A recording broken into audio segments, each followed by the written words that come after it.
Chapter 1. The Beginnings. He who considers the history of Westminster presently observes with surprise that he is reading about a city which has no citizens. In this respect, Westminster is alone among cities and towns of the English-speaking race. She has had no citizens. Residents she has had, tenants, lodgers, subjects, sojourners within her boundaries, but no citizens. The sister city within sight, and almost within hearing, can show an unequaled roll of civic worthies, animated from the beginning by an unparalleled tenacity of purpose, clearly seeing and understanding what they wanted, and why, and how they could obtain their desire. This knowledge had been handed down from father to son. Freedom, self-government, corporations, guilds, brotherhoods, privileges, safety, and order all have been achieved and assured by means of this tenacity and this clear understanding of what was wanted. Westminster has never possessed any of these things. For the City of London, these achievements were rendered possible by the existence of one single institution, the Folks' Mote, the Parliament of the People. Westminster never possessed that institution. The history of London is a long and dramatic panorama, full of tableaus, animated scenes, dramatic episodes, tragedies, and victories. In every generation there stands out one great citizen, strong and clear-eyed, whom the people follow. He is a picturesque figure, lifted high above the roaring, turbulent, surging crowd, whom he alone can govern. In Westminster there is no such citizen, and there is no such crowd. Only once in its history, until the 18th century, do we light upon the Westminster folk. Perhaps there have been, here and there, among them some mute inglorious Whittington, some unknown Gresham. Alas, there was no Folks' Mote. Without a Folks' Mote nothing could be done, and so their possible leaders sank into the grave in silence and oblivion. Why was there no Folks' Mote? Because the land on which Westminster stood, the land all around, north, west, south, how broad a domain we shall presently discover, belonged to the church and was ruled by the abbot. Where the abbot was king, there was no room for the rule of the people. Nor could there be any demand in Westminster for free institutions, because there were no trades and no industries. A wool staple there was, certainly, which fluctuated in importance, but was never to be three-paired with any of the great city trades. And Westminster was not a port. She had no quays or warehouses, neither exports nor imports, save only the wool passed through her hands. There was no necessity at any time for the people who might at that time be her tenants to demand corporate action. Westminster has never attracted or invited immigrants or settlers. Again, a considerable portion of those who lived in Westminster were criminals or debtors taking advantage of sanctuary. The privilege of sanctuary plays an important part in the history of Westminster. It is not, however, from sanctuary birds that one would expect a desire for order and free institutions. Better the rule of the abbot with safety, than freedom of government and the certainty of gallows and whipping post therewith. We may consider that for 500 years the court and the church, the palace and the abbey, divided between them the whole of Thorny Island. Until therefore the swamps were drained, there was no place, or a very narrow place, for houses and inhabitants on the south and west. Toward the north, between New Palace Yard and Charing Cross, houses began and grew, but quite slowly. Even so recently as the year 1755, the parish of St. Margaret's had extended westward no farther than to include the streets called Pye Street, Orchard Street, Tothill Street, and Petty France, now York Street. King Street was the main street connecting Westminster with London by way of Charing Cross, and east and west of King Street, at the Westminster or southern end, was a network of narrow streets, courts, and slums, a few of which still exist to show what Westminster of the Tudors and the Stuarts used to be for. After the dissolution, though the dean succeeded the abbot, there was some concession in the direction of popular government. The dean still continued to be the overlord. He appointed a high sheriff, who in his turn appointed a deputy. The city was divided into wards, in imitation of London, with a burgess to represent each ward. The court thus formed possessed considerable powers of police, but neither in authority, nor in power, nor in dignity, could such a chamber be compared with the court of aldermen of London. Edward Roman VI granted 2 members of Parliament to the city of Westminster. Another reason which hindered the advance of the city in the last century was that the dean and chapter would neither sell their lands nor grant long leases. Therefore no one would build good houses, and the vicinity of the abbey remained covered with mean tenements and populated by the scum and refuse. For these reasons Westminster has had residents of all conditions, from king and noble to criminal and debtor. But it has had no citizens, no corporate life, no united action, no purpose. The City of London is a living whole. One would call its history the life of a man, the progress of a soul. The multitudinous crowd of separate lives rolls together and forms but one as the corporation grows greater, stronger, more free with every century. but Westminster is an inert, lifeless form. Round the stately abbey, below the noble halls, the people lie like sheep, but sheep without a leader. They have no voice. If they suffer, they have no cry. They have no aims. They have no ambition. Without crafts, trades, mysteries, enterprise, distinctions, posts of honor, times of danger, liberties to defend, privileges to maintain, there may be thousands five of men living in a collection of houses, but they are not citizens. In the pages that follow, therefore, we shall have little to do with the people of Westminster. The following is Bardwell's account of the original site of Westminster, Westminster Improvements, p. 8. Thorney Island is about 470 yards long and 370 yards broad, washed on the east side by the Thames, on the south by a rivulet running down College Street, on the north by another stream wending its way to the Thames down Gardiner's Lane. This and the College Street rivulet were joined by a moat called Long Six Ditch, forming the western boundary of Thorney Island, along the present line of Prince's and De La Haye Streets. This island was the Abbey and Palace precinct, which, in addition to the water surrounding it, was further defended by lofty stone walls, part of which still remain in the Abbey gardens. In these walls were four noble gates, one in King Street, one near New Palace Yard, the foundations of which I observed in this month, Dec. 1838, in excavating for a new sewer, one opening into Tothill, or as it was called by William I Towthall Street, and one at the mill by College Street. The precinct was entered by a bridge, erected by the Empress Maud at the end of Gardiner's Lane in King Street, and by another bridge, still existing, though deep below the present pavement, at the east end of College Street. The beginning of City and Abbey is an oft-told tale, but, as I shall try to show, a tale never truly and properly told. Antiquaries, or rather historians who have to depend on antiquaries, are apt to follow each other blindly. Thus, we are informed by everyone who has treated of this beginning, that the place on which Westminster Abbey stands was chosen deliberately as a fitting place for a monastic foundation, because of its seclusion, silence, and remoteness. This spot, writes the most illustrious among all the historians of the Abbey, when he has described the position of Thorney, thus entrenched, marsh within marsh, forest within forest, was indeed locus terribilis, the terrible place, as it was called in the first notices of its existence, yet, even thus early, it presented several points of attraction to the founder of whatever was the original building, which was to redeem it from the wilderness. It had the advantages of a Thebaid 7, as contrasted with the stir and tumult of the neighboring Forest of London. One and the same theory is adopted by Freeman, when he speaks of the site as so near to the great city, and yet removed from its immediate throng and turmoil.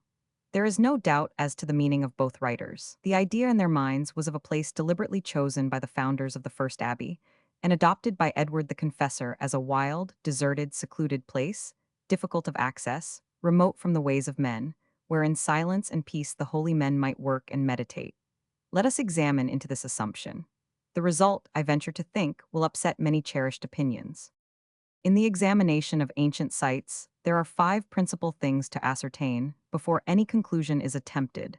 That is to say, before we attempt to restore the place as it was, or to identify it. The method which I began to learn 20 years ago, while following day by day Major Kindare's survey of Palestine, and studying day by day his plans and drawings, his arguments and identifications, of a land which is one great field of ruins, I propose to apply to Thorney Island and the site of Westminster Abbey. These 5 points are: 1. The evidence of situation; 2. The evidence of excavation; 3. The evidence of ancient monuments, ruins, foundations, fragments; 4. The evidence of tradition; and 5. The evidence of history. Let us take these several points in order. Evidence of situation.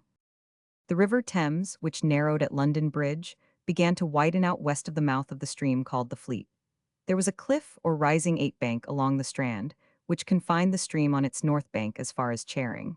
At this village the course of the river turned south, and, after half a mile, southwest. Here it formerly broadened into a vast marsh or lagoon, quite shallow to east and west, in parts only covered with water at high tide, and in parts rising above even the highest tides. This great marsh covered all the land known later as St. James's Park, Tothill Fields, the Five Fields, Victoria, Earl's Court, and part of Chelsea. On the other bank the marsh extended from Rotherhithe over Bermondsey, Southwark, Lambeth, Vauxhall, and part of Battersea. The places which here and there rose above the reach of flood were called islands: Bermondsey, the Isle of Bermond; Chelsea, the Isle of Shingle, Chessel; Thorney, the Isle of Bramble; Battersea, the Isle of Peter. You may find little islands, eyots, eights, just like these higher up the river, such as Monkey Island, Eelpie Island, and so many others. No doubt, in very remote times, these little river islets were secluded places indeed. If any people lived upon them, they lived like the lake dwellers of Glastonbury, each family in its cottage planted down in the sedge and mud of the foreshore, resting on piles with its floor of hard clay pressed down on timber, its walls of clay and wattle, its roof of rushes, its boat floating before the door. They trapped elk and deer and boar, they shot the wild fowl with their slings, they caught the salmon that swarmed in the river. Thorney, then, the site of the future abbey, the Isle of Bramble, was an islet entirely surrounded by the waters of a broad and shallow river. It was so broad that the backwater extended as far as the present site of Buckingham Palace. It was so shallow that at low tide, a man 9 could wade across from the rising ground of the west to the island, and from the island to the opposite shore, where is now St. Thomas's Hospital. This is the evidence of the natural situation, and so far all would be agreed. Evidence of excavation. Sarcophagus of Valerius Amundinus. The kindly earth covers up and preserves many precious secrets. Underground, says Rabelais, are all great treasures and wonderful things, to be revealed at some fitting time, when men's minds shall be prepared to receive them. The earth preserves, for instance, the history of the ancient world. Witness the revelations in our own time of the cuneiform tablets and the vast extension of the historic age. The arts of the ancient world and their houses and their manner of life. Witness the revelations of Pompeii. Applied to Thorney, excavation has shown, what we certainly never could have known otherwise, that here, of all places in the world, in this little secluded islet in the midst of marshes, the most unlikely spot, one would think, in the whole of Britannia, there was a Roman 10 station, and one of considerable importance.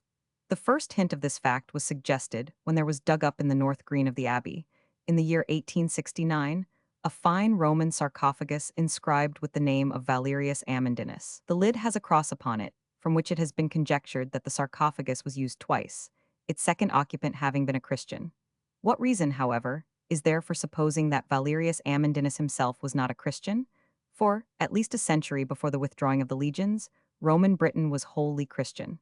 For more than 2 centuries, Christians had been numerous.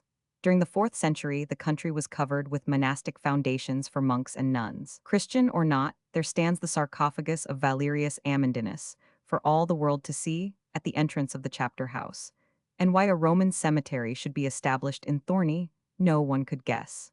But some 10 years ago there was a second discovery. In digging a grave under the pavement of the nave, there was found a mosaic floor in very fair condition. This must have belonged to a Roman villa. But if one villa, why not more? The question has been settled by the discovery, of late years, wherever the ground on Thorney has been opened, of Roman bricks and fragments of Roman buildings. It is now impossible to doubt the existence here of a Roman station. That is, so far, the unfinished evidence of excavation. But why did the Romans place a station, an important station, on this bit of a bramble-covered eyot, with a shallow river in front and a marshy backwater behind? What strategic importance could be attached to such a spot? The next branch of evidence will serve to answer the question. Evidence of ancient monuments. There are here none of those shapeless mounds of ancient ruins which are found elsewhere, as in Egypt. Nor are there any foundations above ground, as at Silchester. Yet there is one fact of capital importance, which not only serves to explain why the Romans established a station on Thorney, but also illustrates, as we shall see, many other facts in the history of the island. It is this. The river from Thorney to the opposite shore, as we have seen, was fordable at low tide. The marsh from Thorney to the rising ground on the west was fordable probably at all tides, certainly at low tide. This ford, the only one across the river for many miles upstream, belonged from time immemorial to the highway, a road or beaten track leading from the north of England to the south, and tapping the Midland country on the way. The road which the Saxons called Waddling Street, when it reached this neighborhood, ran straight down Park Lane, or Tyburn Lane, as it was formerly called, to the edge of the marsh. There it ended abruptly. If you will draw this line on any map, you will find that it ended at the western extremity of St. James's Park, just about Buckingham Palace, where the marsh began. At this point the traveler plunged into the shallow waters and, guided by stakes, waded. At low tide there were, haply, stepping stones, across the swamp to Thorney. Here, if the tide served, he again trusted himself to the guidance of stakes. And so, breast high, it may be, waded through the river till he reached the opposite shore, where another high road, Dover Street, which 12 also broke off abruptly at this point, awaited him. Later on, when London Bridge was built, Watling Street was diverted at the spot where now stands the Marble Arch, was carried along the present Oxford Street and Holborn, and passed through the city to the bridge. This alternative route probably took away a great deal of the traffic, but for those who had business in the south or the southwest, or for those who were bound for the port of Dover, the ford was still preferred as the shorter way. A bridge was convenient, but the traveler of the 4th century was accustomed to a ford. Those who had no business in London were not likely to be turned out of their way by another ford, after they had crossed so many. The highroad between the north and south, the great highway into which were poured streams from all the other ways, passed through this double ford and over the Isle of Bramble. This was not a highway passing through a wild and savage country. On the contrary, Britain was a country, in the 2 latter centuries of the Roman occupation, thickly populated, covered with great cities and busy towns. No one who has stood within the walls of Silchester, and has marked the foundations of its great hall, larger than Westminster Abbey, the remains of its corridors and courts and shops, the indications of wealth and luxury furnished by its villas, the extent of its walls, can fail to understand that the vanished civilization of Roman Britain was very far superior to anything that followed for a good deal more than 1,000 years. It was more artistic, more luxurious than the Saxon or the Norman life. But it was essentially Roman. Civilized Rome could not be understood by Western Europe until the 15th century. Roman Britain is only beginning to 1514 be understood by ourselves. We have not as yet realized how much was swept away and lost when, after 2 centuries of fighting, the Britons were driven to their mountains, with the loss of the old arts and learning. All over the country were the great houses, the stately villas of a rich, cultured, and artistic class. All over the country were rich cities, filled with people who desired, and had, all the things that made life tolerable in Rome herself. The condition of Bordeaux in the 4th century, her schools, her professors, her poets, her orators, her lawyers, may suggest the condition of London, and in a less degree that of many smaller cities. If we bear these things in mind, I think we shall understand that the roads must have been everywhere crowded and thronged by the long processions of pack horses and mules engaged in supplying the various wants of this people, bringing food supplies to the cities, wines and foreign luxuries to the unwarlike people who were doomed, before long to fall before the ruder and stronger folk of the Frisian speech. For our purpose, it is sufficient to note that it was a country where the wants of the better sort created, by themselves, a vast trade, where, in addition, the exports were large and valuable, and where the traffic of the highways was very great and never-ending. In other words, this wild and desolate spot, chosen, we are told, as a fitting site for a monastery because of its remoteness and its seclusion, was, long before a monastery was built here, the scene of a continual procession of those who journeyed south and those who journeyed north. It was a halting and resting place for a stream of travelers who never stopped all the year around. By way of Thorney passed the 16 chants with their hides bestowed upon their pack horses, going to embark them at Dover. London had not yet gathered in all the trade of the country. By way of Thorney they drove the long strings of slaves to be sold in Gaul. By way of Thorney passed the legions on their way north, craftsmen, traders, mimes, actors, musicians, dancers, jugglers, on their way to the towns of Glevum, Corinium, Eboracum, and the rest. Always, day after day, even night after night, there was the clamor of those who came and those who went. Such a clamor as used to belong, for instance, to the courtyard of an old-fashioned inn, in and out of which there lumbered the loaded wagon, grinding heavily over the stones. The stagecoach, the postchaise, the merchant's rider on his nag, all with noise. The Isle of Bramble was like that courtyard. Outside the abbey it was a great inn, a halting place, a bustling, noisy, frequented place. The centre before London, the mart of Britannia. No Thebaid at all. No quiet, secluded, desolate place, but the centre of the traffic, of the whole island. And it remained a busy place long after London Bridge was built, long after the port of London had swallowed up all the other ports in the country. When the river, by means of embankments, was forced into narrower and deeper channels, the ford disappeared. By this time the backwater and the marsh had been dried, and the traveller could walk dryshod from the end of Watling Street to the Isle of Bramble. Perhaps, it may be objected, solitude descended upon the island, and the silence of desertion with the deepening of the channel. Not so, for now another highway had been created, the highway up the river. The growth of London created the necessity for this 17. Shield of Celtic work, found in the Thames, 1857. Highway, from the western country, all the exports came down the river to the Port of London. From the Port of London, All the import trade went up the river to the west of England. At the flow of the tide, the deeply laden barges, like our own, but narrower, went up the river. At the ebb, they went down. Going up, the barges carried spices, wines, silks, glass, candles, lamps, hangings, pictures, statuary, books, church furniture, and all the foreign luxuries that were now necessary in the British city. Going down, they were laden with pelts and wool. The slaves, which formed so large a part of British export, not only at this period 18, but later, under the Saxons, were marched along the highway. There were also the barges laden with fruit, vegetables, grain, poultry, wild birds, carcasses, for that wide London mouth which continually devoured and daily called for more. And there were the fishermen casting their nets for the salmon in the season, and for the other fish with which the river, its waters clean and wholesome, teemed all the year round. Full and various was the life upon the river. Always there was traffic, always movement, always activity, and always noise, much noise. A great noise, where boatmen are there, is always noise. They exchange the joke fescennine, they laugh, they quarrel, they fight, they sing. To the Benedictine monks, the river presented the spectacle of a procession, as noisy and as animated as that which in the old days had made a stepping stone of the island from one ford to the other. In short, there was never any time, from the beginning of the Roman occupation to the present day, when the Isle of Bramble was a quiet, secluded, desolate spot, always crowded, bustling, and noisy. Why should not a Benedictine monastery be planted in the midst of the people? The rule of Benedict was not the rule of Robert of Cytox. 200 years later, when the Priory of the Holy Trinity was founded, did they place the monastery in the wilds of Sheppey, or in the marshes of the Isle of Dogs, or on lonely Canvey?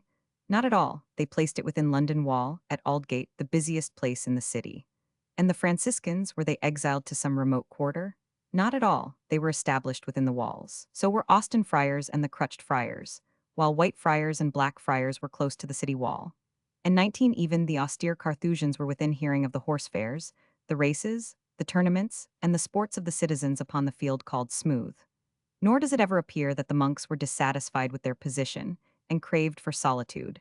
They preferred the din and roar of the noisiest city in the habitable world. A Roman road. So that by the evidence of natural situation, by the evidence of excavation, and by the evidence of ancient monuments, we understand that the Isle of Bramble was a Roman station, the point where the highway of the north met the highway of the south, the very heart of Britannia, the center of all internal communication, the place by which, until London gathered all into her lap, the whole traffic of the island must pass. Before London existed, Thorney had become a place of the greatest importance. Long after London had become a rich and busy port, Thorney, the stepping stone in the middle of the ford, continued its old importance and its activity.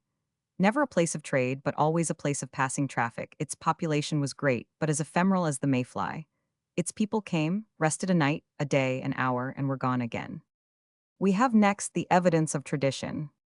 According to this authority, we learn that the first 20 Christian king was one Lucius, who in the year 178 addressed a letter to the then Pope, Eleutherius, begging for missionaries to instruct his people and himself in the Christian faith. The Pope sent two priests named Fagin and Dyphon, who converted the whole island. Bede tells this story. The old Welsh chroniclers also tell it, giving the British name of the king, Lurog ap Seal ap Silin. He it was who erected a church on the Isle of Bramble, in place of a temple of Apollo formerly standing there. We remember also that St. Paul was said to have been built on the site of a temple of Diana. This church continued in prosperity until the arrival, 250 years later, of the murderous Saxons. First, news came up the river that the invader was on the Isle of Rum, which we call Thanet. Next, that he held the river, that he had overrun Essex, that he had overrun Kent. And then the procession of merchandise stopped suddenly. The ports of Kent were in the hands of the enemy. There was no more traffic on Watling Street. The travelers grew fewer daily. Till one day a troop of wild Saxons came across the ford, surprised the priests and the fisherfolk who remained, and left the island as desolate and silent as could be desired for the meditation of holy men. This done, the Saxons went on their way. They overran the Midland country, they drove the Britons back, still farther back, till they reached the mountains. No more news came to Thorney, for, though the ford continued, the island, like so many of the Roman stations, remained a waste chester. In fullness of time, the Saxon king himself settled down, became a man of peace, obeyed the Order of 21. British helmet found in the Thames, 1868. The convert king to be baptized, and to enter the Christian faith. And when King Sebert had been persuaded to build a church to St. Paul on the highest ground of London, He was further convinced that it was his duty to restore the ruined church of St. Peter on the Isle of Thorney beside the ford. Scandal indeed would it be, were the throng that daily passed through the ford and over the island to see, in a Christian country, the neglected ruins of this Christian church. Accordingly, the builders soon set to work, and before long the church rose tall and stately. The miracle of the hallowing, often told, may be repeated here. On the eve of the day fixed by the Bishop of London for the hallowing and dedication of the new St. Peter's, one Edric, a fisherman who lived in Thorney, was awakened by a loud voice calling him by name. It was midnight. He rose and went forth. The voice called him again, from the opposite side of the river, which is now Lambeth, bidding him put out his boat to ferry a man across the river. He obeyed. 22. He found on the shore a venerable person whose face and habiliments he knew not. The stranger bore in his hands certain vessels which Edric knew could only be intended for church purposes. However, he said nothing, but received this mysterious visitor into his boat and rowed him across the river. Arrived in Thorney, the stranger directed his steps to the church and entered the portal. Straightway, lo, a marvel!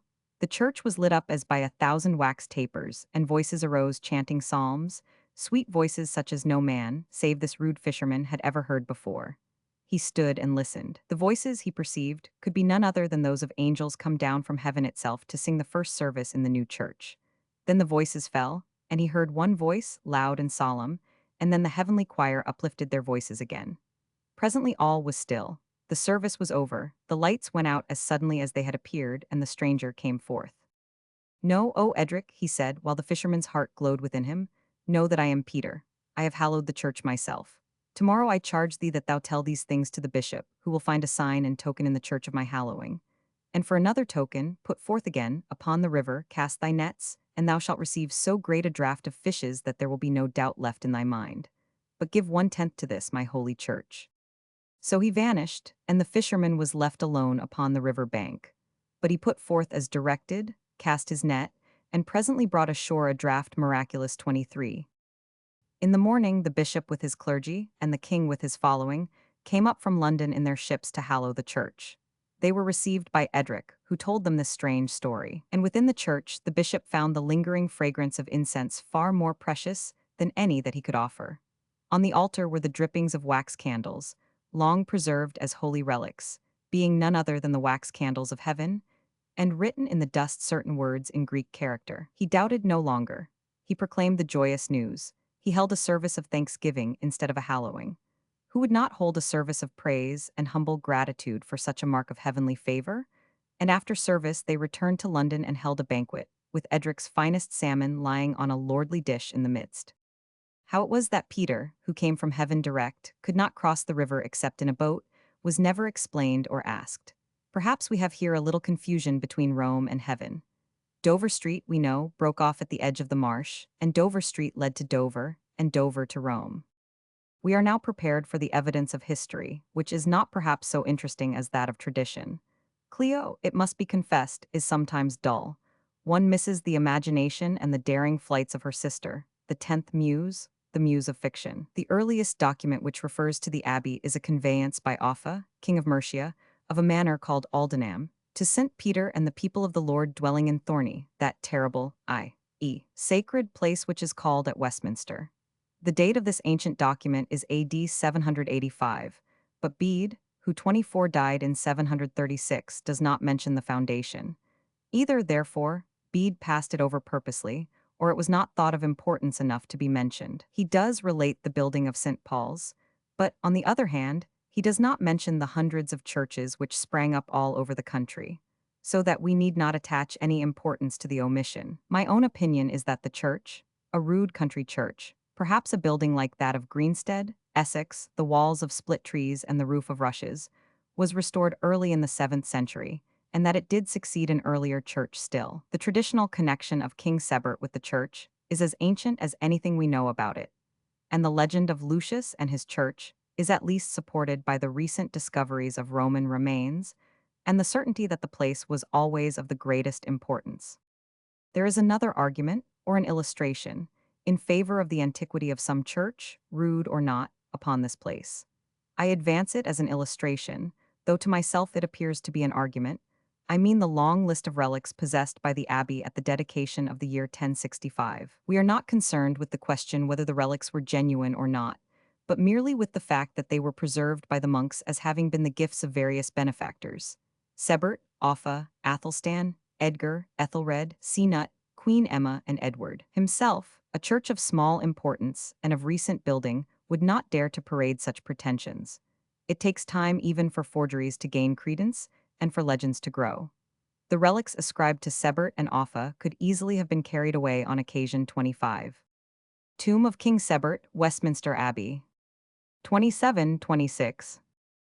Lovatek. As for the nature of these sacred fragments, it is pleasant to read of sand and earth brought from Mount Sinai and Olivet, of the beam which supported the holy manger, of a piece of the holy manger, of frankincense presented by the Magi, of the seat on which our Lord was presented at the temple, of portions of the holy cross presented by 4 kings at different times, of bones and vestments belonging to apostles and martyrs, and the Virgin Mary and saints without number, whose very names are now forgotten. In the Cathedral of Aix, you may see just such a collection as that which the monks of St. Peter displayed before the reverent eyes of the confessor. We may remember that in the 9th and 10th centuries, the rage for pilgrimizing extended over the whole of Western Europe. Pilgrims crowded every road. They marched in armies, and they returned laden with treasures: water from the Jordan, sand from Sinai, clods of earth from Gethsemane, and bones and bits of sacred wood without number. When Peter the hermit arose to preach, it was but putting a match to a pile ready to be fired. But for such a list as that preserved by history, there was need of time as well as credulity. Then the same thing happened to the Saxon church which had been done by Saxon arms to the British church. It was destroyed, or at least plundered, by the Danes. The priests, who perhaps took refuge in London, saved their relics. After 100 years of fighting, the Dane, too, came into the Christian fold. As soon as circumstances permitted, King Edgar, stimulated by Dunstan, rebuilt or restored the church, and brought 12 monks from Glastonbury. He also erected the monastic buildings after the Benny 28 dictine rule, and, as Stanley has pointed out, since in the monastery the church or chapel is built for the monks, the monastic buildings would be finished before the church. The funeral procession of King Edward the Confessor to Westminster Abbey, from the Bayeux Tapestry. Complete view. Larger complete view, 550 kb. Next, Edgar gave the monks a charter in which these lands are described and the boundaries laid down. You shall see what a goodly foundation, on paper, was this Abbey of St. Peter when it left the king's hands. Take the map of London, run a line from Marble Arch along Oxford Street in Holborn, the line of the new Watling Street, till you reach the church of St. Andrew's, Holborn, then follow the Fleet River to its mouth. You have the north and east boundaries. The Thames is a third boundary. For the fourth, draw a line from the spot where the Tyburn falls into the Thames to Victoria Station, 29. Thence to Buckingham Palace, thence north to Marble Arch. The whole of the land included belonged to the Abbey. A little later the Abbey acquired the greater part of Chelsea, the manor of Paddington, the manor of Kilburn, including Hampstead and Battersea.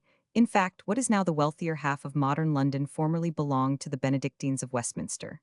At the time of Edgar's charter, however, they had the area marked out above.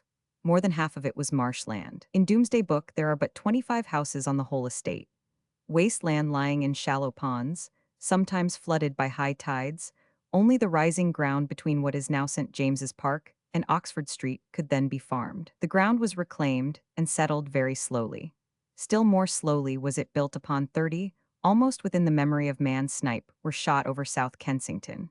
100 years ago, the whole of that thickly populated district west and southwest of Mayfair was a land of open fields. So that, notwithstanding the great extent of their possessions, the monks were by no means rich, nor were Edgar's buildings, one imagines, very stately. Yet the later buildings replaced the older on the same sites. A plan of the Abbey of Edgar and Dunstan would show the chapter house and the church where they are now, the common dormitory over the common hall, as it was afterward, the refectory where it was afterward, the cloisters, without which no Benedictine monastery was complete, also where are those of Henry Roman III. But the buildings were insignificant compared with what followed. Roman Britain, we have said, was Christian for at least 150 years. The country was also covered with monasteries and nunneries. Therefore it would be nothing out of the way or unusual to find monastic buildings on Thorney in the 4th century. There was as yet no Benedictine rule. St. Martin of Tours introduced the Egyptian rule into Gaul, whence it was taken over to England and to Ireland. It was a simple rule, resembling that of the Essenes. No one had any property. All things were in common. The only art allowed to be practiced was that of writing. The older monks devoted their whole time to prayer. They took their meals together, bread and herbs with salt, and, except for common prayer and common meals, they rarely left their cells. These were at first simple huts constructed of clay and bunches of reeds. Their churches were of wood. They shaved their heads to the line of the ears.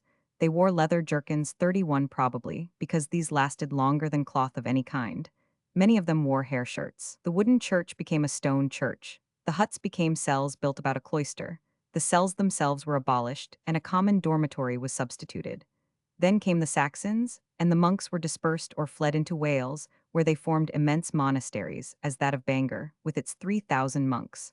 All had to be done over again from the beginning. But monasticism, once introduced, flourished exceedingly among the Saxons, until the long war with the Danes destroyed the safety of the convent and demanded the service of every man able to carry a sword, and there were no more monks left in the land. All of which is necessary to explain why Dunstan had to people his abbey with monks brought from Glastonbury. For Glastonbury and Abingdon, into which the Benedictine rule had been introduced, were then the only monasteries surviving the long Danish troubles. These are the beginnings of the abbey and the church, and of life upon the island of Bramble. This the foundation of the history that follows. A busy place before London Bridge was built. A place of throng and turmoil far back in the centuries before the coming of the Roman. A church built in the midst of the throng. Monks in leather jerkins living beside the church. A ruined church lying in ruins for 200 years, while the Saxon infidel daily passed beside it across the double ford. Then a rebuilding, why not by Sebert? Another destruction and another rebuilding. This view is often taken by Lofty in his Westminster Abbey. He does not, however, defend it 32 and insist upon it so strongly. He says, to quote his exact words, "The hillock on which we stand is called Thorney. There are some Roman remains on it, and there may have been the ruins of a little monastery and chapel, of which floating traditions were afterward gathered and exaggerated. The paved causeway to the westward is the Watling Street. On both sides of it runs the Tyburn, of which Thorney is a kind of delta.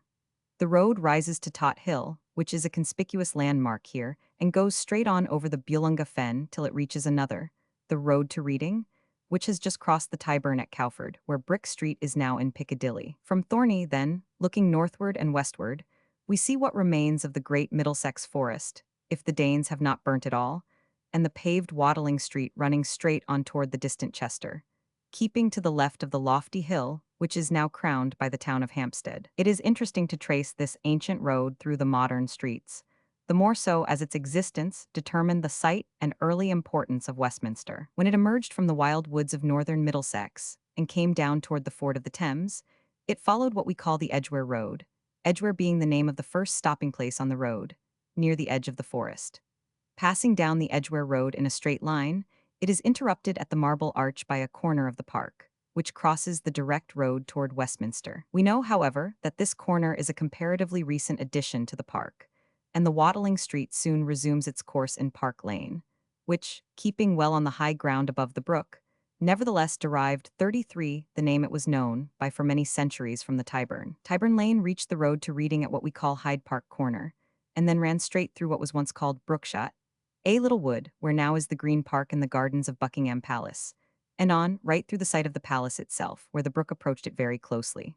So it descended to Tot Hill, the name of which has been plausibly explained to mean a place where the traveler touted for a guide or a boat, as the case might be, for the dangerous ford of the Thames below. This is rather conjectural, but is not to be rejected until a better explanation has been offered. One thing more had to be stated about this ancient highway, the Watling Street. How is it that we find the same name in the city?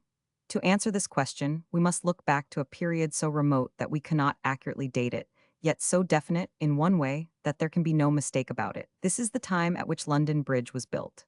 When that great event took place, Watling Street was diverted from Tyburn Lane, and instead of going to Westminster in order to ford the Thames, it turned to the left, along the modern Oxford Street in Holborn, and, entering the city at Newgate, went on to the bridge. Only a small part of the road still bears the ancient name, but that any of it does so is a most interesting and significant fact. We may conclude, therefore, if we wish to do so, that in a sense Westminster is older than London itself. What name it was called by we know not. but the Romans certainly had a station here, as I have said, and the importance of the place before the making of London Bridge may have been considerable. 34. In course of time, the river was embanked and ran in a deeper channel. Then the ford, as has been stated above, vanished, and the marshes were partly reclaimed, only pools remaining on both sides of the river. The Southwark pools remained till the beginning of this century. But Thorney, after the drying of the marsh, continued to be an island. On the north, the west, and the south sides it was bounded by streams, on the east by the Thames. If you will take the map and draw a line through Gardiner's Lane across King Street to the river, you will be tracing the exact course of the rivulet which ran into the Thames and formed the northern boundary of the island. Another line, down Great College Street, marks the course of a second stream, while a third line, down De La Haye and Prince's Streets, joining the other two, marks the lie of a connecting canal called Long Ditch. It is interesting to walk along the narrow Gardiner's Lane, one of the few remaining old streets of Westminster, and to mark how the road presents a certain unmistakable look of having been the bed of a stream. It bends and curves exactly like a stream. The same thing may be imagined, by a person of imagination, concerning Great College Street.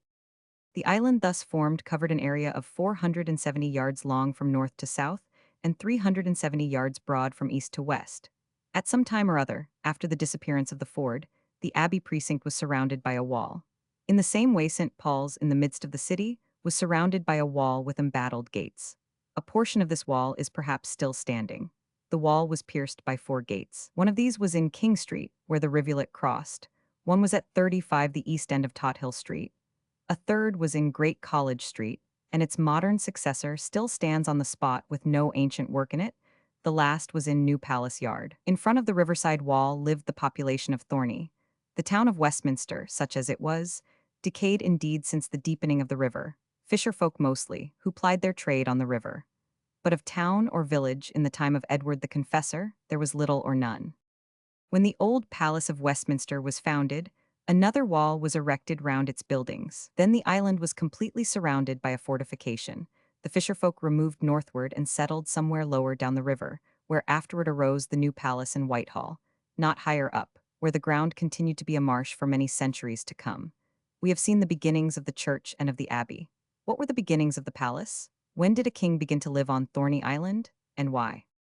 Since neither tradition nor history speaks to the contrary, we may suppose that Cnut was the first to build some kind of palace or residence in this place. His buildings are said to have been burned in the time of Edward, therefore he must have built something. His residence on Thorney was neither continuous nor at any time of long duration. The court of the kings for many generations to come was a court itinerant.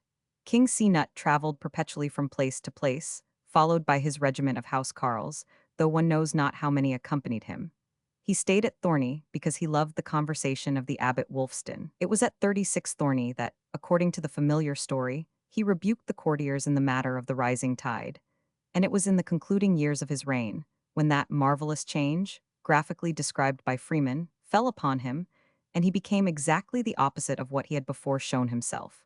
When he founded and endowed and augmented churches and monasteries, his heart was changed. The stately services of the minster, the rolling of the organ, the chanting of the monks, the splendor of the altar, the story of the gospel, the legends and the acts of the saints, the pilgrimage to Rome, these things pleased him more than the clash of steel on shield, the war cry, and the glorious madness of the fight. The beginner of the old palace was the great King Cnut the Dane. We write under the shadow of the abbey.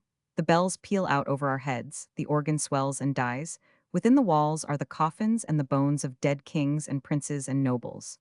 The air is ecclesiastic. We may talk of changed hearts and repentant age. The age of civil wars, intestine wars, the worst wars of all, the wars of those who speak the same language, lasted for 500 years after the death of King Cnut. We who belong to a generation which has learned some self-control cannot realize the intensity, the strength of the passions which devoured and maddened the kings of old, the things which make history dreadful, the murders, the cry to arms at the least provocation, the cruel disregard of innocent suffering, the wasting, pillaging, destroying of lands and fields and villages and towns, in blind revenge, the blinding and torturing and maiming of which every page is full, these things mean the rage of kings. 37 The revenge of kings upon their enemies.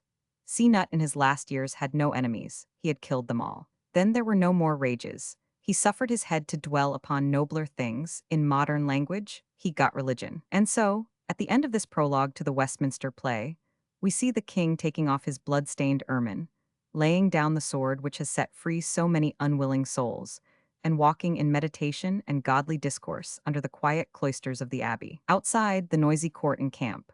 Within, the calm and peace of the religious life. The picture strikes a note of what is to follow when we pass into the period of history written from day to day and draw up the curtain for the pageant, mystery, or play of Westminster 38. Chapter 2. The King's Palace of Westminster. The kings of England held their court in the Old Palace, the Palace of Westminster, for 500 years.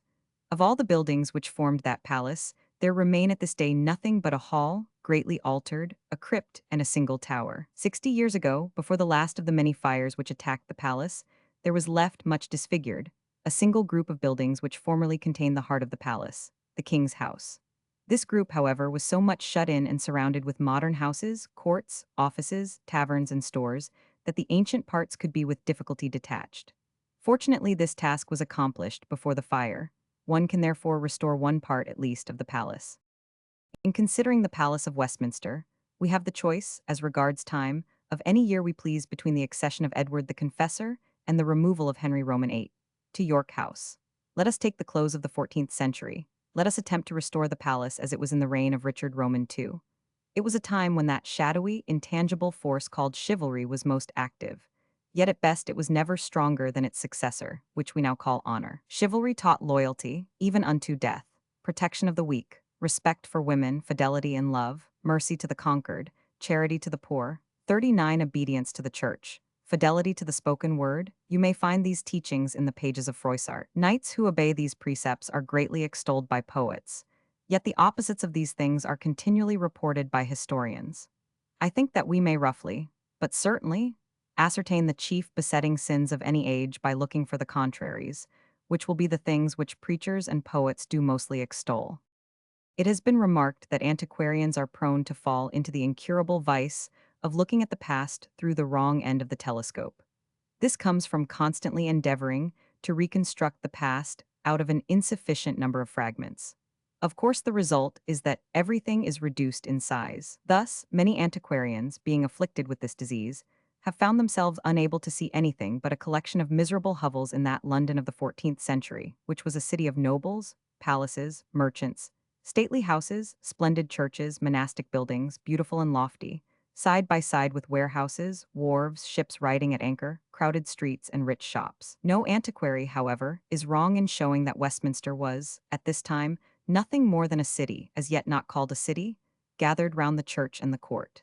To those who journeyed thither from London by the river highway, a line of noble houses faced the river, each with its stairs, its barges, and its water gate. Thus, taking boat at Queenhithe, the traveller passed, among others, Baynard's Castle, Blackfriars Abbey, Bridewell Palace, Whitefriars, the Temple, Durham House, the Savoy, York House, before he reached the King's Stairs at Westminster. At the back of these houses, whereas 40 now Fleet Street in the Strand, there were no houses in the 14th century, except just outside Ludgate.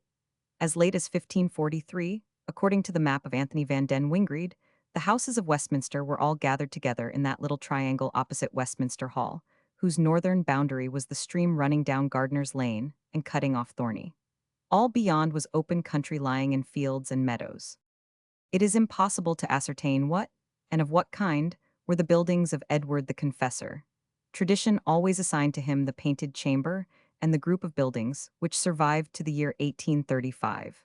Let us, however, consider what were the actual requirements of a royal palace under the Plantagenets. It will be seen very soon that this group of buildings could have formed only a very small portion of the whole palace. It will also be found that the palace grows in the mind as we consider it. At first the court was itinerant. Edward the Confessor was constantly traveling into different parts of his realm. He kept every Christmas, except his last, at Gloucester. His Easter he kept at Winchester. He resided a good deal at Westminster. We hear of him at Worcester, at Sandwich. He hunted in Wiltshire. Henry Roman II, whose actual itinerary has been recovered and published, seldom remained more than a few days in one place. He was sometimes in France for 3 or 4 years at a time. During the whole of his long reign, he was only in Westminster on 17 occasions, and then often for a night or two only. Until the Tudors began a stationary court, the kings of England traveled a great deal, and, in case of war, always went out with the army. Whether they traveled or whether they 41 stayed in one place, there was always with them a following greater than that of any baron. Warwick rode into London with 700 knights and men at arms. That was but a slender force compared with the company which rode after the king. Cnut, who perhaps began this first standing army, had 3,000 huscarls. Richard Roman II had 4,000 archers always with him. East end of the prince's chamber. First, then, for the people, the service, the officers, necessary for the court. There were, to begin with, the artificers and craftsmen. Everything wanted for the court had to be done or made within the precincts 42 of the palace. There were no court tradesmen, no outside shops. The king's craftsmen were the king's servants. They had quarters of some kind, houses or chambers, allotted to them in the palace. They received wages, rations, and liveries. Thus, in Richard Roman II, Palace of Westminster, there were retained for the king's service a little army of 346 artificers, viz., carpenters, coopers, blacksmiths, whitesmiths, goldsmiths, jewelers, engineers, pavilioners, armorers, artillers, gunners, masons, tilers, bowyers and fletchers, furriers, homers, spurriers, brewers, every kind of making trade. Everything that was wanted for the king's service was made in the king's palace, except, of course, the fruits and harvest of the year, the wine, spices, and silks, and costly things that came from the Far East through the markets of Bruges and Ghent. These craftsmen were all married. We are not, remember, in a monastery. Give them an average of each 5 children, and we have, to begin with, a little population of about 2,500. Take next the commissariat branch. One begins already to realize the stupendous task of feeding so many, and the order and system which must have grown up to meet these wants with certainty and regularity. Thus we find that every branch of the commissariat had its officers, clerks, ushers, and sergeants, a responsible service with individual and clearly defined duties for pantry, buttery, spicery, bakehouse, chandlery, brewery, cellars, and kitchen. Of these officers there were 210. How many servants they had it is impossible to tell. But if we multiply the number of officers by 3 only, for the servants we get a total of 600. If these men were also married, they, with their wives and 43. South side of the prince's chamber. Children would give us another company of 4,000. But some of the servants in the kitchen might be women. Then we have the gardeners, the barbers, who were also bloodletters, the bone setters, a very necessary body, the trumpeters, messengers, bedesmen, grooms, and stable boys. No one can reckon up their number. Add to these the lavenders or laundry 44 women who embroidered, did fine needlework, made and mended, weaved and spun. Many of these were doubtless the wives and daughters of the servants. A step higher brings us to the chaplains, the College of St. Stephen, the minstrels, the clerks and accountants, the scribes and illuminators, the heralds and pursuivants. Another step, and we come to the judges and the head officers, with all their staff, clerks, and servants. Next, the archbishops, bishops, and abbots, some of whom were always with the king. Then we come to the great officers of state, viz., the Grand Seneschal Dapifer Angli or Lord High Steward, who was head and chief of every department next to the king, the High Justiciary or Lord Chief Justice, the Seneschal, Dapifer Regis or Steward of the Household, the Constable, the Marshal, the Chamberlain, the Chancellor, and the Treasurer. Lastly, there was the royal household with its officers, the clerks of the wardrobe, the king's remembrancer, the keeper of the palace, the queen's treasurer, the maids of honor, domicile, the gentlemen ushers and the pages, and which we must again set down the king's regiment of 4,000 archers. I think it is now made plain that the people attached to a stationary court numbered not hundreds, but many thousands. It is not too much to estimate the number of inhabitants within the walls of Westminster Palace in the reign of Richard Roman II. At 20,000, all of whom had bouch of court, i.e., rations, pay 45 arms, lodging, and living. It was, therefore, a crowded city, complete in itself, though it produced nothing and carried on no trade. There were workshops and forges and the hammering of armorers and blacksmiths, but there were no stalls, no cheap, no clamor of those who shouted their goods and invited the passengers to buy. This city produced nothing for the country. It received and devoured everything. It was not an idle city, because the people earned their daily bread, but for all their labor they never increased the wealth of the country. Listen to the voice of the poet. It is Harding who speaks of King Richard's court. Truly, I heard Robert Ireliff say, clerk of the green cloth, that to the household came every day, for most party alway. 10,000 folk by his mess is told, that followed the whos, I as they would. And in the kitchen 300 servitors. And in each office many occupers. and ladies fair with their gentlewomen, chamberers also and lavenders. 300 of them were occupied there. There was great pride among the officers, and of all men far passing their compeers, of rich array and much more cautious than was before or sith and more precious. The 10,000 do not include the women and children. We have ceased to desire a court magnificent with outward splendor and lavish expenditure. There has been, in fact, no such court among us since that of Charles Roman II, and the splendor of his court was but a poor thing compared with the splendor of the third Edward, who was magnificent, or of Richard Roman II, who 46 was profuse. Let us remember that in our time we cannot make any show, or festival, or pageant. We have lost the art of pageantry, which can compare with the shows which our forefathers saw daily.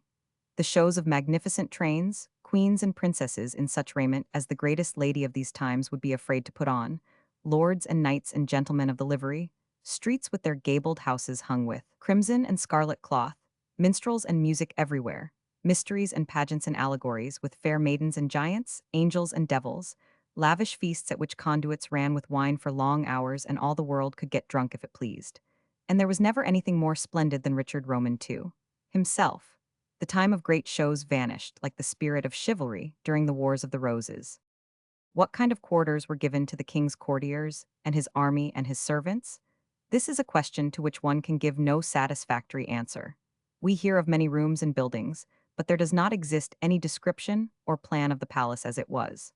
It must certainly have contained a vast number of buildings for the accommodation of so many thousands. The fact that these buildings existed was proved after the fire of 1834, when a most extensive range of cellars and vaults was found to exist under the burned buildings round St. Stephen's. The old buildings had long before been destroyed, and modern houses had taken their places, but the vaults and cellars remained, showing by their strength and solidity the importance of the halls and chambers that had been built upon them. It was the first duty of the medieval builder to provide a wall of defense. This was done at West 47 Minster.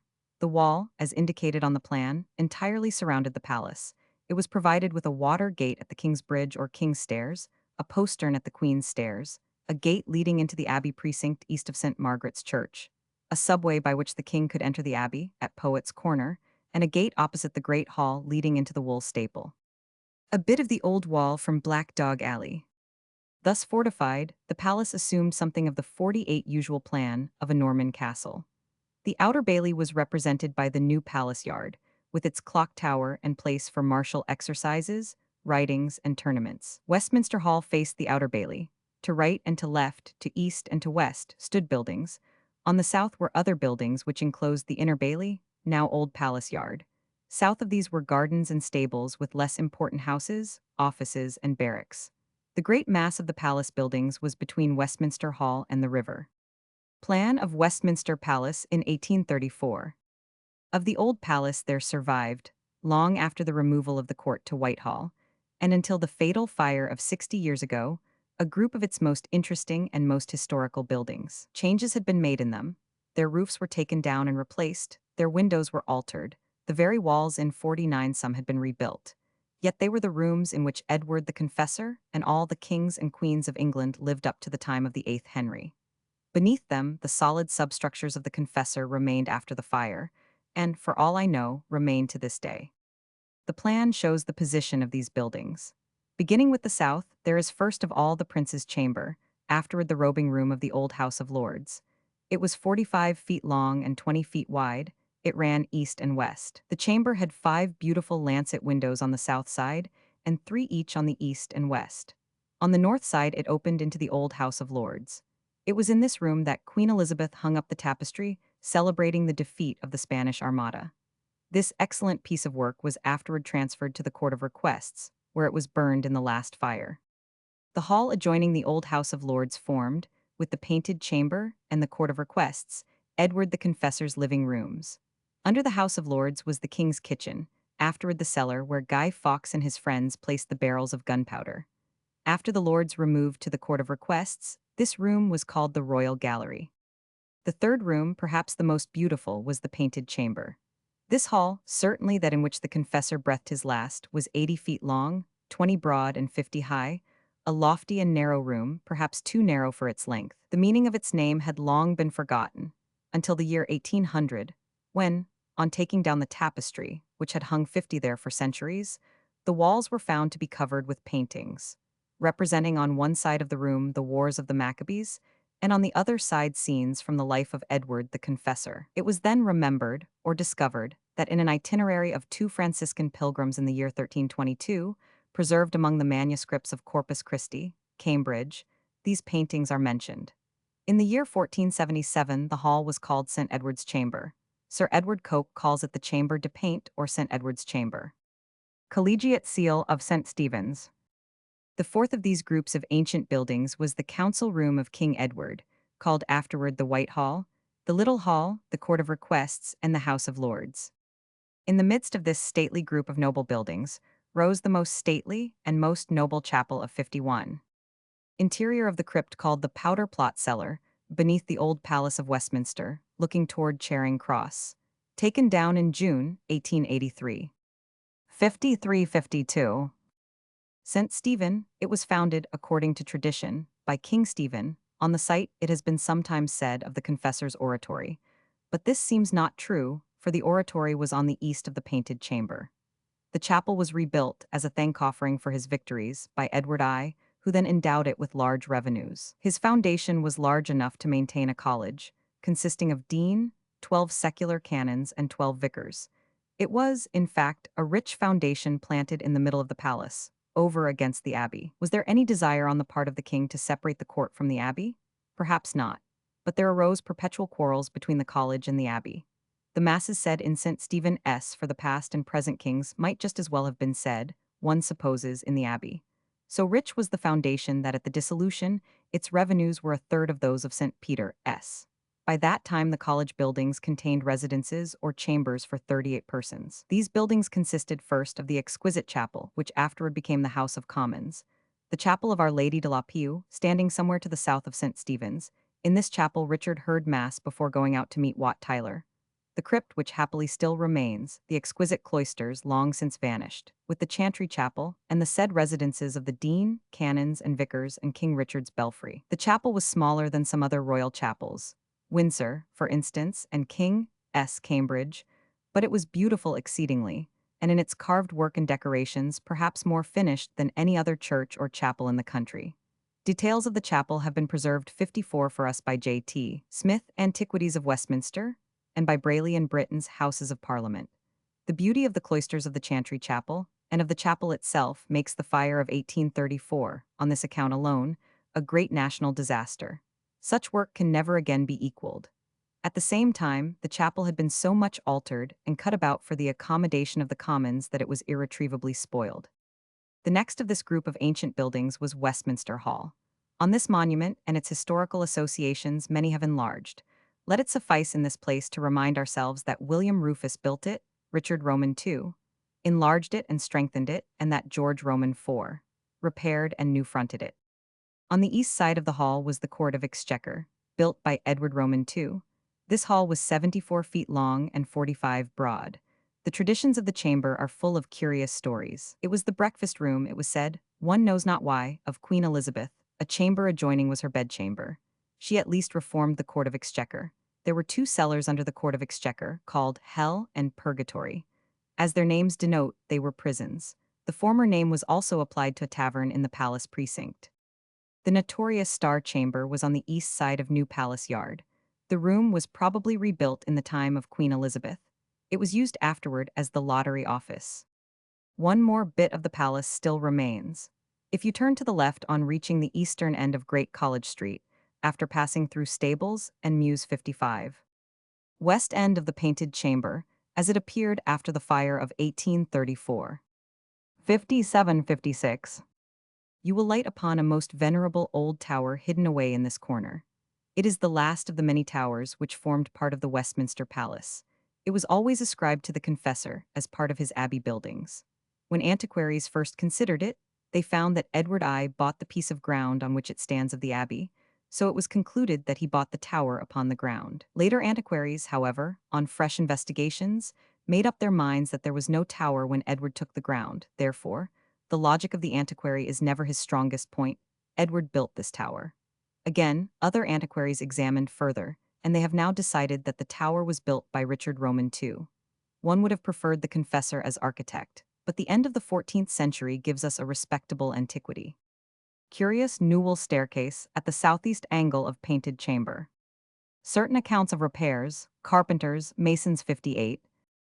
Guy Fawkes door.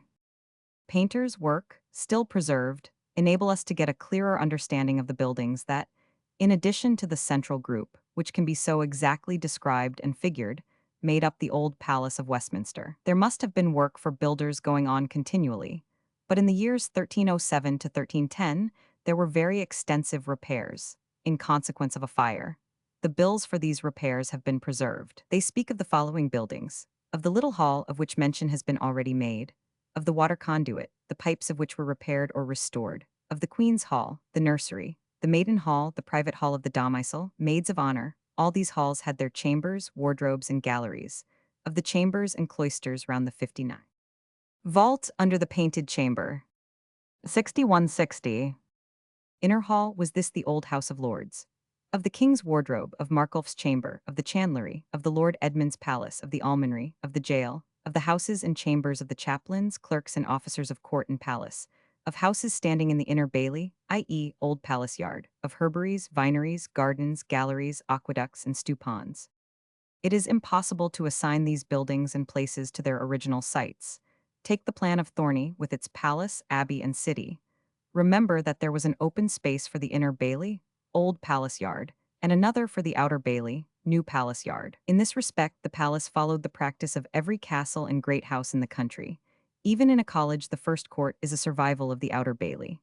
Leave, also, an open space east of the wall from the jewel house to the outer wall for the gardens and herbaries.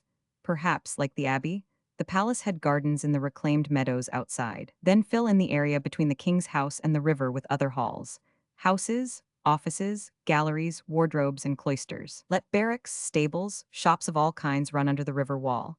Let there be narrow lanes winding about among these courts, connecting one with the other, and all with the inner and the outer bailey and the palace stairs. This done, you will begin to understand something of the extent and nature of the king's palace in the 14th century. Add to this that the buildings were infinitely more picturesque than anything we can show of our own design, our own construction, our own grouping. The gabled houses turned to the courts and lanes their carved timber and plaster fronts. The cloisters glowed 62 in the sunshine with their lace-like tracery and the gold and crimson of their painted roofs and walls. Gray old towers looked down upon the clustered and crowded little city. Everywhere there were stately halls, lofty roofs, tourelles, with rich carvings, gables, painted windows, windows of tracery most beautiful, archways, gates, battlements, granaries, storehouses, barns, chantry chapels, oratories, courts of justice, and interiors bright with splendid tapestry, the colors of which had not yet faded, with canopies of scarlet and cloth of gold, and the sunlight reflected from many a shining helm and breastplate, from many a jeweled hilt and golden scabbard, from many a trophy hanging on the walls, from many a coat of arms bright with color, azure, or gules and argent. It is the color in everything that makes the time so picturesque and bright. We see how small their chambers were, how narrow were the lanes, how close the houses stood. But we forget the bright colors of everything, the hangings and the arras, the painted shields, the robes and dresses, the windows and the walls, the chambers, halls and refectories, the galleries and the cloisters. When time brings in another age of color, it is surely due, we shall understand better the centuries of the Plantagenets. When the fire destroyed these buildings, how much we lost that connected us with the past. True it is that in Westminster Abbey and in Westminster Hall, we seem to stand face to face with the history of the country. In the hall were done such and such things. Before us lies the effigy of a king to remind us that he was a living reality. To most of us, the past is as unreal as the future. We need these reminders lest the voice of our ancestors should fall upon our ears with no 63. East front of St. Stephen's Chapel, as it appeared after the fire of 1834. More meaning than the lapping of the tide, or the babble of the brook, or the whisper of the stream among the rushes. But we have nothing to remind us of the palace where the princes lived. The things that were done in them are not in the Book of Kings 64, but in that of the things left out, the Book of Chronicles, mostly as yet unedited. Princes were born here, and played here, and grew here to the age when they could ride the great horse and practice exercises in the new palace yard. Kings' daughters were born here, and were kept here till they were sent away to marry. Strange lot of the king's daughter, that she never knew until she married what her country was to be. Queens prayed here for the safety of their husbands and their sons. Here was all the home life, the private life of the kings and queens. In these chambers were held the king's feasts. Here he received ambassadors. Here he held his council. Here he looked on with the queen at the mummeries and masks. Here he held Christmas revelry. Here he received and entertained, or else admonished, my Lord Mayor and Aldermen of London. Here were his parliaments. Here were executed many nobles. Here God himself was invited to give judgment on the ordeal of battle. In the Painted Chamber, for instance, died King Edward the Confessor. This was the council chamber of the Normans. Here Edward Roman III received the embassy of Pope Benedict Roman XII. Here Charles's judges signed his death warrant. Here Chatham lay in state. In the Court of Requests, close by, Richard I heard cases as a judge. Here Edward Roman IV kept his Christmas in 1472 and entertained the mayor and aldermen. In the old House of Lords, Bacon was sentenced and disgraced. Somers was acquitted. Chatham was struck down.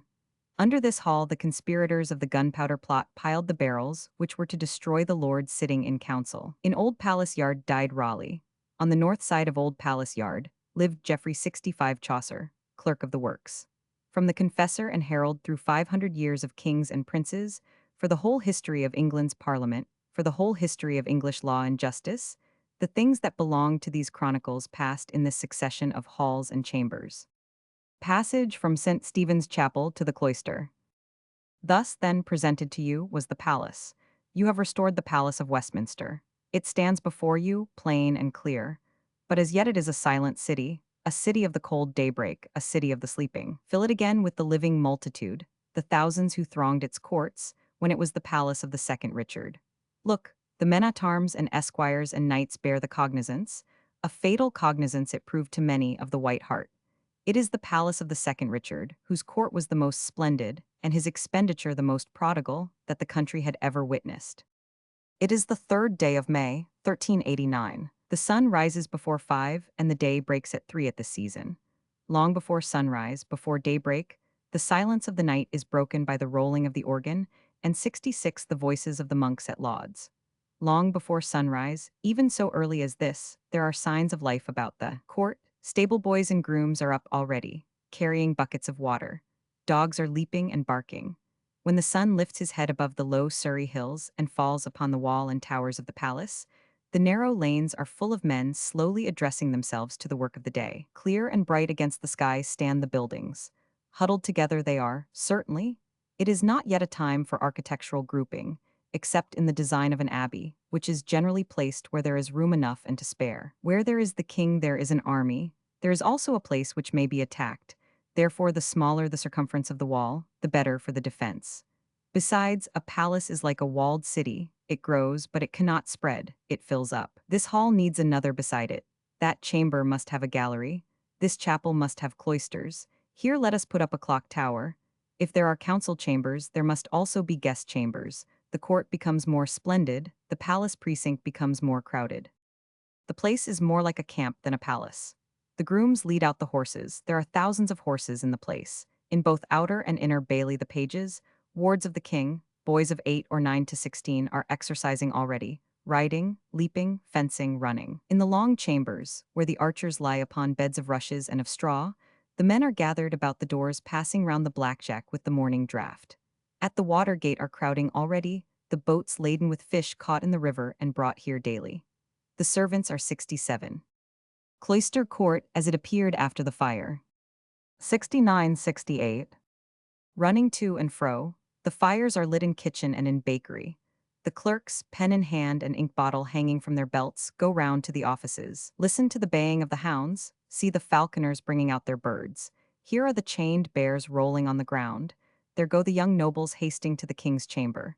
It is the time of gorgeous raiment. Half a manor is in the blue silk jacket of that young lord, one of the king's favorites. There is already, from this side or that, the tinkling of a mandolin, the scraping of a crowd.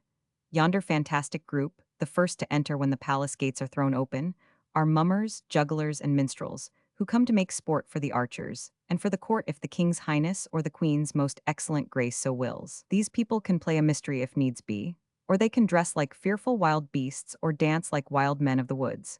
They have songs from France, love songs, songs for ladies, rougher songs in English for the soldiers, they can dance upon the tightrope, they can eat fire, they can juggle and play strange tricks which they have brought hither all the way from Constantinople.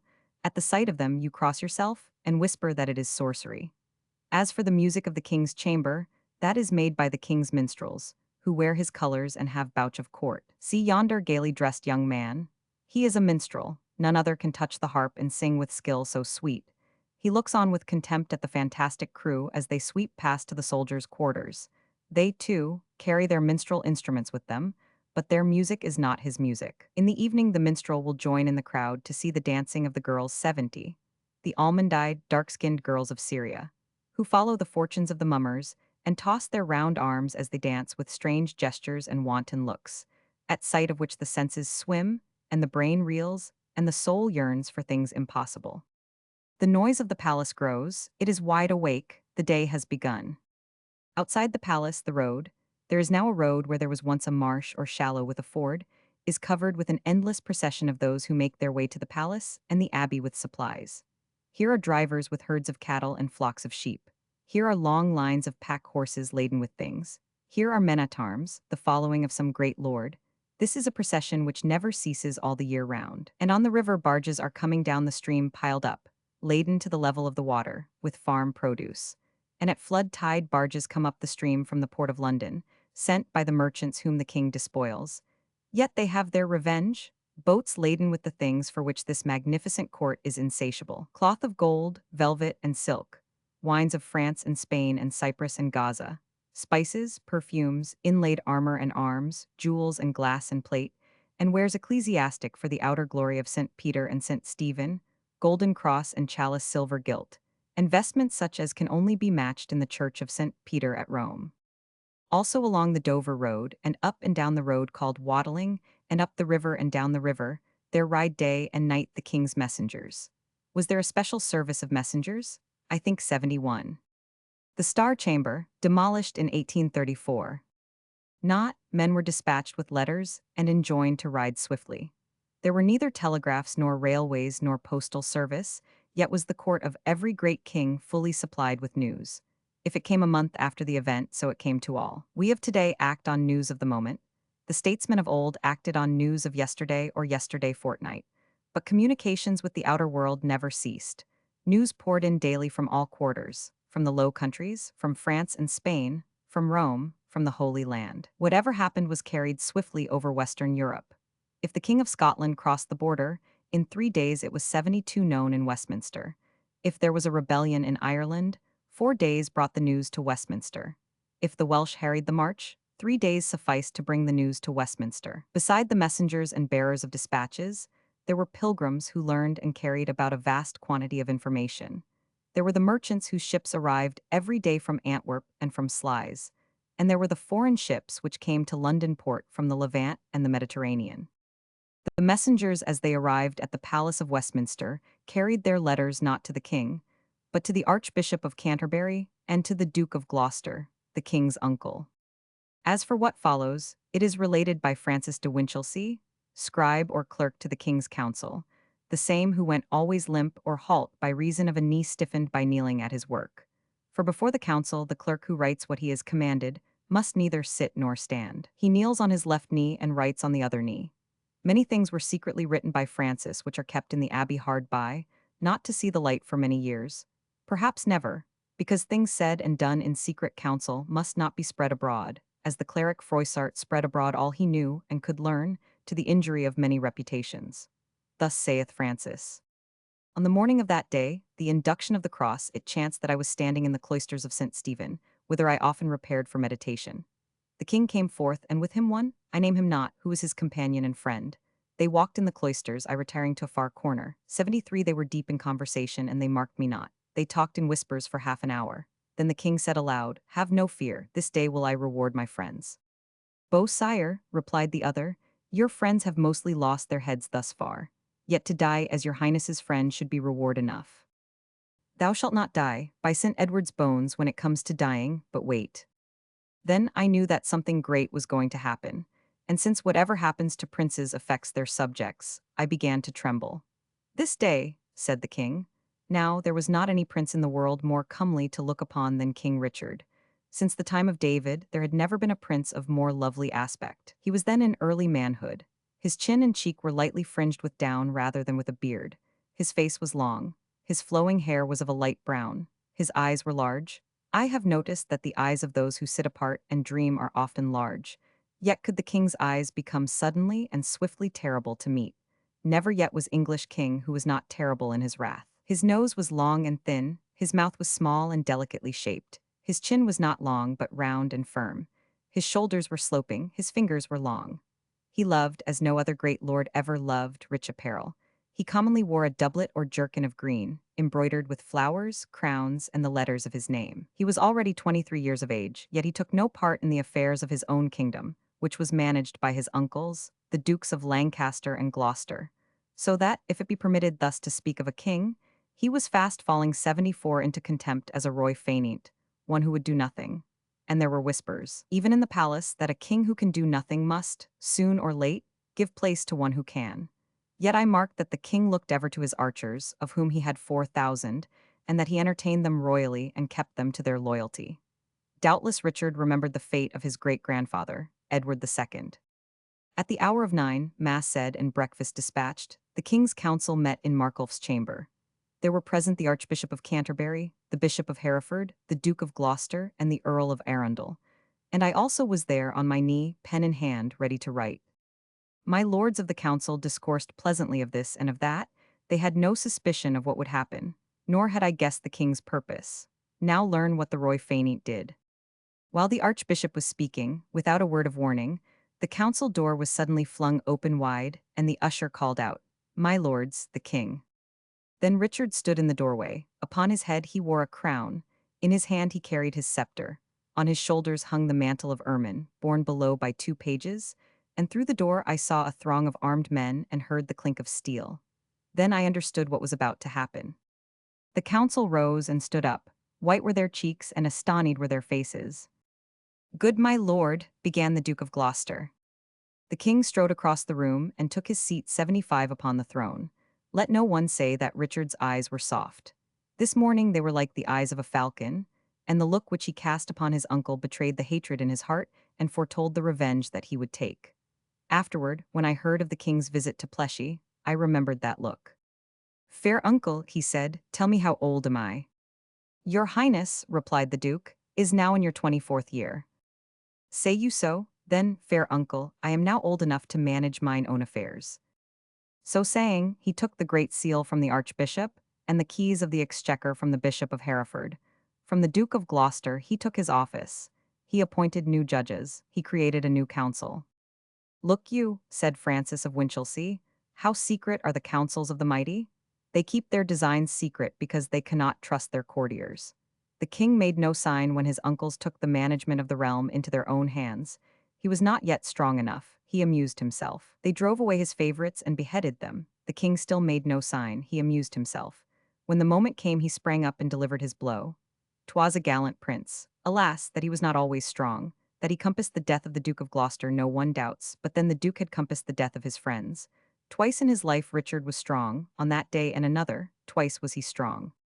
That night there was high revelry in the palace. The mummers and the minstrels and the music made the court merry, and the dancing girls moved the 76 hearts of the young men. And the king's fool made the courtiers laugh when he jested about the duke's amazement and the archbishop's discomfiture. And as for me, plain Francis the scribe, I am inclined, seeing the miseries that have since fallen upon that most puissant prince and upon this country, to humble myself and to acknowledge the mercy of heaven in refusing me a higher place than this of scribe. The kings succeed, the council changes, the axe and the block are always doing their work, but the scribe remains, and were it not for the stiffness of this right knee and a growing deafness, I should have but little cause for complaint. Here ends the manuscript of Francis de Winchelsea. When the king's house was removed from Westminster to Whitehall, the importance of the old palace suffered little diminution. St. Stephen was dissolved, but the chapel was not destroyed nor were the cloisters broken down. The commons came across the road, leaving the chapter house and exchanging one lovely building for another. They proceeded so to alter, and to rebuild and add and subtract that by the time of the fire, there was not much left of the old St. Stephen. The other buildings of the palace were gradually modernized. so that in the end little was left of the old palace except the nest of chambers that belonged in the first instance to Edward the Confessor, with the Hall of Rufus. As for this medieval palace, with its narrow lanes, its close courts, its corridors and cloisters, its lancet windows, its tourelles, its carved work, all that was gone, never to be replaced. But a good deal of history, a great many events, had to take place on this site before the building of the present House of Parliament, which is the greatest change of 77 all. I set out in these chapters with the desire not to repeat, more than was necessary, stories that have been told over and over again.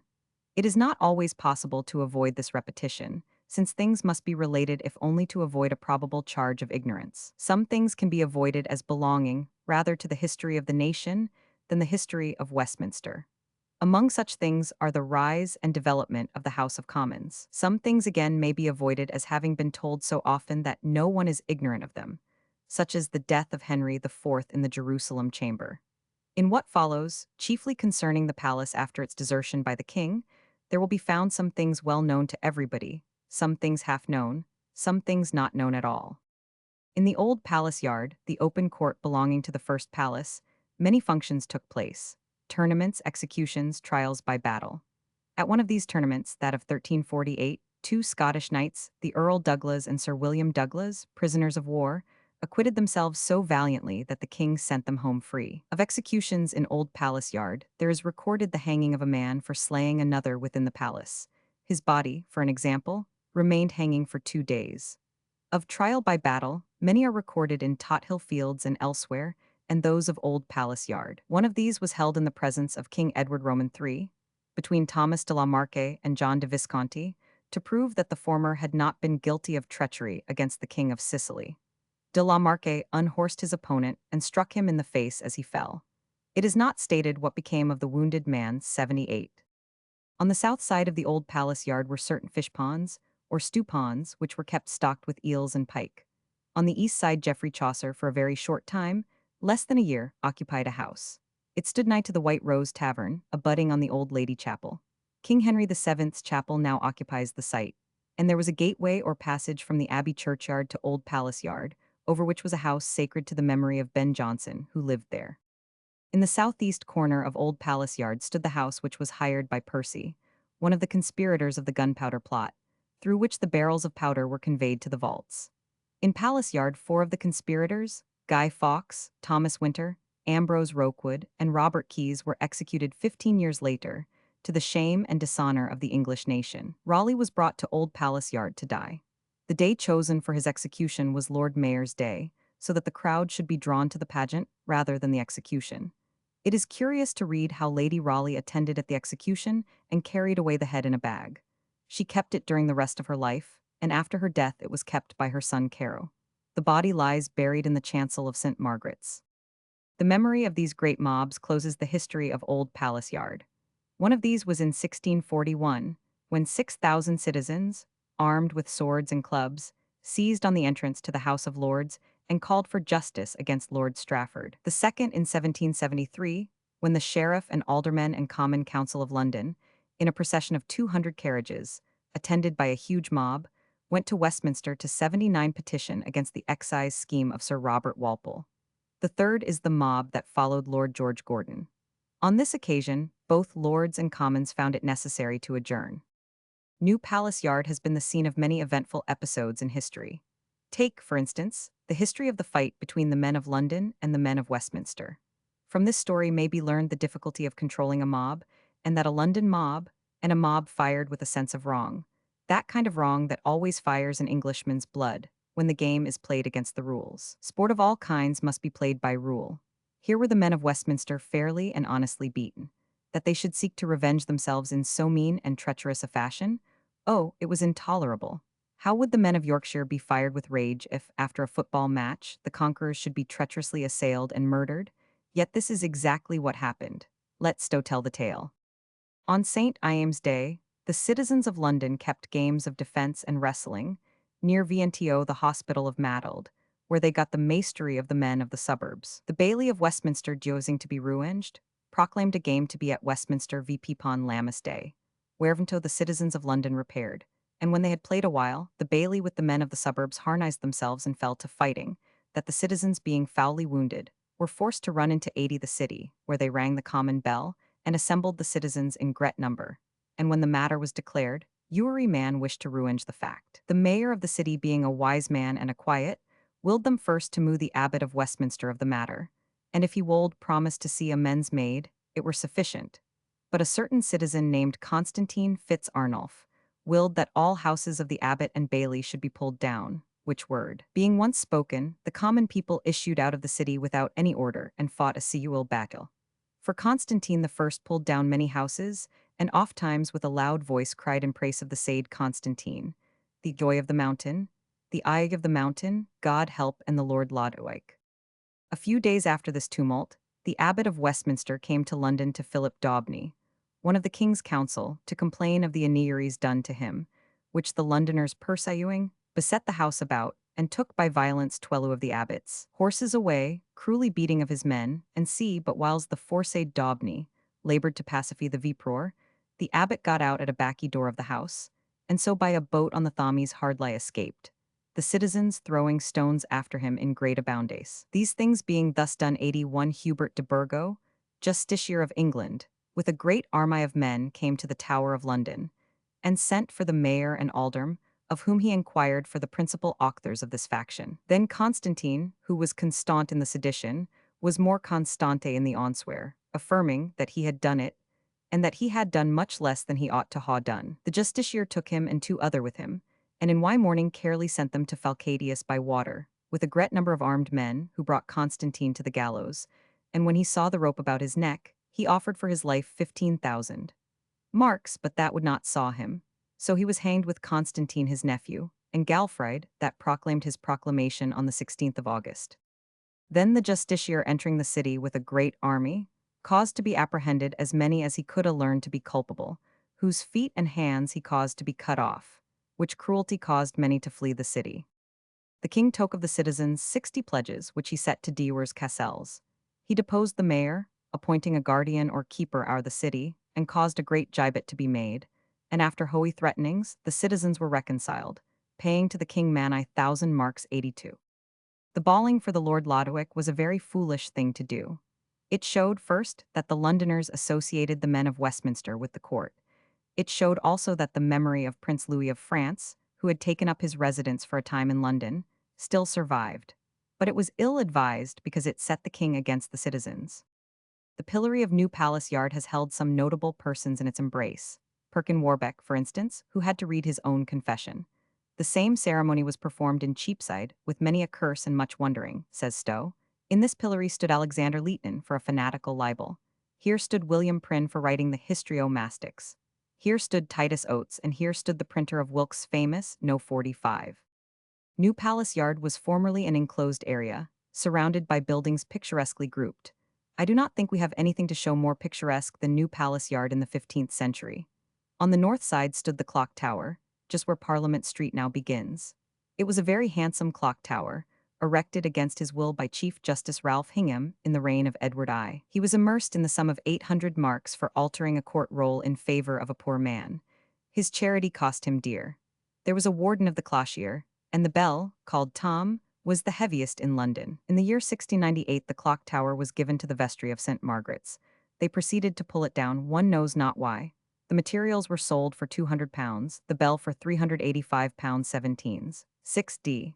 It weighed 82 cwt, 2 qrs, £21. The bell was recast and taken to St. Paul's. On either side of the clock tower ran houses 83, 85, 84, belonging to the merchants of the wool staple, the marketplace of which was at the back of the houses. An archway opened into King Street at the northwest corner. The west side was occupied by houses, the gate into the Abbey, and St. Margaret's. On the south side was Westminster Hall, with the courts of the Exchequer. On the east was the Star Chamber, ending in what was called the Bridge, and a pier running out into the river. Under the courts of the Exchequer were 2 prisons called Hell and Purgatory. There was also Heaven, and all these places became taverns. When one speaks of Westminster Hall, it seems as if the whole of English history rolls through that ancient and venerable building. Historians have exhausted their eloquence in speaking of these gray old walls. What things have they not seen? the coronation banquets, the entertainments of kings, the proclamations, the solemn oaths, the state trials, we cannot, if we would, keep out of Westminster Hall. It was once the High Court of Justice. 3 judges sat here in different parts of the hall, hearing as many cases. The state trials may be left to Macaulay and the historians. I think that we are here most concerned in that curious trial of the prentices which followed Evil May Day, 1547. Everybody knows that the Church of St. Andrew under Shaft is so called because a tall maypole, the highest in London, was laid along, under a pentice, the side of the church and a row of houses called Shaft Alley. Every May Day the pole was taken off its iron hooks and set up on the south side of the church in the street, being higher than the steeple itself 86 now. As to the connection of the steeple with Westminster Hall, it shall be told in the words of Maitland. About 2 years after this, an accident happened, which occasioned the epithet of evil to be added to this day of rejoicing, and that day was afterward noted by the name of Evil May Day. In the 9th year of the reign of King Henry Roman VIII, a great heart-burning and malicious grudge grew amongst the Englishmen of the city of London, against strangers, and namely, the artificers found themselves much aggrieved, because such number of strangers were permitted to resort hither with their wares, and to exercise handicrafts, to the great hindrance and impoverishing of the king's liege people, which malice grew to such a point that one John Lincoln, a broker, busied himself so far in the matter that about Palm Sunday, or the 5th of April, he came to one Dr. Standish with these words: "Sir, I understand that you shall preach at the Spittal on Monday in Easter week. And so it is, that Englishmen, both merchants and others, are undone by strangers, who have more liberty in this land, than they, which is against reason, and also against the commonweal of this realm. I beseech you, therefore, to declare this in your sermon, and in so doing you shall deserve great thanks of my Lord Mayor, and of all his brethren." And herewith he offered unto the said doctor a bill containing the matter more at large. But Dr. Standish, wisely considering that there might more inconvenience arise from it than he would wish if he should deal in such sort, both refused the bill and told Lincoln plainly that he meant not to meddle with any such matter in his sermon. Whereupon the said Lincoln went unto one Dr. 87 Bell, or Bellet, a canon of the aforesaid Spittal, that was appointed likewise to preach upon Tuesday in Easter week, at the same Spittal, whom he persuaded to read his said bill in his pulpit, which bill contained, in effect, the grievances that many found from strangers, for taking the livings away from artificers and the intercourse from merchants, the redress whereof must come from the commons united together.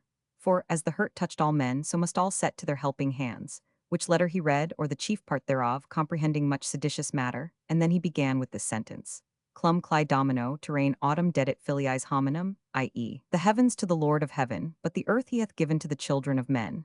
And upon this text he showed how this land was given to Englishmen, and, as birds defend their nests, so ought Englishmen to cherish and maintain themselves, and to hurt and grieve aliens for respect of their commonwealth. And on this text, pugna pro patria, fight for your country, he brought in, how, by God's law, it was lawful to fight for their country, and thus he subtly moved the people to oppose strangers. By this sermon, many a light-headed person took courage, and spoke openly against them. And by chance there had been divers ill things of late done by strangers, in and about the city of London, which kindled the people's rancor the more furiously against them. The 28th day of April, divers young men of the city picked quarrels with certain strangers, as they passed along the streets. Some they smote and buffeted, and some they threw into the channel, for which the Lord Mayor sent some of the English 88 men to prison, as Stephen Studley, Skinner, Stevenson Betts, and others. Then suddenly rose a secret rumor, and no man could tell how it began, that on May Day, next following, the city would slay all the aliens, insomuch that divers strangers fled out of the city.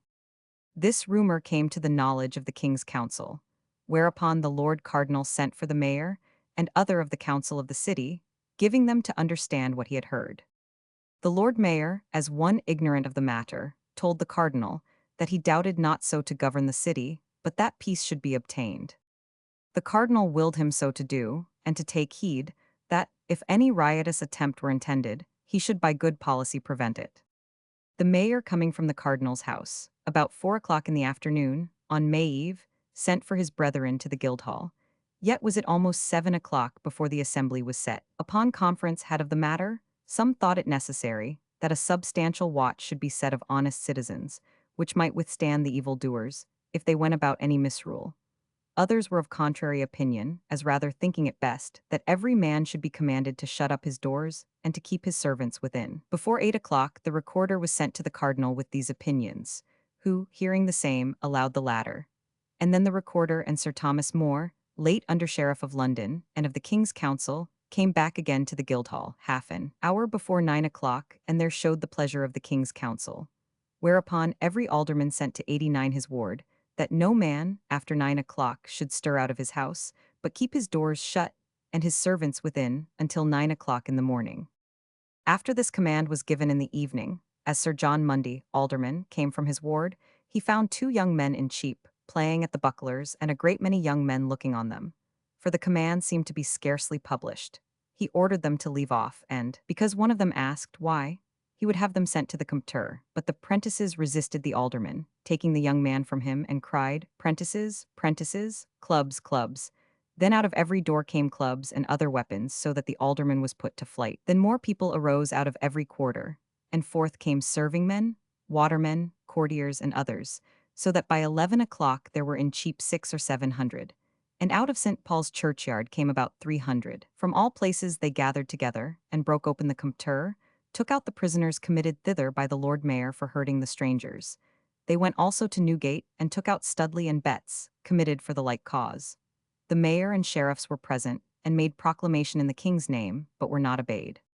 Being thus gathered in crowds, they ran through St. Nicholas's shambles, and at St. Martin's gate Sir Thomas More and others met them, desiring them to return to their homes, which they had almost persuaded them to do. When some within St. Martin's, throwing sticks and stones, hurt several who were with Sir Thomas More, particularly one Nicholas Dennis, a sergeant at arms, who, being much wounded 90, cried out, "Down with them." And then all the unruly persons ran to the doors and windows of the houses within St. Martin's and spoiled all they found. After that they ran into Cornhill, and so on to a house east of Leadenhall, called the Green Gate, where dwelt one Mutas, a Picard or Frenchman, with whom dwelt several other Frenchmen. These they plundered, and if they had found Mutas, they would have struck off his head. They ran to other places, and broke open and plundered the houses of strangers, and continued thus till 3 o'clock in the morning, at which time they began to withdraw.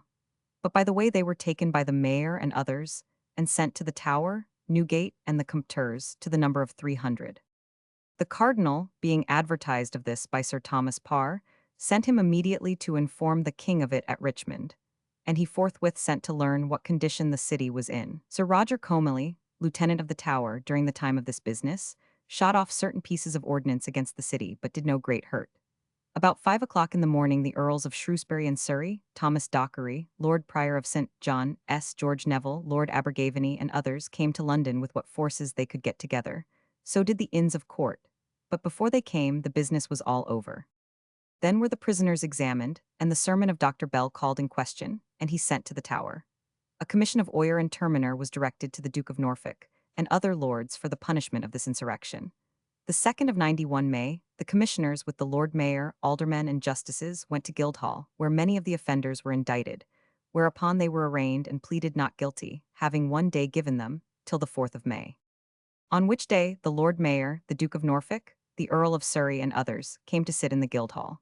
The Duke of Norfolk entered the city with 1,300 men, and the prisoners were brought through the streets tied with ropes, some men, some lads but of 13 or 14 years old, to the number of 278 persons. That day John Lincoln and divers others were indicted, and the next day 13 were adjudged to be drawn, hanged, and quartered.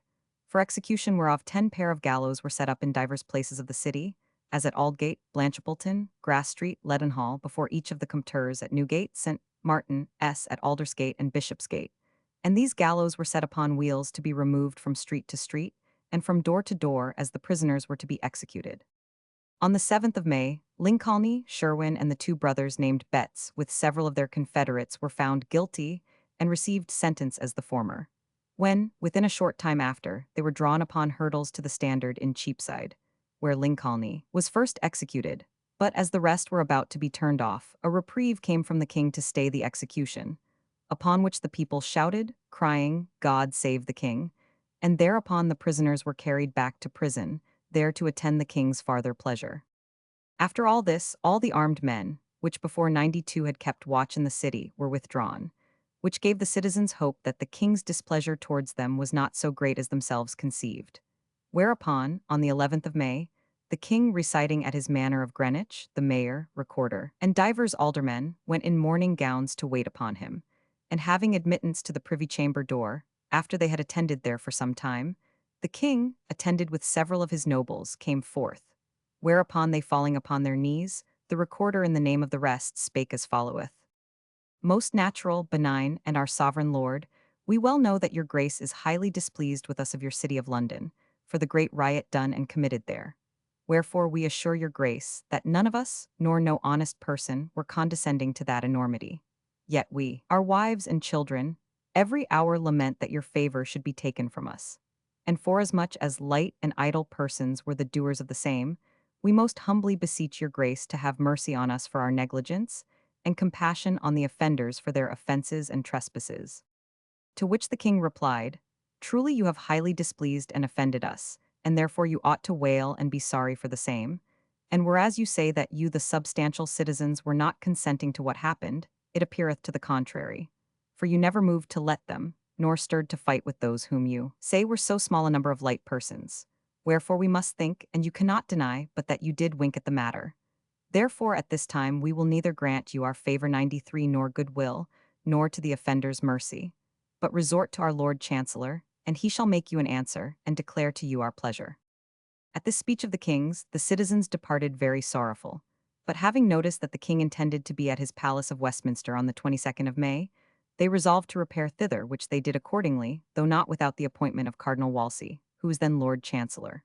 When as a cloth of estate being placed at the upper end of Westminster Hall, the king took his place, and after him the cardinal, the dukes of Norfolk and Suffolk, the earls of Wiltshire, Surrey, Shrewsbury, and Essex, with several others, the Lord Mayor, Recorder, and Aldermen, together with many of the Commons, attending in their liveries.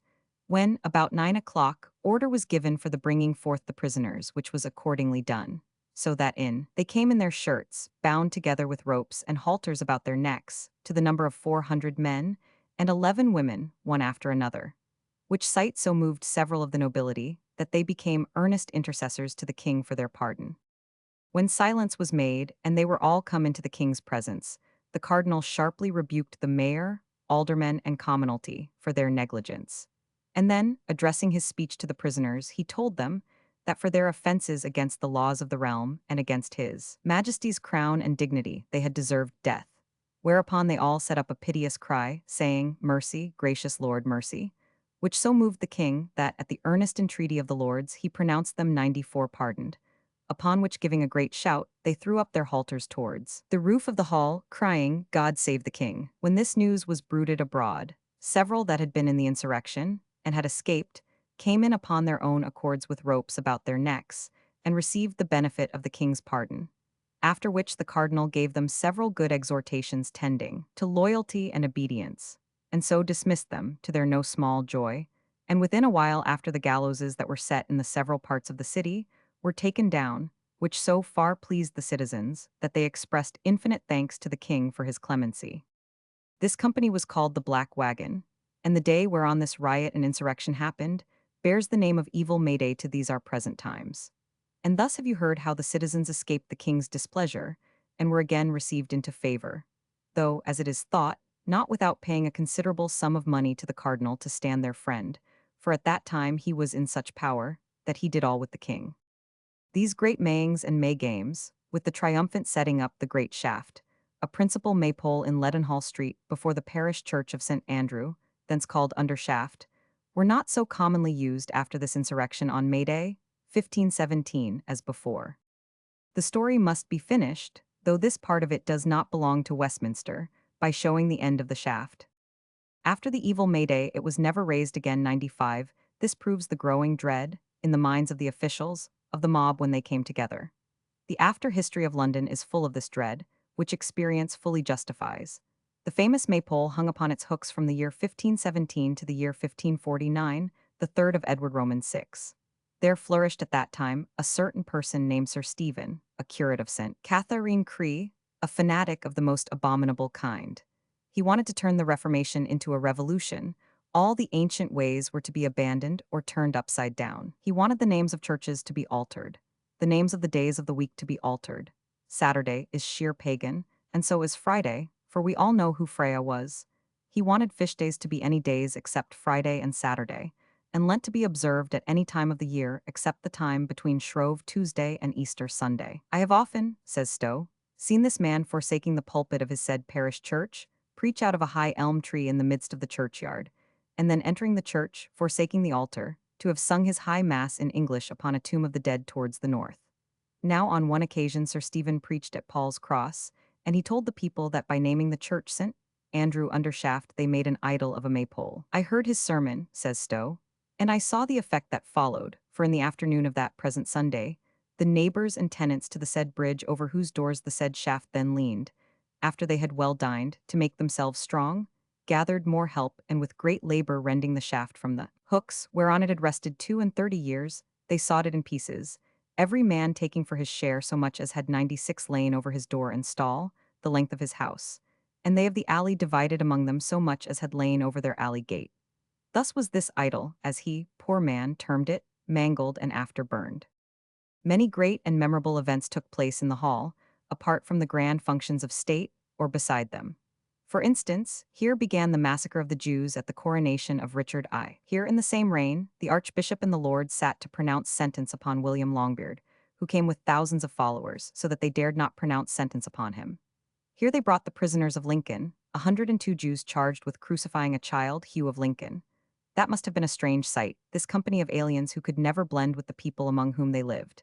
Different in face, different in ideas, different in religion. They are dragged into the hall, roped together. The prospect of death is before them. They are accused of a crime which they would not dare to commit, even at the very worst time of oppression, even when the wrongs and injustices and hatred of the people had driven them well nigh mad. At the end of the hall sit their judges. The men-at-arms are at their side to let none escape. The hall is filled with people eager for their blood. The witnesses are called, they have heard this said and that said. It is all hearsay, there is nothing but hearsay, and at the close 18 of them are sentenced to be hanged, and the rest are driven back to prison, lucky if, after many years, they live to receive the king's release. Stalls and shops for books, ribbons, and other things were set up along the sides of the hall, and it was 97 always a great place for lawyers. Lydgate says, speaking of the hall, within this hall, neither rich nor yet poor. Wold do for aught, all thug I should die. Which seeing I gat me out of the door. Where Flemminge on me began for to cry. Master, what will you require or buy? Fine felt hats or spectacles to read. Lay down your silver, and here you may speed. And so enough of Westminster Hall, and the history of England 98. Chapter 3. The Abbey I. Leave to courtly hands, to ecclesiastics of rank, to those who understand the pomp and dignity of history, the Abbey Church, with its royal memories and national associations. It is for deans to dwell at length upon this stately shrine of England's story, those whose place is duly assigned and reserved for them at coronations, functions, and funerals in this church, those whose office brings them into personal relations with kings and queens, princes and princesses, those who belong to the palace as much as to the abbey, are the fittest persons to write on the events and episodes belonging to the church, and to enumerate the chapels, altars, tombs, and monuments within its walls. Again, there is the building itself. This has been described over and over again by architects and the students of architecture. Stone by stone, the structure has been examined. Hardly one that has not been assigned to its builder and its date. We have been taught all that remains of Edward the Confessor, all that Henry III began and his son continued, what Richard II raised, what is due to Henry VII and what to Wren. We may leave aside, for the most part, the ceremonies of state, coronations 99. Arms of the Abbey of Westminster. Weddings, funerals, the monuments, and the architecture. Are they not written in the book of the Dean? Some of us, when we read of these great functions, fall into the reflection that in that time, as in this, the place of the scholar, the poet, or the storyteller would have been outside among the crowd. The man of letters would have been distinguished beyond expectation had he been invited to stand somewhere far back in the nave, if he had secured a point of vantage near the north porch, or anywhere in the abbey precinct where he could stand and see the procession sweep past, the procession of heralds, trumpets, knights and barons, and rich lords, bishops and mitred abbots, pursuivants and more trumpets, splendid banners and canopies and shields borne by nobles, esquires, and the king's valets. Lastly, their highnesses the king and the queen themselves. If he should happily stand near the porch, he would hear the rolling of the organ and the voices of those who sing. When the soldiers rushed out of the church at William's crowning to hack and cut down the people in suspicion of a tumult, the poet was among them and was glad to escape with a broken head. When King Richard's men-at-arms slew the Jews, the poet who was then outside among them thought himself happy that he was not mistaken for one of those unfortunates. The poet was standing outside the Abbey church, in a very good place too, when, with pageant 100 songs and flowers, the whole world turned out to welcome good Queen Bess. At every coronation before and since that festival, he has formed part of the outside throng. When the rejoicing and the thanksgiving for the happy closing of 50 years were solemnly celebrated, 7 years ago, the poets and the men of letters occupied their old place. It was the curb. All that was really noble and great and worthy of honor in the nation was invited within the walls. For literature was left, according to immemorial custom, the usual struggle for a place upon the curb. The proper place for the man of letters in this country has always been, and is still, the curb. Here let us stand, then, happy at least in hearing the discourse of the people. When the procession has been reformed and has swept past us again, we will betake ourselves to coffee house or tavern, there to talk about it, while the great folk, the quality, sit down to their banquet in Westminster Hall. If we take from Westminster Abbey its kings and princes, its abbots, its coronations, its funerals, what remains? Exactly that which remains when you have taken out of history the kings, barons, and great lords. There remain the people, in this case the monks with the servants of the abbey. If we consider the daily life of one monk, we shall understand pretty well the daily life of all. And we shall presently realize that our old friend Barnaby Gooch is not an authority to be altogether trusted, that the monks of Thorney were not all gross sensualists wallowing in their animalism, and that on the other hand most of them were not, and in the nature of things could not be, followers of the austere and saintly life, great scholars, or great divines. The unremembered life of Hugh de 101. Plan of the Benedictine Abbey of Westminster. By kind permission of Professor Henry Middleton. 103,102. Stainage, in religion brother Ambrosius, sometime monk in this Benedictine house, may be chosen to illustrate the rule, as it was practiced in the 15th century, just before the dissolution. Hugh de Stainage was the younger son of a knightly house. The family originally, as the name shows, held lands in Stainage, east of Chichester. At the time of his father's death, he was killed fighting for the Red Rose at Tewkesbury. There was still a small estate in Sussex, to which the eldest son succeeded. The second son was sent to London, where he was articled to Sir Ralph Joceline, Draper, Lord Mayor in the year 1476. This son afterward rose to be sheriff, and would have been mayor, but that he died of the sweating sickness. A third son went abroad and entered the service of the Duke of Tuscany. What became of him is not known. Hugh, the youngest, for whom there seemed nothing but the poor lot of becoming bailiff or steward to his brother, was so fortunate as to receive admission to the most wealthy monastery in the kingdom. He was thus assured of an easy life, with the chance of rising, should he show ability, to a position of very considerable dignity and authority. It was now extremely difficult to enter one of the richer abbeys. A lad of humble origin had no chance of admission. Sometimes founders or benefactors, kin, possessed the right of nomination. Sometimes admission was bought by money or the gift of land. Sometimes it was obtained by the private interest of some great man. At this time, however, about the year 1472, the monastic life, owing to many causes, had lost some of its attractions. First, there was going on a long and 104. Habit of a novice of the Order of St. Benedict. Exhausting civil war, in which many noble houses were doomed to destruction, and the flower of English youth had to perish. Men had become too valuable to be shut up in a cloister. Again, the spread of Lollard opinions made all classes of people question the advantages of the monastic life. Thirdly, the wars had 105 greatly damaged the value of the monastic property, so that an abbey no longer supported so many monks as formerly. Thus the number of monks decreased steadily. At Westminster there had been 80. Before the dissolution, this number sank below 30. At Canterbury 150 became 54. At Gloucester 100 went down to 36. Probably those who remained had no desire to return to the former and longer roll, which would involve a diminution in the splendor of their establishment. We must remember that the external splendor of the abbey, which does not necessarily involve luxury and gluttony, was a thing always greatly regarded by the brethren. It magnified the order.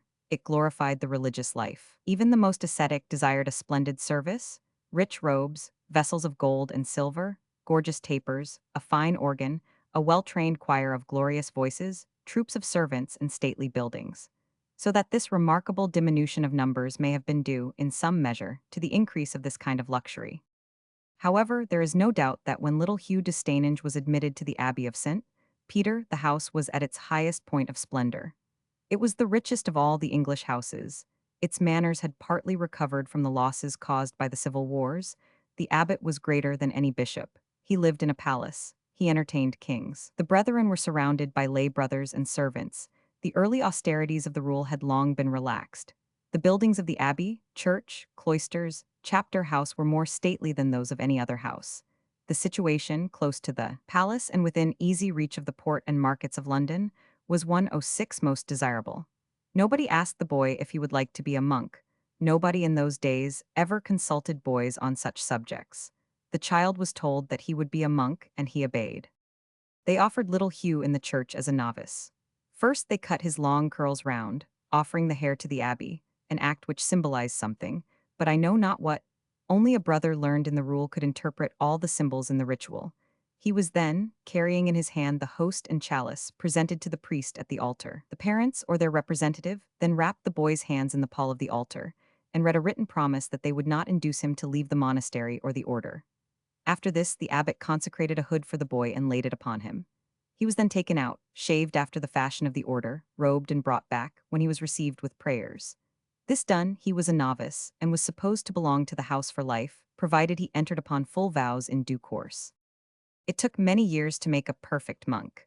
The rules under which Hugh was now brought up were more voluminous than those of the Talmudic law. Long hours of silence, sitting with eyes downcast, never being left alone, allowed to play only once a day. The performance of every action, even to the lifting of a cup to the lips, to be done according to the rule. The separation of the boys from each other, all. These minute regulations, all these vexatious and petty precautions, learned after frequent floggings, and fully observed only after the habit of long years, gradually transformed the boy from possible manhood to certain monkhood. Gradually the old free look vanished. He 107. Entrance to Chapter House. 109,108. Wall of the refectory from Ashburnham House. Became silent, timid, obedient. The house was all his world. The things of the house were the only things of importance in the whole world. He was not cruelly treated. On the contrary, he was most kindly treated, well fed, well clothed, well cared for. He quickly understood, as children do, that these things, so irksome at first, were necessary, that all the elders, even the abbot and the prior, had gone through the same discipline. All the time the boy's education in other things besides the rule was going on. He was taught a great deal grammar, for instance, logic, Latin, philosophy, writing and illuminating, music, singing, the history of the order. The Benedict 110 times always rejoiced in a liberal education. The schoolhouse was the west cloister. Here, the arches being glazed, desks were placed one behind the other, and the boys sat in the single file, with their books before them. There were rules of silence, rules of talking French only, rules how to sit, how to carry the hands, rules here and rules there, regulations everywhere. If they had all been enforced, imbecility must have followed. As Hugh did not become imbecile, the regulations were certainly interpreted in a kindly spirit. The brethren, for instance, except the teachers, were not allowed to converse with the boys. But we may be very certain that they did converse with them, and that they were kind to them, because St. Benedict could never wish to drive out of human nature that best part of it which prompts man to be tender toward the young. What happened to Hugh was that he acquired, little by little, the habit of living according to rule, that by continual iteration he gradually learned the whole of the litanies and psalms, and that he obtained, before he became a full monk, some knowledge of the various branches of learning in which he had been grounded at his desk in the West Cloister. I pass over the ceremony of profession. To give it in detail would take up too much space. To quote extracts might convey a false impression.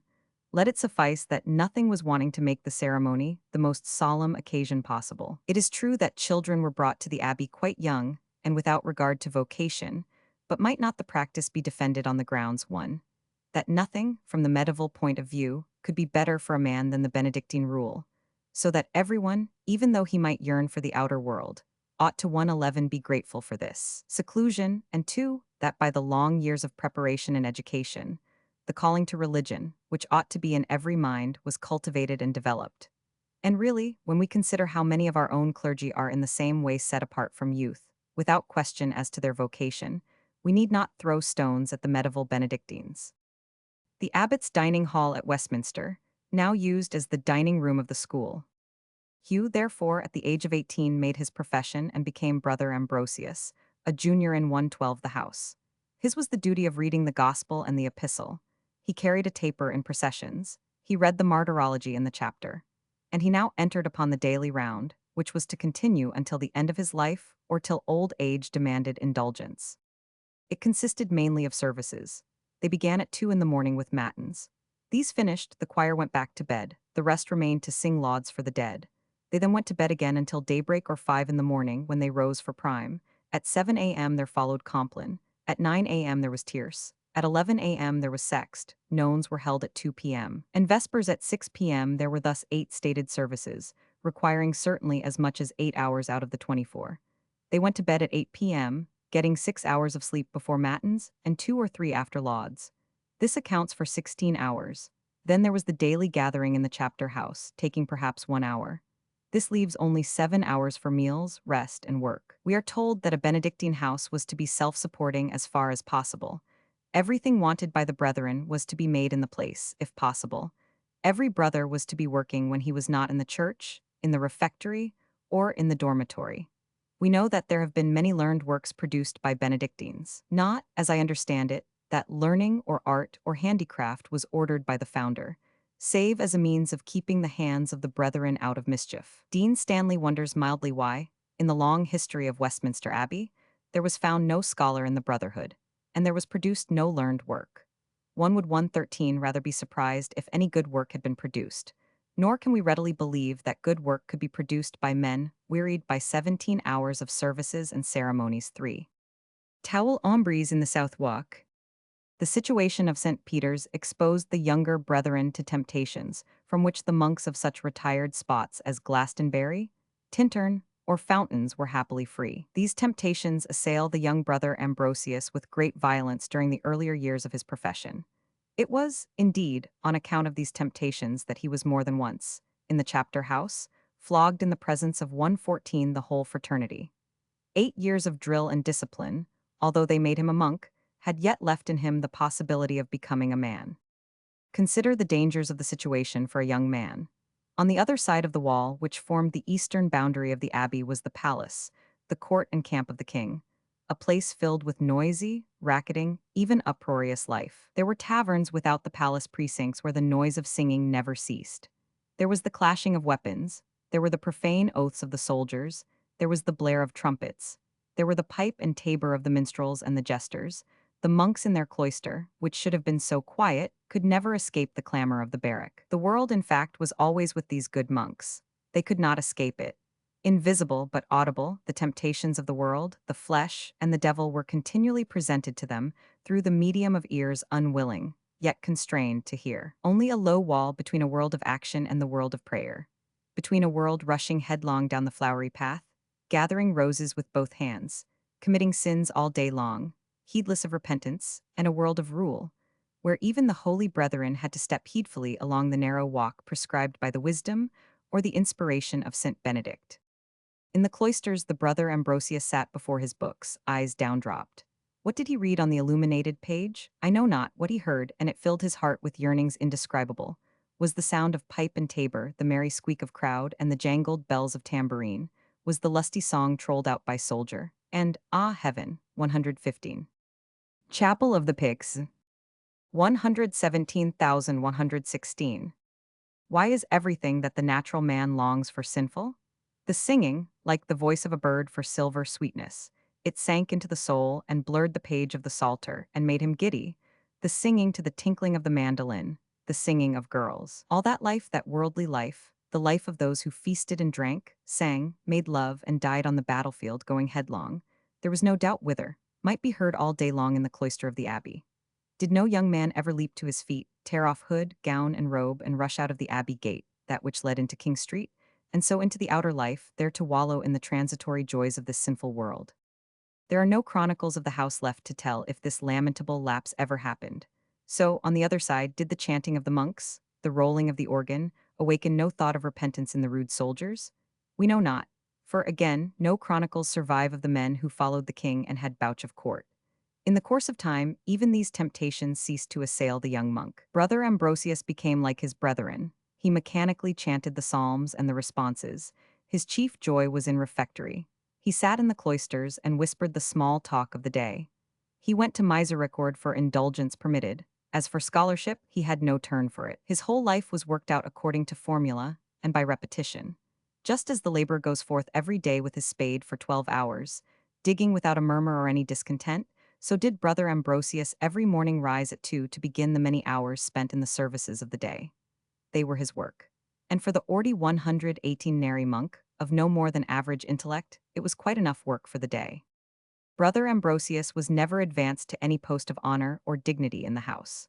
A certain rusticity, perhaps a certain dullness produced by the discipline acting on a mind of only ordinary intelligence, prevented his advance. But he presently became not only learned in the minor points of the rule, but also a great stickler for forms. He knew everything, the exact time and manner of changing clothes, putting on shoes, taking knife in hand, lifting the cup to drink, holding the hands in the chapter, and other important points. He knew them all, he watched his brethren. He insisted on observance. He was so jealous for these things that the subprior once rebuked him, saying that the rule must be obeyed indeed, but that he who thinks too much of his brothers, obedience in small things is apt to forget his own obedience in great things. Perhaps this brother at one time may have entertained ambitions. There were many offices of honor in the house. Might not he, too, aspire to rise? Who would not wish to be an abbot, and especially a mitred abbot? Besides ruling the house and the brethren, the mitred abbot had the rank of a peer. He rode abroad, hawk in hand, his mule equipped with cloth of gold, followed by a retinue of 100 persons. He created knights, he could coin money, he received the children of noble families among his pages, he administered enormous estates, or, if he could not be abbot, he might be prior. The privileges and duties and powers of the prior are bewildering to read: to go first after the abbot, to sit in a certain stall, to put on his hood before the others, in the 119. Door to the chapel of Edward the Confessor, now Pick's office. 121,120. Cloister as well as out, precedence was the chief thing sought.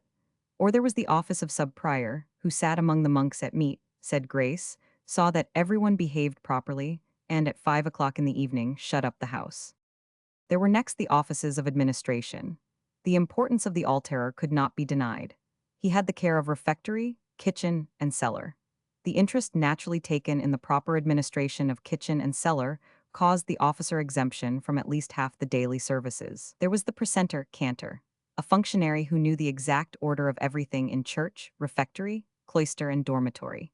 He was the director of ceremonies. So complicated were the rules, so exact and minute were the prescribed ceremonies, robes, and gestures, that no one except those who had been brought up from childhood in the house could hope to learn or to remember them all. There were, besides, the kitchener, who ordered and arranged the food and looked after the sick in the infirmary; the seneschal, who was a kind of bailiff and held the courts; the bursar, who received the rents and paid the bills and the wages; the sacrist, who had charge of the church plate and vestments and candles, and with the subsacrist slept in the church; the almoner, who did a great deal more than administer alms, for he provided the mats and the rushes for the cloister, chapter house, and dormitory. He distributed broken victuals to the poor, and he was to seek out cases deserving of help and relief in the town or nearest villages. E.g., St. Thomas Hospital was originally the almonry of Bermondsey Abbey, and it was in the town of Southwark that the almoner sought for deserving cases. 122 next, there was the master of the novices. There were other offices, but these were chiefly held by lay brothers and by servants, of whom, in Westminster Abbey, there were some 200, following every conceivable trade that was wanted for the maintenance of the abbey. 4. Brother Ambrosius held no office, and presently lost whatever ambitions he might have had. But the life, which seems to us so monotonous, was to him full of variety. There was always something to expect, just as children are always looking forward to holidays, to a birthday, to a change. For instance, here are some of the incidents which saved him from falling into lethargy. On certain days, the brethren shaved each other in the cloister. On an appointed day, 2 days before Christmas, the whole brotherhood bathed. On Christmas Day there were rules about combing the hair. At the same season they celebrated the office of the shepherds, acted by boys for the angels, and the brethren for the shepherds. They also enacted a feast of asses, for which there was to be prepared a furnace made of cotton and linen ready to be fired. There was a procession of prophets, including Balaam on his ass, the angel represented by one of the boys. This drama finished with the appearance of Nebuchadnezzar with an idol. 3 youths were called upon to worship the idol. They refused and were instantly thrown upon the lighted furnace, and as instantly taken out again by a supposed miracle. At this 123. Treasure chest in the chapel of Pyx, used in the transportation of the king's exchequer. 125,124. Juncture the Sibyl appeared, but her reason for joining in the drama is not apparent. At this season there was also the Liberty of December, with its Feast of Fools, the Abbot of Fools, the burlesque services, the bawling, drinking, and misrule permitted at that season. On the Epiphany they performed another miracle play called the Office of the Three Kings. Another Feast of Asses represented the flight into Egypt. On Shrove Tuesday there was feasting. At Easter there was a succession of offices, plays, shows, and processions. At Whitsuntide the descent of the Holy Spirit was represented by the flight of a white pigeon. This multiplication of rules, this attention to trifles, these childish diversions, prove, if any proof were wanted, the deadly dullness of the monastic life, unless it was lit up by spiritual fervor. The ordinary mind cannot dwell continually upon things spiritual, yet it must be occupied with something. Therefore, when the monks were not engaged in services or in the refectory, although they were ordered to work at some bodily or intellectual pursuit, most of them occupied themselves with trifles. They amused themselves with childish shows.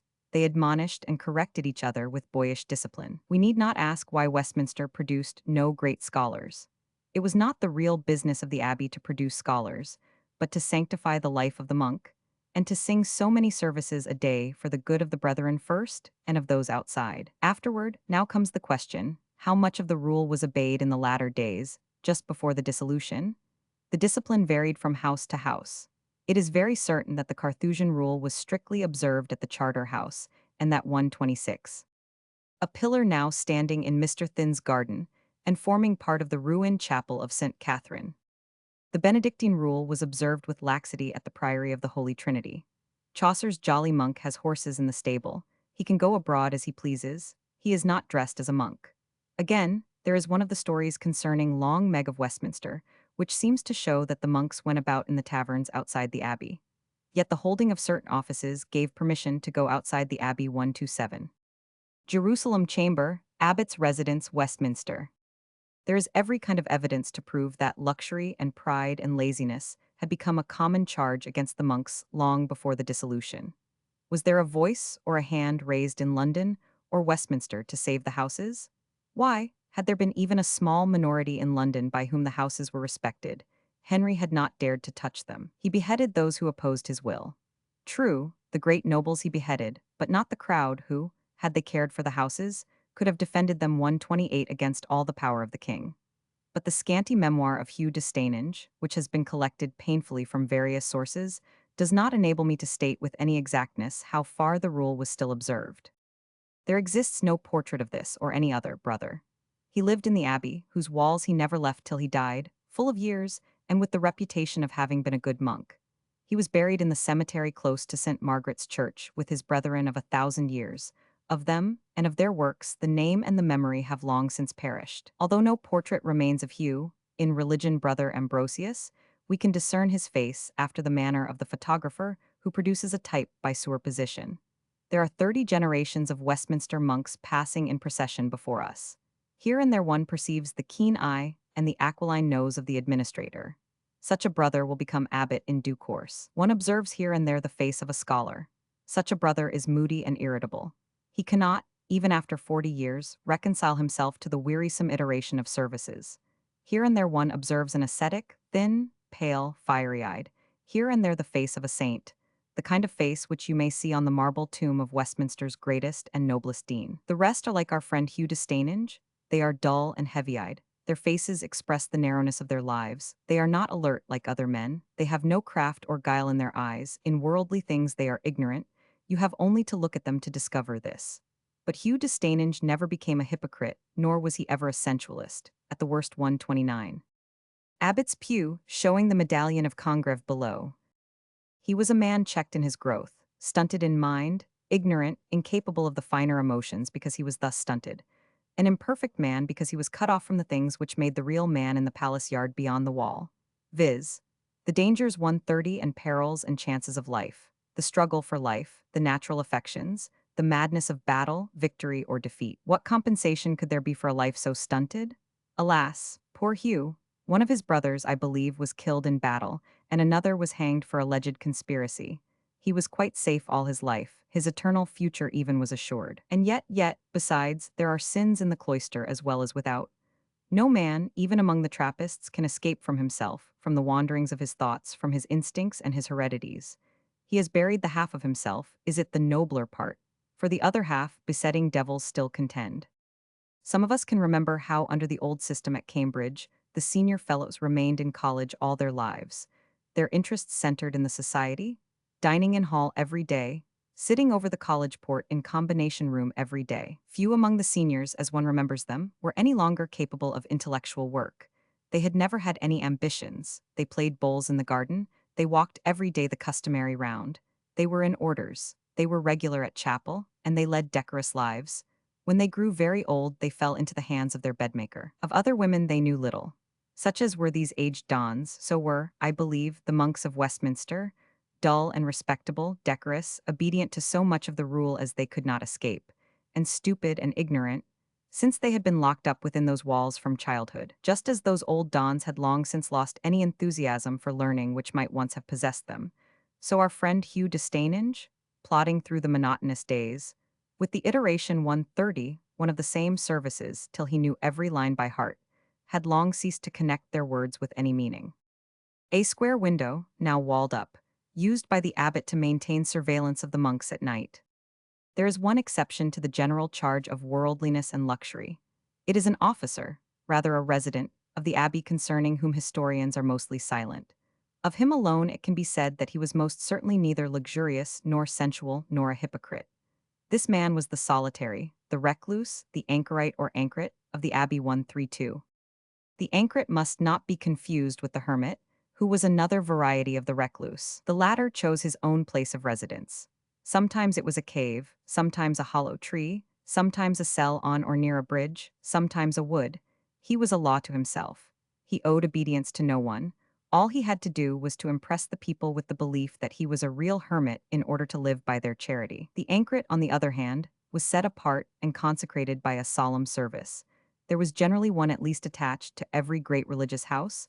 There was an anchoret or an anchoress belonging to many parish churches. On the other hand, no church was allowed the distinction of a recluse without the special permission of the bishop. Thus, in 1361, the bishop granted permission to the parish church of Whalley to maintain two anchoresses in the churchyard, with two women as their servants, on an endowment provided by Henry, Duke of Lancaster. These two anchoresses were apparently immured in their cells, the attendants bringing them their food.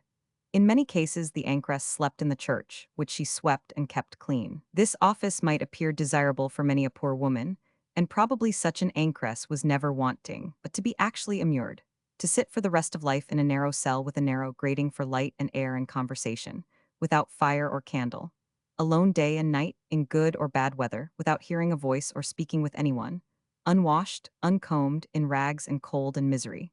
This could never come to be regarded as a trade or calling by which to make one's livelihood. Of the anchoret's sincerity we can scarcely entertain a doubt. 133. Monk of the Order of St. Benedict. 130, 5134. The following extracts from an unpublished chronicle by a nameless brother may illustrate the service of consecration of an anchoret. The date appears to have been about the beginning of the reign of Henry Roman IV. It will be observed that the practice of whispering or singing news, gossip, and scandal instead of the appointed psalms was practiced at Westminster. After the singing of matins, on the morning of St. Thomas, or Mumping Day, when the brethren began the lauds for the dead, it was whispered abroad that the abbey anchoret was dead at last. Brother Innocent, my neighbor on the right, sang the news in my ear when we turned to the altar for the Gloria. Dead is our holy anchoret. He is dead. He died at midnight. The abbot confessed him. He is dead. I, for my part, in like manner, transmitted the news to Brother Franciscus. In this manner, though by our rule it is a sin, do we lighten the labor of chanting, and keep off the sleep which is sometimes ready to fall upon us. We knew that his time had come. He had reached the extremity of age allowed to man, even, it was said, his 100th year. For 60 years he had been immured, those who conversed with him, but of late his discourse was wild, saw through an iron grating a long, bent figure, with white hair and white beard reaching to his waist. His face was like the face of some corpse which had escaped corruption, so thin, so white, so sunken it was. But for the gleaming of his eyes, one would have thought him the figure of death as he is painted in the cloister of Paul's. He was reckoned a very holy person. The brothers were justly proud of having an anchoret of such reputation for saintliness. Formerly, it was said, he would recount 136 engagements with devils, such as those which happened to St. Dunstan, our founder, when he was a recluse at Glastonbury, or those which happened to St. Anthony, but of late, the devils being rooted, he was left to his meditations, and his discourse consisted of pious ejaculations, some of which have been written down by the Cancellarius. And for the last year or two, his soul being rapt, his voice spoke only words uncertain. King Richard himself, that noble benefactor of the house, thought it not beneath his dignity to take counsel with the anchoret before he went forth to stay the rebellion. I know not what the holy man told the young king, but all men know how the leader was killed and the rebels were scattered. Like the renowned Mother Julian of Norwich, our anchoret brought honor and offerings to the house. Now he was dead. After daybreak, when we met in the common room, the air in the cloisters being eager and cold, we whispered each other, "How shall we bury him? With what honors? Will he work a miracle? Shall the house obtain at length a saint for itself? If so, those of St. Albans and those of the Holy Trinity of London will not hold up their heads beside us. And who, if any, who will succeed him?" And at this question we hung our heads and dropped our eyes, and murmured, "Nay, if one were worthy, but these vows are too much for me." Yet there must be found someone, because an abbey without an anchoret is like a ship without a rudder. We monks pray for the world, the anchoret prays for the monks. Unless we know that all night long the anchoret in his cell is praying for the house and ourselves, who can sleep upon his bed? The anxiety was speedily set at rest, for it became 1:37. Abbot Islip's Chapel, 130, 9138.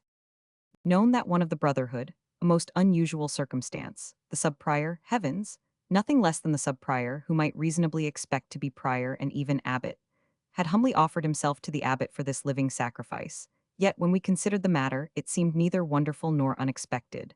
The sub-prior, Humphrey of Lamphythe, was always a silent man and zealous in his duties. As one of the monitors, he had been thought too zealous, and many a brother could show upon his back the marks of the zeal which had placed him on the culprit's bench in chapter. The sub-prior, perhaps he would be more free to carry on his austerities in the anchoret's cell.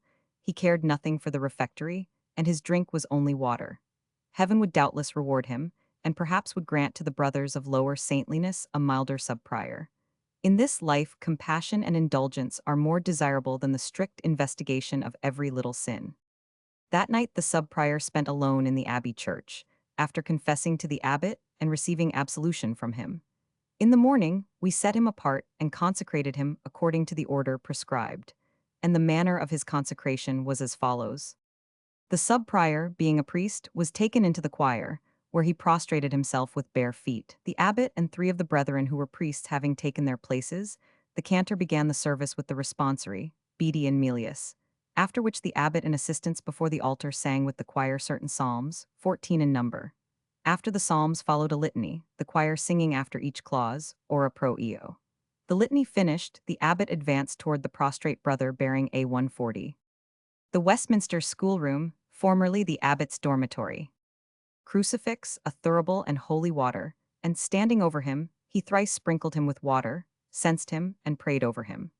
The abbot then raised the candidate with his own hands, and gave him 2 lighted tapers, at the same time admonishing him to 141 remain steadfast in the love of God. Then the candidate, standing, listened to the deacon, who read first from the prophet Isaiah, next the Gospel according to St. Luke, as on the festival of the Assumption of the Virgin Mary. After this, the new garments which he was to put on were blessed. The candidate then took the vows, which were 3 only, and those the same as the vows at profession, viz., of chastity, of obedience, and of steadfastness. The candidate next kneeled at the altar, and, kissing it 3 times, repeated each time the words, "Suscepe me, Domine," etc., the choir responding. This done, he offered the 2 tapers at the altar, and again kneeled while the abbot removed his monastic frock and clothed him with the garments newly blessed. Then followed a service of prayer. It was the Veni Creator, with the Paternoster and Et Ne Nos. The abbot then, standing on the north side of the altar, preached to the brethren and to the congregation assembled, commending the new recluse to their prayers. The candidate then himself sang the Mass of the Holy Ghost. We had now completed that part of the consecration which takes place in the church. The abbot then took the new recluse by the hand and led him down the nave of the church, followed by the choir and all the brethren unto the little door leading into the west cloister. The church was filled with people to see the sight. A new recluse is not seen every day. There were the domicile, the maidens of the queen, come from the palace. There were knights and pages and even men-at-arms. There were sanctuary men, women, and children, men with hawks upon their wrists, men with dogs, merchants from the wool staple, girls of 142. Tombs of Vitalis, Gerasmus de Blois, and Crispinus, abbots of Westminster. Wanton looks from the streets and taverns beyond the walls. The hawks jangled their bells, the dogs barked, the women chattered, the men talked loudly. The girls looked at the brothers as they passed, and whispered and laughed, and I heard one brother say to another that this was a thing which would make the sub-prior 143 return to the monastery, and he saw it. And all alike craned their necks to see the man who was going to be shut up in a narrow cell for the rest of his days. Tally for sixes, 8d. Issued by Treasurer to King Edward I to the Sheriff of Lincolnshire about 1290. The anchoret cell is on the south side of the infirmary cloister. It is built of stone, being 12 feet long, 8 feet broad, and with an arched roof about 10 feet high. On the side of the church, there is a narrow opening by which the occupant can hear Mass and can see the elevation in the chapel of St. Catherine. On the other side is a grating by which he can receive his food and converse with the world. But it is too high up for him to see out of it. Therefore, he has nothing to look upon but the walls of his cell. This morning, the west side had been broken down in order to remove the body of the dead man and to cleanse the cell for the newcomer. So, while we gathered round in a circle and the people stood behind us, the abbot entered the cell and censed it, and sprinkled it with holy water, singing more psalms and more prayers. When he came forth, the recluse himself entered, saying aloud, Hc requis me in seculum seculi. The choir sang another psalm. Then the abbot sprinkled dust upon the head of the recluse with the words beginning, de terra plasmesti. This done, the operarius cum sues operariis replaced the stones and built up the wall anew. And then, singing another psalm, we all went back to the cloister, leaving the sub-prior to begin his lifelong 144 imprisonment. A stone bench for bed, his frock for blanket, a crucifix, and no other furniture. In the cold nights that followed, lying in my bed in dormitory, I often bethought myself of the former sub-prior alone in his dark cell, with devils whispering temptation through the grating. Devils always assail every new recluse, well-nigh frozen, praying with trembling lips and chattering teeth. No, I am not worthy. Such things are too high for me. But the new sub-prior proved to possess a heart full of compassion, and the house had rest for many years to come. Note in another hand, this recluse, formerly Humphrey of Lamphythe, surpassed in sanctity even his predecessor. It was to him that Henry V. repaired after the death of his father, as is thus recorded by Thomas of Elmham. The day of the funeral having been spent in weeping and lamentation, when the shades of night had fallen upon the face of the earth, the tearful prince, taking advantage of the darkness, secretly repaired to the recluse of Westminster, a man of perfect life, and unfolding to him the secret of his whole life, being washed in the bath of true penitence, received against the poison of his sins the antidote of absolution. Thus, having put off the cloak of iniquity, he returned decently garbed in the mantle of virtue 145. Chapter 4. The Abbey, Roman II. The Abbey must not, however, be dismissed without some reference to its history. There is a history of its buildings, and there is a history of its people. The architectural history of the Abbey has been written in many volumes. Briefly, there was a monastery with its church here as early as the 8th century. This was destroyed by the Danes. Then a new house with its church was founded, and the house was rebuilt on a scale of great magnificence by Edward the Confessor. Next, Henry III resolved to honor Edward the Confessor by pulling down his church and rebuilding it entirely. This he accomplished as far as the crossing of the transepts and the nave. The great feature of the new church was now the shrine of the Confessor, raised high above the floor of the church by an artificial mound of earth brought from the Holy Land. St. Peter, to whom Edward had dedicated the church, was now supplanted by St. Edward. The nave was continued by Edward I, who built 5 bays, according to Gilbert Scott. The chantry of Henry V, Henry VII's chapel, and the completion of the western towers by Wren, or by his pupil Hawksmoor, have been added since the work of King Edward. As for the domestic buildings of the Abbey, there are still fragments remaining of the Confessor's work. But the buildings were in great part rebuilt by Abbot 146 Litlington toward the end of the 14th century. The cloisters, the Jerusalem chamber, the chapter house, the abbot's dining hall still remain, while the cloisters, the refectory, the infirmary cloisters, and fragments of the chapel of St. Catherine also show in ruin, more or less complete, the beauty of his work. The history of a monastery apart from its architecture must be meager. The more meager it is, the more likely, one feels, is it that the house has sustained its pristine zeal. To the Benedictine of the ancient rule, behind his walls, cut off from the outer world, there were no events. He was buried. The world did not exist for him. The small events of the abbey, the death of one abbot and the election of another, an unexpected legacy, the building of another chapel, the addition of new carved stalls to the abbey church. What else was there to chronicle? At Westminster, the monks were noted for their scriptorium. The work of copying and illuminating was one which flourished in religious houses, first because it was work which required the attention and care of men who were not bound by any consideration of time. Whether a missal was completed in a year or in 10 years mattered nothing. The only point worthy of consideration was the excellence of the work. Next, it was just the kind of delicate artistic work, conventional in its drawing and in its coloring, which a monk of artistic tastes would like. What else did the Westminster monks do?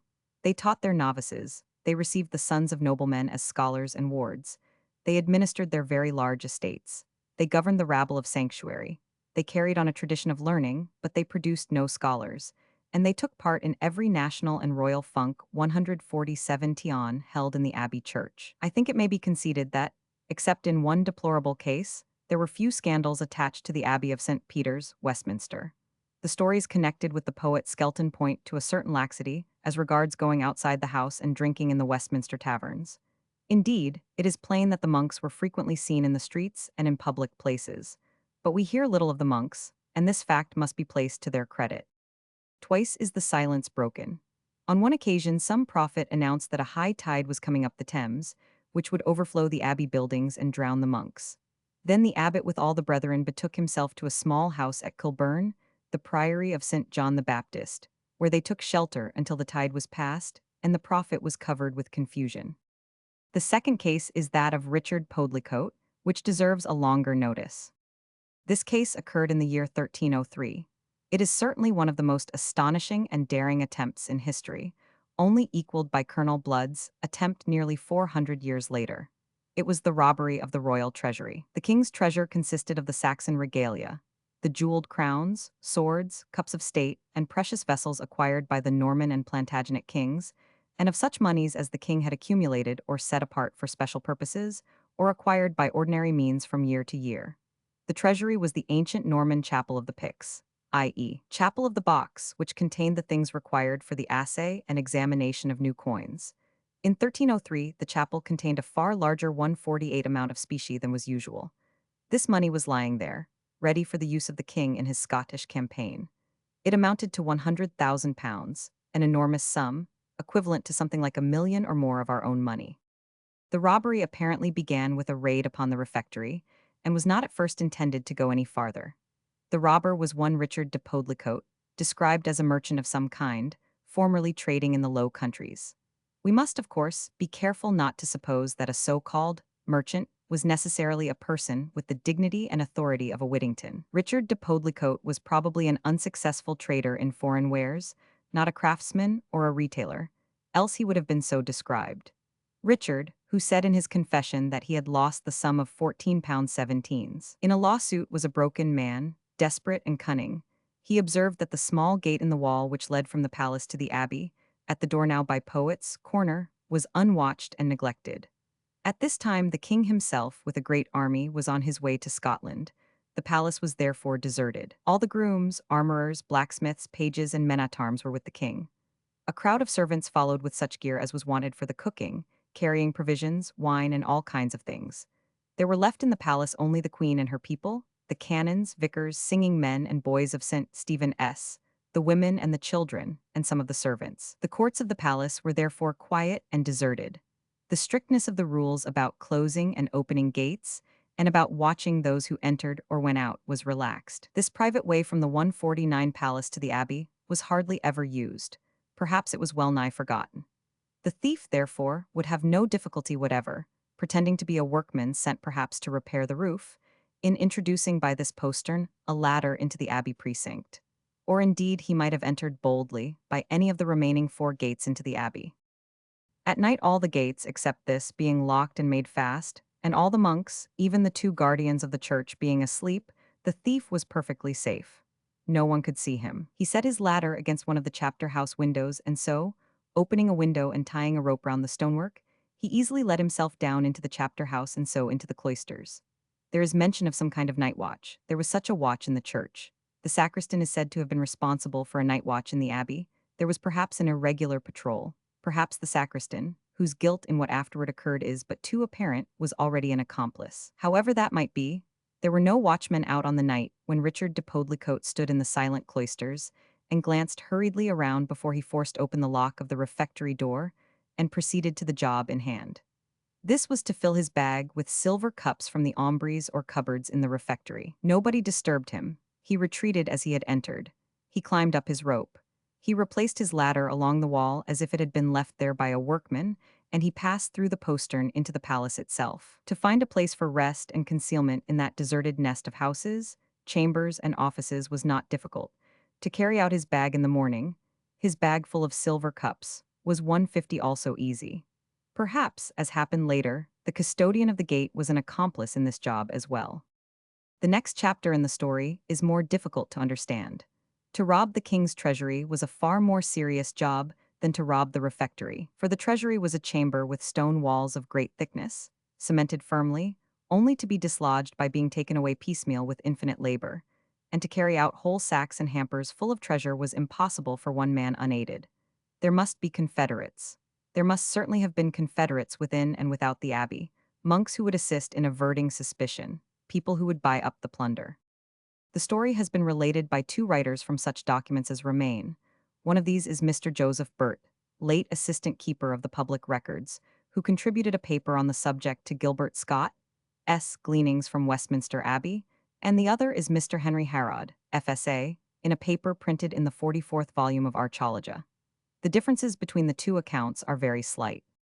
Mr. Harrod, however, endeavors to prove that the king's treasury was not the chapel of the Picts, but the crypt of the chapter house. I cannot think that he has made out his case. It is true that the crypt is a strong and massive structure, perfectly well adapted for such a purpose. But the tradition which attaches to the chapel, the strong iron door, the provision about the keys, the nature of the things actually stored there after the regalia was removed, seemed to me quite clearly to prove that this place, and not the crypt, was the royal treasury. In considering the method of the robbery, it makes 151 a very great difference whether the treasury was in one or the other place. Consider the plan, P101, of the abbey. If the treasury was in the chapter house, the robber might, if the postern were closed, work all day at the back of this house. No one ever came into the cemetery, which is now Henry Roman VII's chapel. If the treasury was in the chapel of the Picts, he would have to work by night only in the passage frequented every day by the monks, and leading from the chapter house to the cloisters. In any case, the whole world knew the position of the king's treasury. In the reign of Edward I, just as now, there was the massive and ponderous iron door, closely locked, which could not be broken open in a single night by a dozen men. The abbot and the prior were the official guardians of the treasury. They kept the keys. A key was also kept by the master of the king's wardrobe. Matthew of Westminster is deeply indignant at the suspicion that any of the monks were concerned in the robbery, but he is careful not to tell the story, which is suspicious to the highest degree. Meantime, it is perfectly certain that no one unaided could effect this work without its being discovered while incomplete.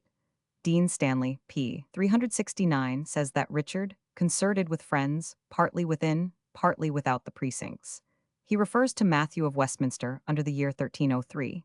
Unfortunately, Matthew makes no reference whatever to any accomplices. He merely says, Edward had his treasury plundered by a single robber. And this bald statement he repeats immediately afterward. The undeniable facts in the case are these. At the end of April, 1303, the king's treasury at 152 Westminster Abbey was broken open, and a great quantity of treasure was stolen. On June 6, the king, being then at Linlithgow, heard of the robbery and very naturally fell into a wrath more than royal. He dispatched writ after writ, ordering the most searching investigation. An investigation was made. In consequence of this, all the monks of Westminster and 40 other persons were taken to the Tower and kept there. On the day of Annunciation, 1306, the monks were released. The evidence, so far as it has been preserved, shows how the robbery was planned and carried out. First, there is the confession of Podlicote himself. He was a traveling merchant for wool, cheese, and butter, and was arrested in Flanders for the king's debts in Bruges, and there were taken from him £14 ones, for which he sued in the king's court at Westminster at the beginning of August in the 31st year, and then he saw the condition of the refectory of the abbey, and saw the servants bringing in and out silver cups and spoons and mazers. So he thought how he might obtain some of those goods, as he was so poor on account of his loss in Flanders, and so he spied about all the parts of the abbey. And on the day when the king left the place for Barnes, on the following night, as he had spied out, he found a ladder at a house which was near the gate of the palace toward the abbey, and put that ladder to a window of the chapter house, which he opened and closed by a cord.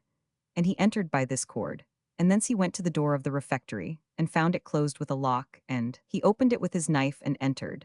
And there he found 6 silver hanaps in 153 ombry behind the door, and more than 30 silver spoons in another ombry, and the mazer hanaps under a bench near together. And he carried them all away, and closed the door after him without shutting the lock. And having spent the proceeds by Christmas, he thought how he could rob the king's treasury. And as he knew the ways of the abbey, and where the treasury was, and how he could get there, he began to set about the robbery 8 days before Christmas with the tools which he provided for it, viz. 2 taras, great and small knives, and other small engines of iron, and so was about the breaking open during the night hours of 8 days before Christmas to the quinzin of Easter, when he first had entry on the night of a Wednesday, the eve of St. Mark, April 24. And all the day of St. Mark he stayed in there and arranged what he would carry away, which he did the night after, and the night after that, and the remainder he carried away with him out of the gate behind the church of St. Margaret, and put it at the foot of the wall beyond the gate, covering it with earth, and there were there pitchers, cups with feet and covers. And also he put a great pitcher with stones and a cup in a certain tomb. Besides he put 3 pouches full of jewels and vessels, of which one was hanaps, entire and in pieces. In another a great crucifix and jewels, a case of silver with gold spoons. In the third hanaps, 9 dishes and saucers, and an image of Our Lady in silver gilt, and 2 little pitchers of silver. Besides he took to the ditch by the mews a pot and a cup of silver. Also he took with him spoons, saucers, spiced dishes of silver, a cup, rings, brooches, stones, crowns, girdles, and other jewels which were afterwards found with him. And he says that what he took out of the treasury, he 154 took at once out of the gate near St. Margaret's Church, and left nothing behind within it. It will be observed that he takes the whole blame to himself and names no confederates. Was this loyalty to his friends? If so, it was loyalty of a very unusual kind. Another man, John de Rippingall, however, who also confessed, states that there were present 2 monks, 2 foresters, 2 knights, and about 8 others. The evidence of conspiracy was very strong.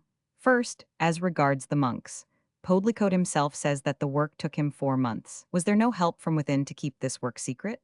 Consider, the robber was cutting through a massive stone wall.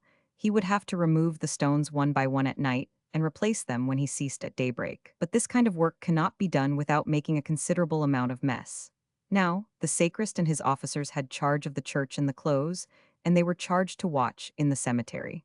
By the cemetery is meant, I suppose, the ground lying between the east end of the abbey and the wall, now covered by Henry Roman VII's chapel. Stanley, without any discoverable authority, calls the cloister garth the cemetery. During that time of 4 months, the sacrist's watch never once discovered this workman. I do not suppose a nightly patrol, but any kind of watch means some kind of irregular visit here and there. The work would involve the removal of those stones which were underground. In order to effect this, the flags must be taken up every night if the passage was paved. If it was not, the difficulty of opening and closing the cavity for working in was very greatly increased. It seems to me, in fact, impossible that the 155 thing could have been managed at all without confederates in the abbey itself. There were other reasons for suspecting the sacrist.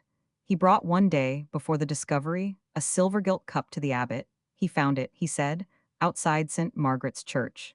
It was debated whether the abbot could rightly keep the cup thus found within the precincts. Where did the sacrist get that cup? Did he give it up in fear of having it discovered in his possession?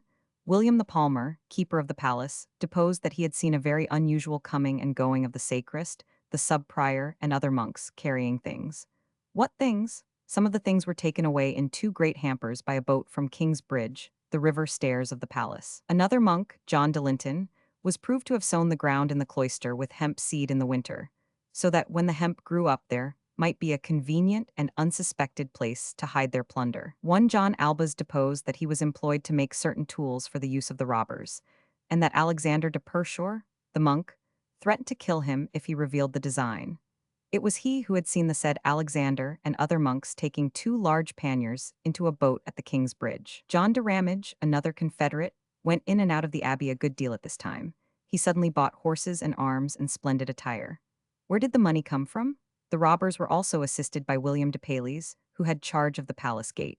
He it was who passed the burglars in and let them out.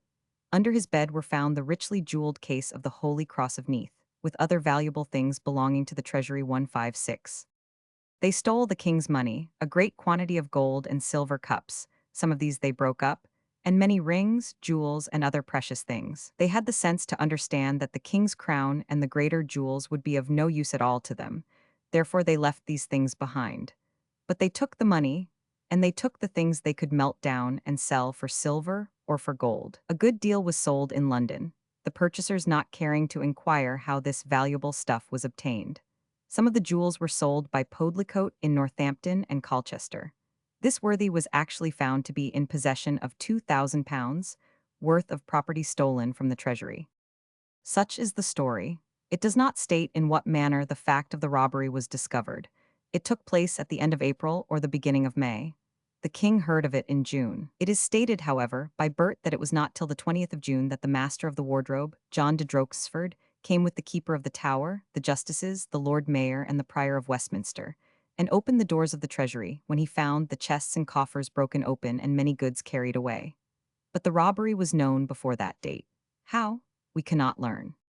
Many of the criminals were caught in actual possession of the spoil.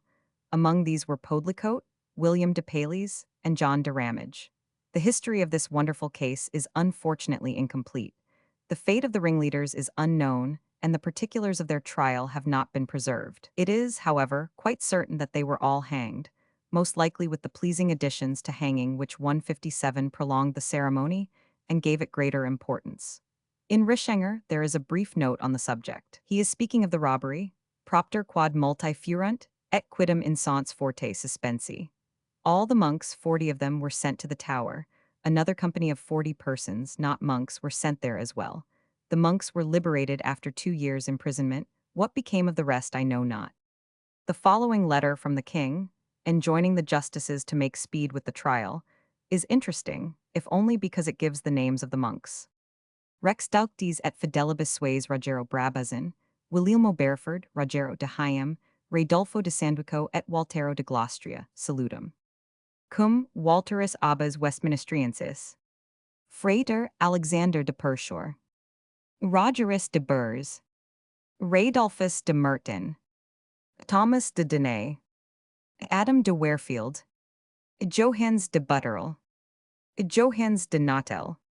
Robertus de Schering. Johannes de Salop. Thomas de Lichfield. Simon de Hennel. Walterus de Arthesden. William de Charve. Robertus de Burs. Ricardus de Sudbury. Henricus Aterai. Adam de Lillem. Johannes de London. Johannes de Witten. Robertus de Middleton. Ricardus de Culworth. Frater Rogerus de Aldenham. Johannes de Wainting. Williamus de Braybroke. Robertus de Roding. Petrus de la Croix. Henricus Payne. Henricus de Burcherton. Philippus de Sutton. Guido de Ashwell. Williamus de Kirchenton. Thomas de Woburn. Williamus de Glaston. Johannes de Wigornia. Robertus Ville. Raymundus de Wenlock. Ricardus de Waltham. Ricardus de Fainlawn. Henricus Temple. Henricus de Wainting. Johannes de Wenlock. Comanacci Justum Domus. Gervais de Saint Egidio. Rogerus de Presthorpe. Walterus de Ethelford. Rogerus de Wenlock. Hanno de Wenlock. Adam Luskeiner. Johannes Sharp. Ricardus Smart. Johannes de Saint Albano. Johannes de Linton, Johannes de Lallam, Henricus Lequen, Ricardus de Weston, Rogerus de Brugger, Thomas de Dingelbrigge, Galfridus del Kohler, Radolfus de Dutton, Radolfus de Humenden, Johannes de Sudbury, Ricardus Burrell, Josias de Cornubia, Galfridus de Cantia, Johannes de Roxonia, Ricardus del U, Johannes de Bralin, Johannes de Bramfleg, Robertus le Porter, Rogerus le Orfever, Robertus le Bolthead, Mauritius Morel, Gaudinus de Lernhout, Diffraction the sorari noster apud Westministerium nuper furtive facta, et thesauro ibitum ad valorum cm, librorum capto et esportato indictati, et e occasion in persona nostra turis noster London detenti. Assurunt si in de falso et maladios indictatos fuis et nobis, attent supplicaverunt quod veritatem inder inquiri et is justitiam exhibere. Faciamus. Assignavimus vos justitiarios ad inquirendum per sacramentum tum militum quam alirum, and si de comitatibus Middlesex, et suri per quos and si super negodio PR dictum plenum veritatem, et ad negodium allud, audiendum et terminandum and c. The names suggest a few observations. First, the monks, with one or two exceptions, all come from country villages or from small country towns. One is from Lichfield, one from London. How are we to interpret this fact? Surely by the very simple explanation that to be made a member of this rich and dignified foundation was a provision for a younger son. 159. The wars carried off some of the sons, eldest as well as younger, in the service of the king or of some great lord. Some found employment and preferment. Some were apprenticed in the great companies of London and perhaps of Bristol, York, and Norwich. Some were put into the monasteries as children and remained there all their lives. With three exceptions, all the surnames are territorial. The three, Payne, Ville, and Temple, may have belonged to gentlehood, but I know not. A boy received as a novice was assured at least of a tranquil life, free from care. We are not to suppose that these rich endowments were given to boys taken from the plough. I say that the names in this list go to prove the fact that the monasteries were filled with the children of gentlefolk. 4. Granting that a rustic would also be called by the name of his village, how was a plain country lad from Pershore, Merton, Warefield, Henley, Sudbury, Rye, to get himself recommended and accepted by the abbot of Westminster? The other names, those of the persons indicted who were not monks, also illustrate the change and growth in the surname. There are 31 names, 21 are places of birth, 4 signify trade, 6 are names which I do not understand. One more episode in the life of the abbey, an episode which startled the brotherhood in a way long remembered. There was a Spanish prisoner in the hands of his captors, 2 English knights named Shackle and Hawk. The prisoner was allowed to go home in order to collect his ransom, leaving his son behind in his place. But the ransom was not sent. Then John of Gaunt, who pretended to the crown of Castile, demanded the release of the young Spaniard. This the 2 knights refused. They intended to secure 160 their ransom, and according to the existing rules of the game as it was then played, they were quite right. John of Gaunt, without troubling himself about the legality of the thing, imprisoned them both in the Tower, but he could not find the young Spaniard. The knights escaped and took sanctuary at Westminster. Hither they were pursued by Alan Bloxhall, Constable of the Tower, and Sir Ralph Furrs with 50 armed men. It was on the 4th of August, in the forenoon, during the celebration of High Mass, that the 2 fugitives ran headlong into the church, followed by their pursuers. Even in the rudest times, such a thing as was then done would have been regarded as monstrous and horrible. For the knights and their servants ran round and round the choir, followed by the men of the Tower, and the words of the gospel. They were at the gospel of the day, were drowned by the clash of mailed heels and of weapons, by the shouts and yells of the murderers and the groans of the victims. Hawk fell dead in front of the prior's stall. One of the monks was killed, no doubt trying to stop the men, and one of Hawk's servants. Then the constable recalled his men and they all went back to the Tower, feeling, we may imagine, rather apprehensive of the consequences. And the Spanish prisoner was not caught after all. Now, this young Spaniard seems to have been the soul of honor, for he was with the knights all the time, disguised as one of the servants. It seems as if he might have given himself up at any moment. Naturally, the abbot and the monks sent up an outcry that was heard over all Christendom. Was the like wickedness ever heard?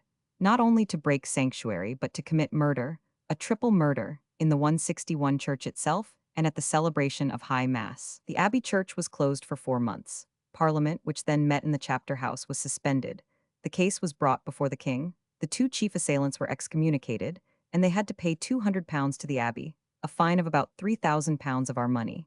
Meanwhile, Shackle compromised the matter of the Spanish prisoner. He gave him up, but received a sum of 500 marks down and an annuity of 100 marks. Another breaking of sanctuary took place at the time of Wat Tyler's rebellion, when the unfortunate marshal of the Marshalsea was dragged from the confessor's shrine and murdered. But the rebels being dispersed, and their leaders hanged, there was nothing more said. Such events as these from time to time broke the monotony of the monastic life. A coronation, a royal wedding, a great funeral, the flight of a queen, Elizabeth Woodville, or a duchess as the Duchess of Gloucester to sanctuary, the death of a king, Henry Roman IV. In the abbey, these things gave the brethren something to think about, something to quicken the slow march of time. There were, and are, however, other residents of the abbey besides the monks. There are all the dead kings and queens and princes, all the dead nobles and the dead ignobles, the dead men of letters and the arts who lie buried in this Campo Santo, the most sacred spot in all the empire. Mortality, behold and fear. What a change of flesh is here! Think how many royal bones sleep within these heaps of stones. The verger will show us the royal tombs and the royal waxworks, with the shrine of the confessor, the armor of Henry V, and all the treasures that lie behind those iron gates. We can see for ourselves the monuments of the great unknown and the great illustrious who are buried in this cemetery. We can read in the historians of the abbey about the tombs and the statues, the sculptors and the architects, the occupants and their royal achievements. Let us turn to the men of letters and of art. Here lies Chaucer, buried in the church in the year 1400, not because he was a great poet, but because he was one of the royal household. The monument was erected in the reign of Edward Roman VI. Next to him lies Spenser, who died in King Street close by. All the poets were present at his funeral. Elegies written by them for this occasion were thrown into the grave with the pens that wrote them.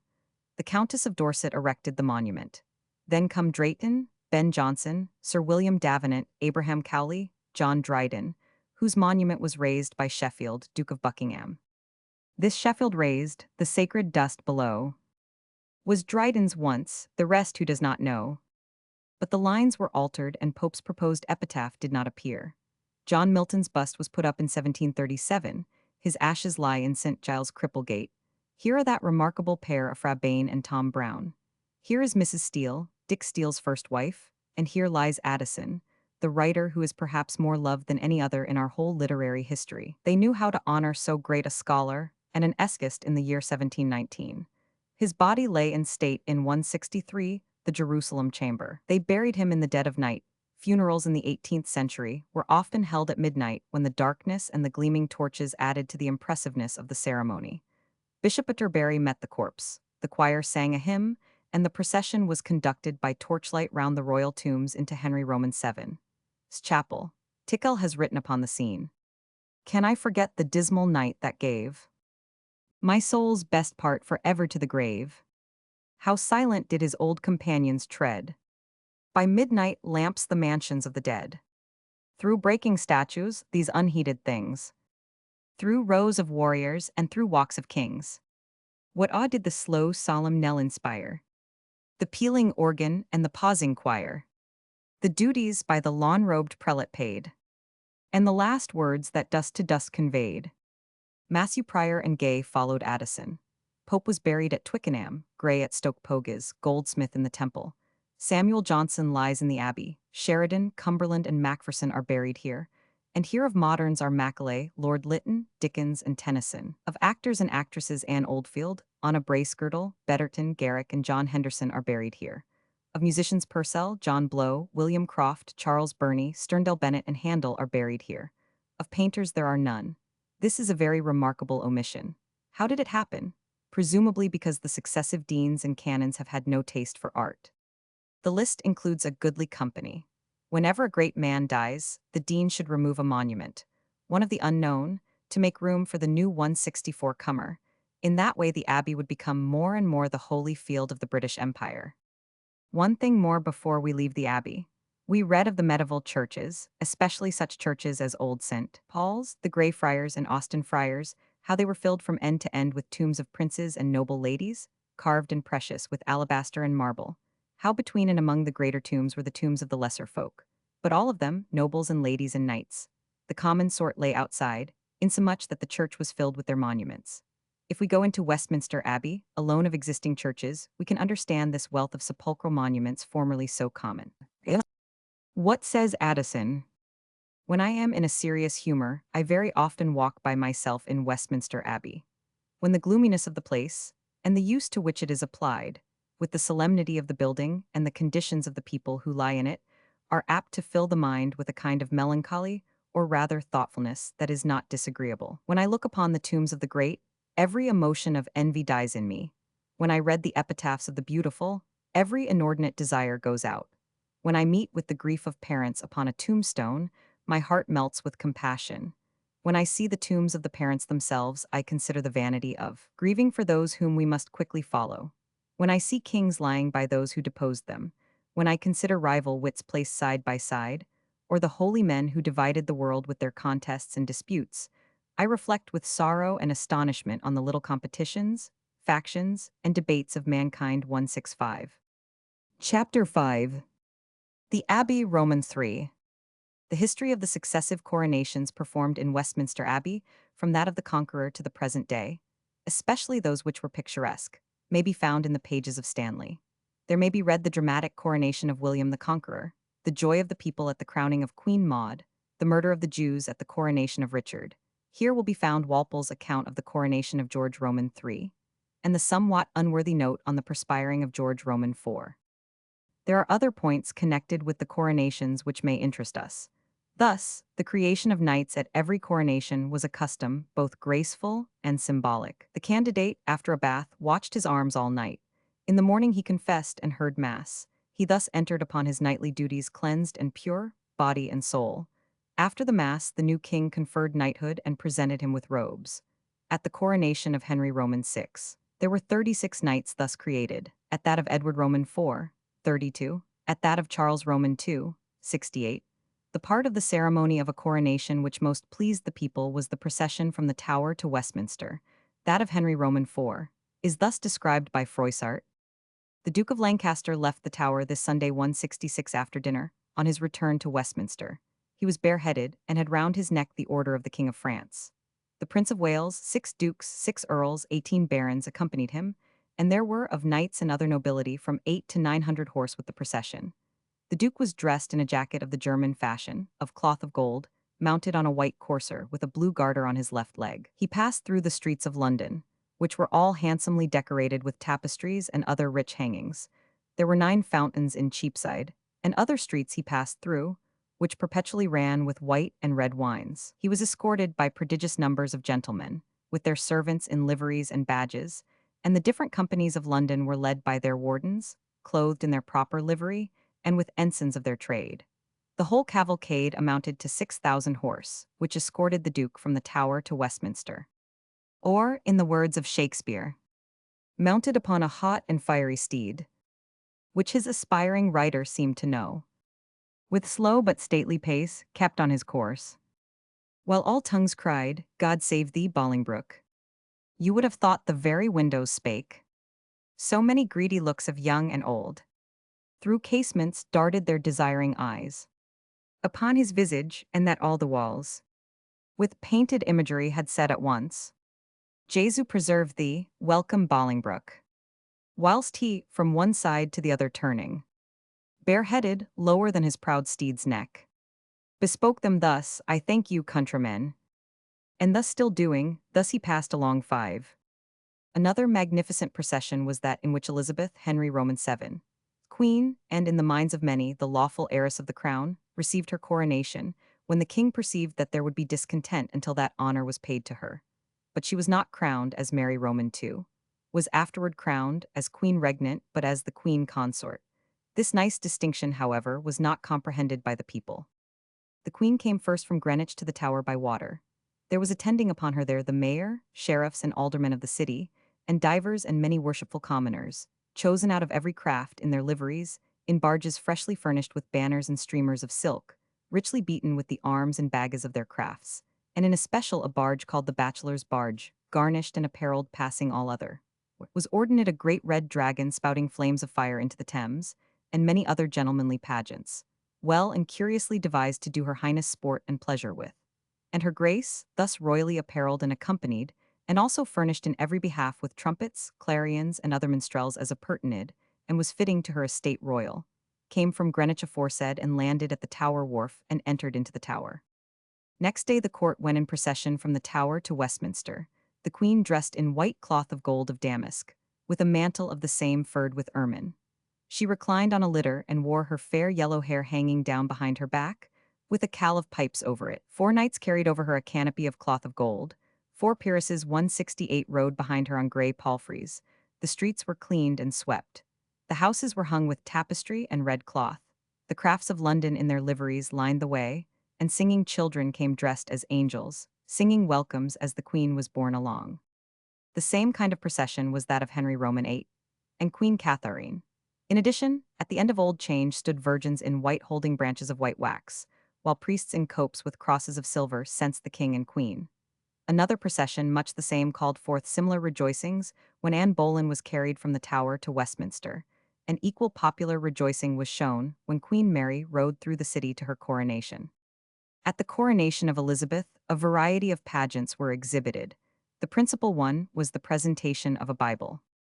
Between 2 hills, representing a flourishing and a decayed commonwealth, was made artificially one hollow place or cave, with door and lock enclosed, out of the which, a little before the Queen's Highness coming thither, issued one personage, whose name was Time, apparelled as an old man, with a scythe in his hand, having wings artificially made, leading a personage of lesser stature than himself, which was finely and well apparelled, all clad in white silk, and directly over her head was set her name and title. In Latin and English, Temporis Filia, the daughter of time, which too, as appointed, went forwards toward the south side of the pageants, where was another, and on her breast was written her proper name, which was Veritas, Truth, who held a book in 169 her hand, upon the which was written verbum veritatis, the word of truth.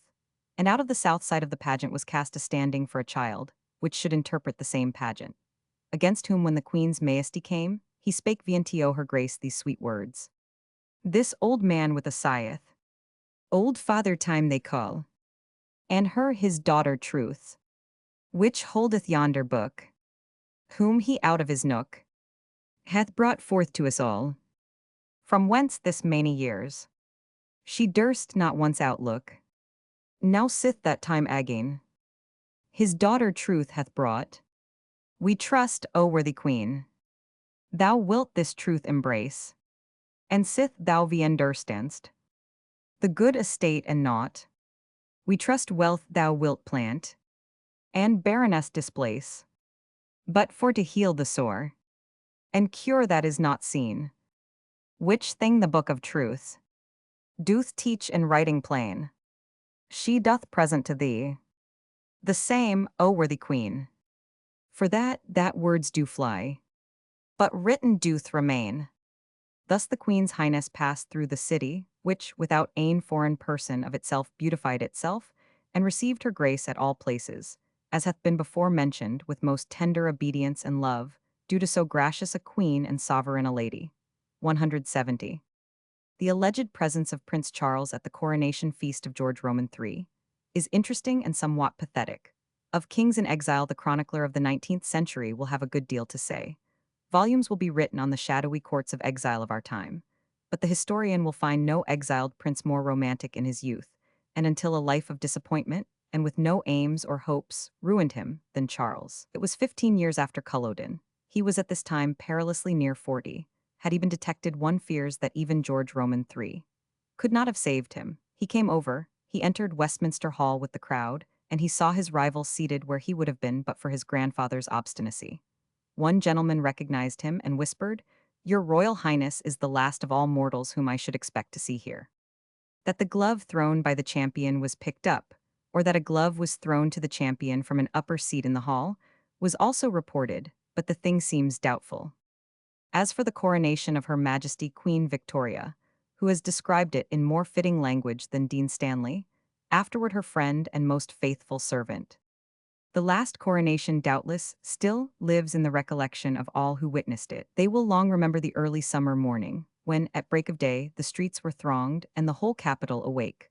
The first sight of the abbey, crowded with the mass of gorgeous spectators, themselves a pageant, the electric shock through the whole mass, when the first gun announced that the Queen was on her way, and the thrill of expectation with which the 171 iron rails seemed to tremble in the hands of the spectators, as the long procession closed with the entrance of the small figure, marked out from all beside by the regal train and attendants, floating like a crimson and silvery cloud behind her. At the moment when she first came within the full view of the abbey, and paused, as if for breath, with clasped hands, as she moved on to her place by the altar, as in the deep silence of the vast multitude the tremulous voice of Archbishop Howley could be faintly heard, even to the remotest corners of the choir, asking for the recognition. As she sate immovable on the throne, when the crown touched her head, amid shout and trumpet and the roar of cannon, there must have been many who felt a hope that the loyalty which had waxed cold in the preceding reigns would once more revive, in a more serious form than it had, perhaps, ever worn before. Other solemnities they may have seen more beautiful, or more strange, or more touching, but none at once so gorgeous and so impressive, in recollections, in actual sight, and in promise of what was to be. When the Commons separated from the Lords, they met within the walls of Westminster Abbey, while the Lords took the painted chamber of the palace. For 200 years the Commons assembled in the cloister court, or in the refectory, or in the chapter house. They changed the chapter house for the no less beautiful church of St. Stephen in 1547, not long after the dissolution of the religious houses. But the history of the Houses of Parliament belongs to the history of the country. We have now gone through the Abbey without attempting any description of it. That has been done over and over again, now well, now ill. It is a treasury 172 of architectural interest. It is crammed full of historical associations. One may linger among its ruins, among its monuments, under its noble roof, book in hand for days and weeks and years. I have shown you the monastic life and what it meant. I have told over again some of the stories that happened in the Abbey. I have shown you of what kind were the pageants and processions outside, witnessed by the people, belonging to the coronations. Those who want the story of the royal tombs and monuments, the functions and ceremonies, the funerals and weddings that have been celebrated within these walls, may consult the courtly page of Stanley, the learned page of Lofty, and the laborious page of Dart 173. Chapter 6. Sanctuary. On the northwest corner of the Abbey precinct, that is to say, on the right hand as one entered by the high gate from King Street, where now stands the Westminster Guildhall, the earth formerly groaned beneath the weight of a ponderous structure resembling a square keep, not unlike that of Colchester, but very much smaller. It was a building of stone. Each side was 75 feet in length, and it was 60 feet in height. On the east side was a door, the only door, a heavy oaken door covered with plates of iron, which gave entrance to a curiously gloomy and narrow chapel, shaped as a double cross, the equal arms of which were only 10 feet in width. 3 of the 4 corners of this lower square consisted of solid stone 16 feet square. The third corner contained a circular staircase winding up to another chapel above. This, somewhat lighter and loftier than that below, was a plain single cross in form. 3 of the angles contained rooms. In the fourth the stairs continued to the roof. King Edward Roman III, built or rebuilt perhaps. On this corner a belfry, containing 3 great bells, which were only rung at the coronation and the death of kings. The roof was paved with stone. There was a parapet, but not embattled. On the outside, its construction dated perhaps after King Edward built the belfry. There stood a small circular tower containing 174 stairs to the upper story. The strong walls of this gloomy fortress contained only 1 door and 1 window on the lower floor, but in the upper story, the walls were only 3 feet thick. This place was St. Peter's Sanctuary, the Westminster City of Refuge. It was made so strong that it would resist any sudden attack, and give time for the attacking party to bethink them of the sin of sacrilege. In these 2 chapels the refugees heard Mass. Within these walls the nobler sort of those who came here were placed for greater safety. Round these walls gathered the common sort, in tenements forming a little colony or village. The building, of which there is very little mention anywhere, was suffered to remain long after its original purpose was abolished. It was pulled down piecemeal, by any who chose to take the trouble, as stone was wanted for other buildings.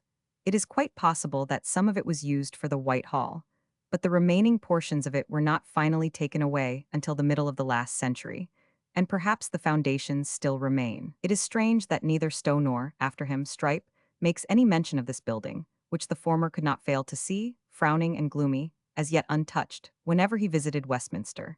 And it is still more remarkable that neither of these writers seems to attach much importance to the ancient sanctuary at Westminster.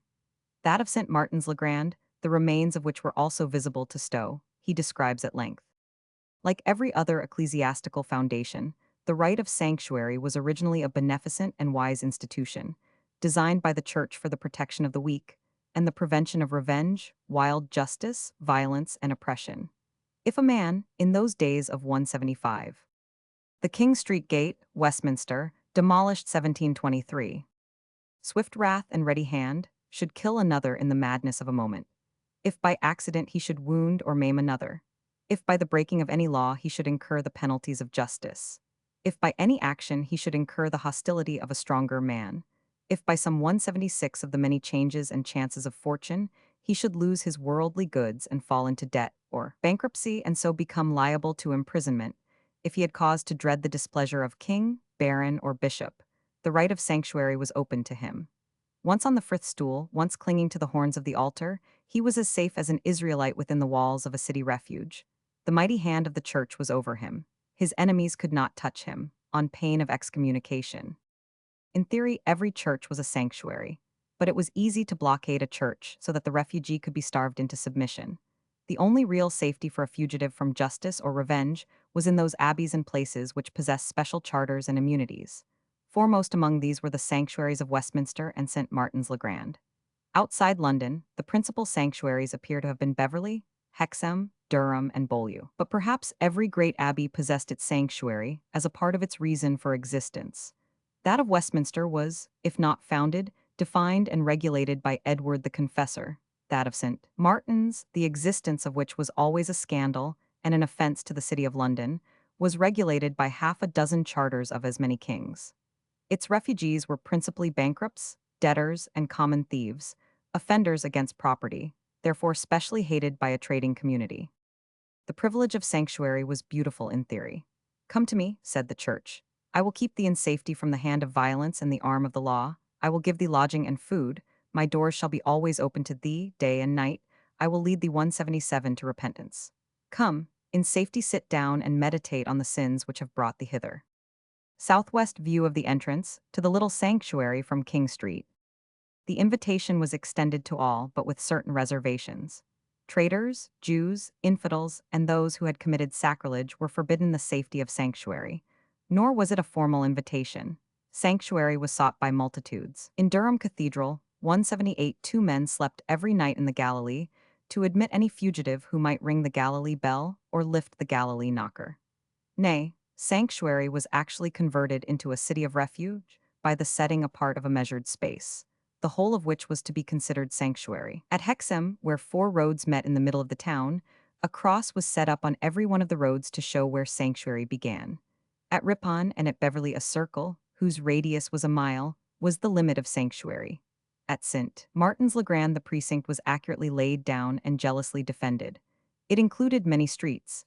The area is now almost entirely covered by the post office and the telegraph office. At Westminster, the whole precinct of the abbey, church, monastery buildings, close and cloisters and gardens, was sacred ground. The right of sanctuary was maintained with the greatest tenacity by the church.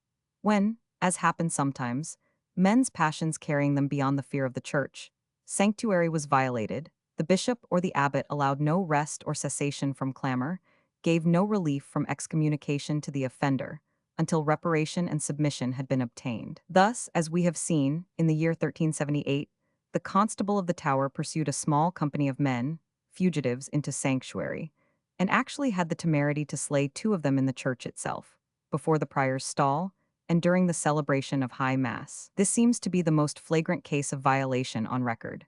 The abbot closed the church for 4 months. The perpetrator of the murder was excommunicated. The guilty persons were very heavily fined. The abbot protested against the deed at the next meeting of Parliament, and the ancient privileges of St. Pete 179 Rs. View of Little Sanctuary from the West, as it appeared about AD 1800. 180, 1180. Sanctuary were confirmed. There were other violations, especially in the lawless times of civil war. For instance, in the reign of Richard Roman II, Tressilian, Lord Chief Justice, was dragged out of sanctuary. The Duke of York took John Holland, Duke of Exeter, out of sanctuary. On the other hand, Henry Roman VII was careful to respect sanctuary when Perkin Warbeck fled to Beaulieu Abbey. This was perhaps politic, and intended to show that he had nothing whatever to fear from that poor little pretender. The sanctuary, pulled down in 1775. Among the refugees of Westminster, the most interesting figure is that of Elizabeth Woodville, Queen of Edward Roman IV. And the most pathetic scene in the history of St. Peter's Sanctuary is that in which the mother takes leave of her boy, knowing full well that she will see his dear face no more. Twice did the queen seek sanctuary. Once when her husband, at the lowest point of misfortune, fled the country. Then with her 3 daughters she fled to this gloomy fortress and there gave birth to her elder boy, forsaken of all her friends and in great penury. Here she laid the child in his father's arms on his return. A second time she fled hither when Richard had seized the crown, and that boy, king for a little day, was in the Tower. What would happen to him? What happened to Henry Roman VI? What happened to that king's son, Prince Edward? What happened to the Duke of York? What happened to the Duke of Exeter? What happened to the Duke of Clarence? What but murder could happen? Murder was everywhere. The crown was made secure by murder. Every king murdered his actual or possible rival. How could the usurper reign in peace while those 2 boys were living? So, in trembling and in haste, she passed from the palace to the abbey, and sat on the rushes, disconsolate with her daughters and her second boy, while her servants fetched some household gear. Outside, the king's council deliberated. Richard would have seized the boy and dragged him out by force. The 2 archbishops stood before him. The wrath of St. Peter himself must be braved by him who would violate sanctuary. But, said the casuist, sanctuary is a place of refuge for criminals and debtors. 183. The Boar's Head Inn, King Street. 180, 5184. And such as have incurred the penalties of the law. This child is not a criminal. He is too young to have committed any offense. Sanctuary is not for children. Therefore, to take this child is not to violate sanctuary, and since His Highness the King takes him only in kindness and in love, and for a companion to his brother, the wrath of St. Peter will not be awakened. On the other hand, the holy apostle cannot but commend the action. The archbishops yielded. Let us remember, with the blood-stained chronicles of the time in our mind, that, among all the nobles present at that council, there was not one who could possibly fail to understand that the 2 boys were going to be murdered. How else could Richard keep the crown upon his head? Yet the 2 archbishops yielded. They consented, therefore, knowing with the greatest certainty that murder would follow. I think they may have argued in some such way as this. The time is evil. The country has been distracted and torn to pieces by civil wars for 25 years. Nearly all the noble families have been destroyed. Above and before everything else, we need rest and peace and a strong hand. 100 years ago, after the troubles in France, we had a boy for king, with consequences that may be still remembered by old men. If this boy reigns, there will be new disasters. If his uncle reigns, there may be peace.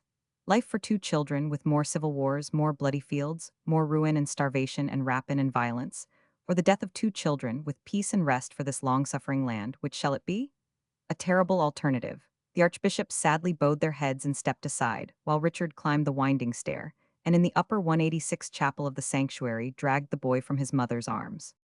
Farewell, she cried, her words charged with the anguish of her heart. Farewell, mine own sweet one. God send thee good keeping. Let me kiss thee once ere you go. God knoweth when we shall kiss one another again. The rite of sanctuary in a modified form lasted long after the dissolution of the religious houses. But when a great abbey, as that of Beaulieu, standing in a retired and unfrequented place, lay desolate and in ruins, the rite of sanctuary was useless. No one was left to assert the right, no one to defend it. There was neither roof nor hearth nor altar. In great towns it was different. The abbey might be desecrated, but the sanctuary house remained. Therefore, on the site of St. Martin's le Grand, on the site of Blackfriars, and in Westminster round that old fortress church, still the debtors ran to escape the bailiffs, and murderers and thieves hid themselves, knowing that the law was weak indeed in the network of courts and streets which formed these retreats. Other places pretended to immunity from the sheriffs. Among these were the streets on the site of Whitefriars, Salisbury Court, Ram Alley, and Mitre Court, Fulwood's Rents and Holborn, the Liberty of the Savoy, and on the other side of the river, Deadman's Place, the Clink, the Mint, and Montagu Close. The privileges of these places were finally abolished in 1697. It was in the year of our Lord 1520, on a pleasant morning in May, that one who greatly loved to walk abroad in order to watch the ways of men, and to hear them discourse, stood at the entrance of King Street 187. The Cock, Tothill Street, where the gate called after the cockpit hard by stood upon the bridge which spanned the little stream flowing eastward to join the river. It was a narrow street on either side gabled houses. Court still narrower opened out to right and left. Lady Alley, where were almshouses for poor women, Boar's Head Court. In the years to come, one Cromwell, Member of Parliament, would live here. St. Stephen's Alley, the Rhenish Wine Yard, Thievin Lane, a lane by which rogues could be taken to the gatehouse prison without passing through the precinct and so being able to claim sanctuary. There were taverns in it. West 188 Minster was always full of taverns, the Bell, the Boar's Head, and the Rhenish Wine House. At the south end stood the High Gate, built by Richard Roman II. The visitor strolled slowly down the street, looking curiously about him, as if the place was strange. This indeed it was, for he had stepped straight out of the 19th century into the 16th. Out of King Street, mean and narrow, into King Street, narrow indeed, but not mean. The roadway was rough and full of holes. A filthy stream ran down the middle. All kinds of refuse were lying about. There was no footpath nor any protection by means of posts for foot passengers. When a loaded wagon lumbered along, the people took refuge in the open doorway. When a string of pack horses plodded down the middle of the street, splashing the mud of the stream about it, the people retreated farther within the door. The street was full of pack horses, because this was one of the two highways to Westminster, palace and castle both. In spite of the narrowness, the mud, the dirt, and the inconvenience, the King Street which this visitor saw before him was far more picturesque than that which he had left behind. The houses rose up 3 and 4 stories high, gabled all, with projecting fronts, story above story, the timbers of the fronts painted and gilt, some of them with escutcheons hung in front, the richly blazoned arms brightening the narrow way. From a window here and there hung out a bit of colored cloth. Some of the houses bore on their fronts a wealth of carven beams, some had signs hanging out. The men who lolled about the doors of the taverns wore bright liveries, those of king, cardinal, abbot, or great lord. In the windows above, women and girls leaned out, talking and laughing with the men below. 189. Room in the King's Arms, Tothill Street. 190, 1190. The sun, for it was nearly noon, shone straight up the street upon the stately gate above and the stately gate below, and upon the gilding, carving, and painting, and windows of the houses on either side. The street was full of color and of life. From the taverns came the tinkling of the mandolin, and now and then a lusty voice uplifted in a snatch of song. In Westminster, the drinking, gambling, singing, and revelry went on all day and sometimes all night as well. Court and camp and church, all collected together on the Isle of Bramble, demanded, for their following, taverns innumerable and drink in oceans. The stranger, of whom no one took any notice, passing through the high gate, found himself within the abbey precinct. Is this, he asked, a separate city? For before him and to the right and to the left there lay heaped together, as close as they could stand, groups and rows and streets of houses, mostly small tenements, mean and dirty in appearance.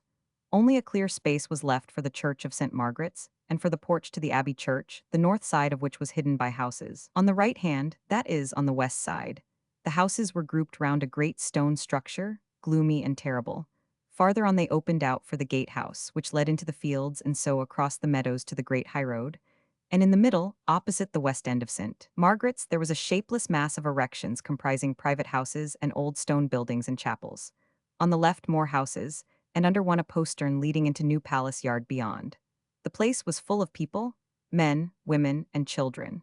As the visitor threaded his way among the narrow lanes, he became conscious of a curious 192. The gatehouse. Change. Outside in King Street, everybody was alert. The street was filled with the happiness of life. The men-at-arms swaggered as they rolled along, hand on sword hilt. The children ran about and laughed and sang and shrieked for mere joy of living. Through open windows, down narrow courts, one could see men at work. The girls laughed and talked as they went about 193 the house, or leaned out of windows or sat over their sewing. Life was at full flow, like the broad river beyond. But here, it was a city of silence. The men stood at the doors moody and silent. The women in the house went about their work in moody silence. The very children rolling in the dust of the foul lanes had forgot how to laugh. There were no cheerful sounds of work. There were no swashbucklers. There were no roisterers. There were no taverns. The men carried no arms. They wore no liveries, except the sanctuary gown with the keys of the abbey worked in white on the left shoulder. They were apparently plain burgesses of the humbler sort, craftsmen, or keepers of shops and stalls. A strange place? A city apart, a city of melancholy, a city of restlessness and discontent.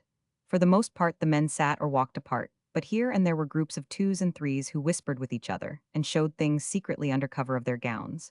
Villainous faces they wore, and when they walked it was after the manner of the wild beast which slinks behind the rocks. The visitor found himself before the great square tower of which we have already spoken. Gloomy and threatening, it looked down upon the tenements below, with its belfry in one corner, its single door, its two windows above, its stair tower beside the door, and its blackened massive walls. As he stood there, wondering and trying to understand this strange world, the door was opened, and a man came forth. He was dressed as an ecclesiastic in a black gown. On his left shoulder he wore the keys in white. He was old and somewhat bent, a man of the middle height. The thin hair that showed from under the cap was 194 white. His nose was broad and somewhat flat. His eyes were large, and when he spoke they became luminous and smiling. His voice was still young, and his laugh was ready, a thing unusual in a man when he is past 50.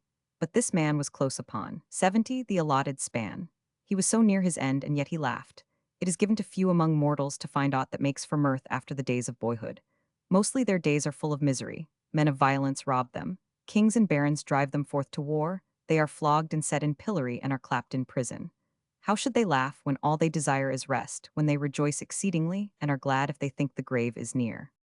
This man, as he came forth from the sanctuary, espied the visitor and greeted him. "Sir," he said, "be welcome, I am John Skelton." He drew himself up proudly. "Johann Skelton, artium magister, Loria ornatus. Were I free to leave this place. But my lord the cardinal takes care of that, so tender is he lest ill hap come to me. I could show you the cloak of white and green, the king's colors, with the laurel wreath embroidered on the shoulder and the word Calliope in cunning device within the wreath here on this spot." He touched his left shoulder. "Where are now the keys that are my safety, the keys of this abbey?" "And wherefore, Sir John," asked the visitor, "art thou in sanctuary? Come with me, and we will talk." So John Skelton led the way to a house of better appearance than most. It stood beside the gatehouse, which was also the abbot's prison. Over against it was the group of buildings called the 195 Almonry, and from the windows there was a pleasant view across the gardens and the orchards of the abbey. "Come in, sir," said the poet. "Let us sit down and talk. Truly I have much to say. A man cannot discourse with the rabble of the sanctuary. My patron the abbot is oppressed with cares of state. The monks, the good monks, the holy men." He smiled, he chuckled, he broke into a laugh. "They have little learning outside the psalms which they intone so well, and for poetry they have no love, or they might sing mine." He began to troll out, with a voice that had once been lusty. "Ye holy caterpillars, ye help your well-willers, with prayers and psalms, to devour the alms that Christians should give, to maintain and relive the people poor and needy. But yow be greedy, and so great a number, the world ye encumber." By St. Luke and Secundum Skeltonida, he concluded with another laugh, "Sir, let us drink before we go on." Whereupon he went out, and presently returned carrying a black jack which held 3 quarts or so, and singing, "I care right note, I take no thought, for clothes to keep me warm. Have I good drink? I surely think 196. Nothing can do me harm. For truly then, I fear no man, be he never so bold, when I am armed, and throwly warmed, with jolly good ale and oldie." So he lifted the black jack to his lips, took a long draught, and handed it to his companion. "'Twas right October, strong and mellow." The room was small and the furniture was scanty, yet with no suggestion of poverty. There was a strong table of oak, the legs well carven. There was a chair also of good workmanship, high-backed, with arms and a cushion. In the fireplace were 2 andirons and a pile of wood against the cold weather. Books were on the table, both printed books from the press of Caxton hard by, and written books. There were writing materials. There was a candlestick of Latin. In the corner stood a wooden coffer. There was a curtain to be drawn across the door in cold weather, a silver. Mazer stood on the table. A robe of perset, furred, hung over the back of the chair, and another of cloth, also furred, but the fur much eaten of moths, hung upon the wall. It was the room of a scholar. There was a long and broad seat in the window, which was glazed above with diamond panes and provided with a shutter below to keep out rain and cold. But the day was warm, and so the shutter was up, and they sat down in the noonday sunshine. John Skelton at one end of the seat and his guest at the other, and the black jack between. And one listened while the other talked. "It is now," said the poet, 5 years since I fled hither to escape the revenge of my Lord Cardinal 197 Wolsey. Son of the wolf, I call him. Well, he may compass my destruction, but my verses can he not destroy, for they are imprinted, and now fly here and there about the land, so that no one knows who they are that read them. and wherever the cardinal goeth, there he may find that my verses have got there before him. Nay, he will die, and after death not only the Lord, but man will sit in judgment upon him, and my verses will be there for all to read. Ha, what said I? He is set so high in his hierarchy of frantic frenesy and foolish fantasy that in the chamber of stars all matters there he mars, clapping his rod on the board. No man dare speak a word, for he hath all the saying, without any renaying. He rolleth in his records. He saith, how say ye, my lords? Some say yes, and some sit style as they were dumb. He ruleth all the rest, with bragging and with boast, borne up on every side, with pomp and with pride. The cardinal will not forget these lines so long as he lives, nor will the world forget them, any more than the world forgets the words of Ovid. When men shall speak of Cardinal Wolsey, they shall say, he it was of whom Skelton, Poeta Laurea Donatus, spoke when he said, borne up on every side, with pomp and with pride. By cock's blood, proud Sir Tiamagant, I had rather my prison than thy shame. He paused and sighed. I confess, good sir, that I thought not to end my days in such a place as this.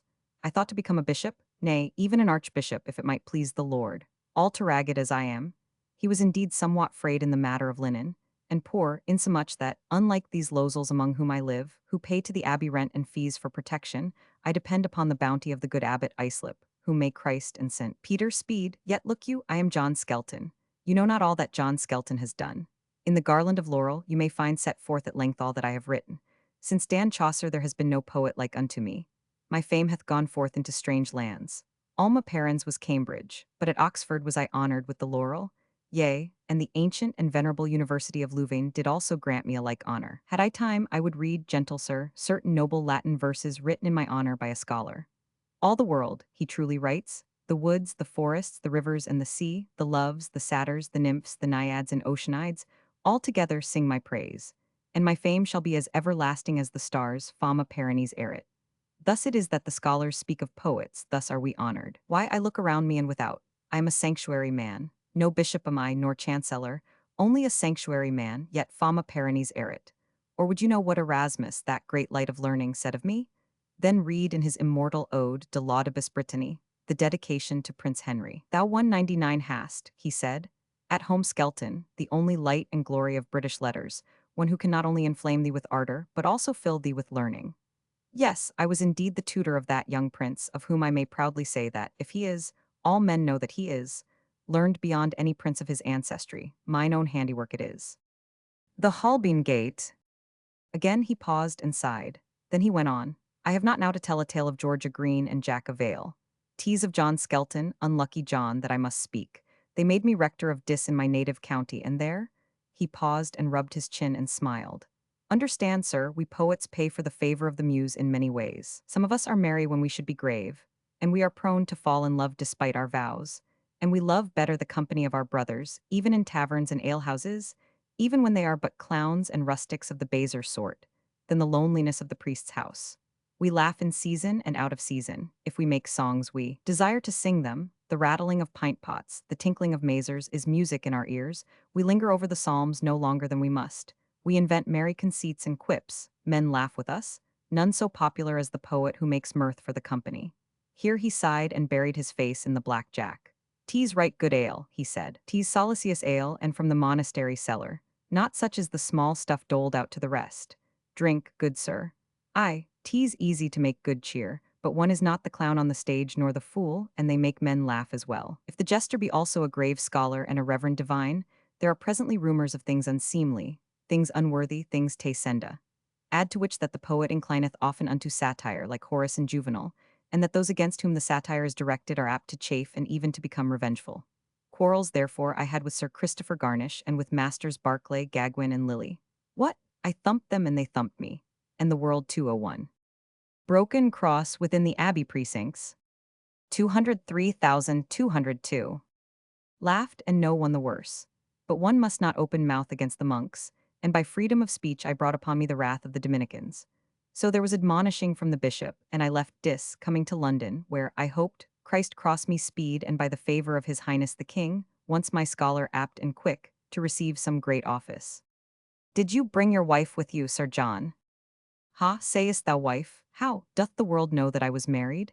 Yea, I brought her with me, and my lusty boys. Sir, many there are parish priests, who are married secretly and are thought to entertain a leman. By the king was I recommended to the cardinal. And now, indeed, I thought my fortune made, and so paid court to that great man, and strove to please him. Yea, I wrote for him that admirable poem, profitable to the soul, entitled The Book of Three Fools.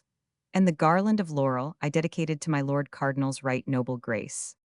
Go light Alkier apace, in most humble wise, before his noble grace, that caused you to devise this light enterprise, and him most lowly pray, in his mind to comprise. These words his grace did say, on an amas grey, G foy enterment and saw bon grace. You fell from his good grace. I did how it boots not to relate. Tongue, that must needs be making rhymes, whether on cardinal or on priest, on lord or varlet. He gave me nothing, yet he made much of me. Gave me 204 what they call Boge a court at his own great table, where he entertained 100 daily. He heard my verses, and he smiled, yet he gave me nothing. He heard my jests and laughed, yet he gave me nothing. Wherefore, the muse working powerfully within me, not to be resisted, I wrote such verses as I have already told you, and fled hither. And here must I remain, for the cardinal can never forgive me, seeing that I have set upon him a mark that he can in no way rub off. My only hope is that, as king's favorites do fall as well as rise, and that his highness the king hath a temper which is like the wind in March, the great man may fall before I die. Otherwise, a sanctuary man shall I remain unto the end. Drink, good sir. Then, as his visitor would take no more of the strong brown ale, he rose. Pickering cup, belonging to the burgesses of Westminster. Let us sally forth, he said, and I will show thee this sanctuary or common sink of all rogues. Here, he said, as he stood before the double chapel, is the place where, morning and evening, we must hear matins and vespers. So saith the rule, but who is there to examine and find out whether the rule be kept or not? 'Tis a dark and gloomy place, built for the better admonition of sinners and the exhorting to repentance. But of repentance is there little or none. 205. The southern extremity of Thieving Lane, A.D. 1800. I repent me only that I made not my verses the stronger, so that my Lord Cardinal should feel them, day and night, pricking him like a hair shirt. But these rogues are full of sin, they think all day long of iniquity. Sanctuary is wasted upon them. Look now 206 at yonder company. They were some of the men noticed before as whispering to each other. They had now got a flask of wine, and were drinking about, but with no merriment. Those are murderers, housebreakers, cutters of purses, common thieves, who come in to save their necks, and all day long plot new crimes, which by night, stealing out privily, they commit, bringing hither their stolen goods. Then there are the unthrifts, who, when they have spent their all, buy things for which they cannot pay, and bring them here to live merrily upon them while they last. The wife comes here laden with her husband's plate, saying that the good man beats her, so that to live with him is intolerable. Then she sells the plate, and God knows what manner of life she leads here. Honest work there is none, but all alike lie idle and unprofitable. Those who have money quickly lose it, paying at a monstrous rate for all things. Monks are ever unreasonable askers. Those who have none pig it as best they can. Sir, believe me, there is no life worse for man than the idle life. St. Benedict wisely ordained that the hours of rest from prayer should be hours of work with the hands. Alas, in sanctuary that rule is clean forgotten. Thus discoursing, they drew near to the gatehouse, which opens to Tothill Street and Tothill Fields beyond. Here is the abbot's prison, said Skelton, the prison of those who break the laws of Westminster, and of debtors and sometimes of traitors. The debtors lie there like sheep, and the longer they live the leaner they grow, because, look you, if a man is shut up he cannot work nor earn his daily bread, much less can he pay his debts. As he spoke, a long pole 207 was pushed out of window with a box hanging at the end. It is their alms box, said Skelton. Bestow something upon them so that they may eat and drink. As we stood in the gateway, looking out upon the pleasant fields and green pastures beyond, there came forth from a tavern, at the sign of the Eagle, a girl, the like of whom I had never seen for size and comeliness. She was over 6 feet high and had shoulders for breadth like those of a porter, and arms, her sleeves rolled up, which belonged rather to a waterman than a maid. And at sight of her John Skelton began to laugh and called out, Meg, long Meg, come hither, let me gaze upon thee. So the tall maid obeyed, showing by her smiles that she was willing to talk with the old man. Look at her, I say, said Skelton, laughing. Saw'st ever woman so tall and strong? This is Long Meg. She is as lusty as she is tall. Let her tell how she knocked over Sir James of Castile, and cudgelled the robber, and fought the vicar from the abbey, so that he lay in the infirmary for 3 weeks, and how she dragged the catchpole through the pond, and how she bobbed Huffling Dick on the knoll. And she is as good as she is tall and lusty. My modest Meg, my merry Meg, my valiant Meg, my Pigsney Meg, tell the gentleman Meg. But the girl hung her head modestly and only said, Nay, Sir John, it becomes me not to tell these things. Then replied Skelton, I will tell him for thee. And Meg, we will come presently in the afternoon for a flask of Malmsey. Go, sweet maid, I would I were 40 years younger for thy sake. Stay, what were the verses I made upon thee when first thou didst come to Westminster? 208. Meg laughed, and, folding her hands behind her like a girl that says a lesson, began. Domain unde hoc. What is she in the grey cassock? Right, Meg, right, but go on. Methinks she is of a large length, of a tall pitch and a good strength, with strange arms and stiff bones. This is a wench for the nones. I tell thee, hostess, I do not mock. Take her in the grey cassock. But I have no grey cassock now, Meg added, laughing. This afternoon Sir John Will Somers comes, there will be merry tales and songs. Farewell, good sir. So, with a reverence, this comely giantess, this thumping, handsome wench, ran back to the tavern. Now, said Sir John, we will take a walk. First, I will show thee where Will Caxton put up his first printing press at the sign of the Red Pale. 'Tis nigh on 30 years since he is dead. Ha, he printed books of mine. The printed book remains, for there are hundreds of each book, and the trade of the scrivener is well nigh gone. So much the better for the poet. I am in good company on the shelf with Caxton's books, in the company of Virgil and Ovid, of Boethius, Chaucer and Gower and Elaine Chartier. I march with uplifted head in such a company. Laureate of Oxford and Louvain, friend of these immortals. My lord the cardinal turns green when he thinks upon it. Next, he continued, we will walk about the abbey. I cannot show thee the wealth of the monks because that is spread out over the whole country. Here 209. Buttresses of King Henry Roman VII, chapel. A manor and there a manor, and no man, save the abbot and the prior, knoweth how great is their wealth. Nor can I show thee the learning of the monks, because no man, not even the abbot, my benefactor, knoweth how small that is. Nor can I show thee the piety of the brothers, since that is known only to themselves. Nor their fastings and macerations, be 210 cause, the better to torment themselves.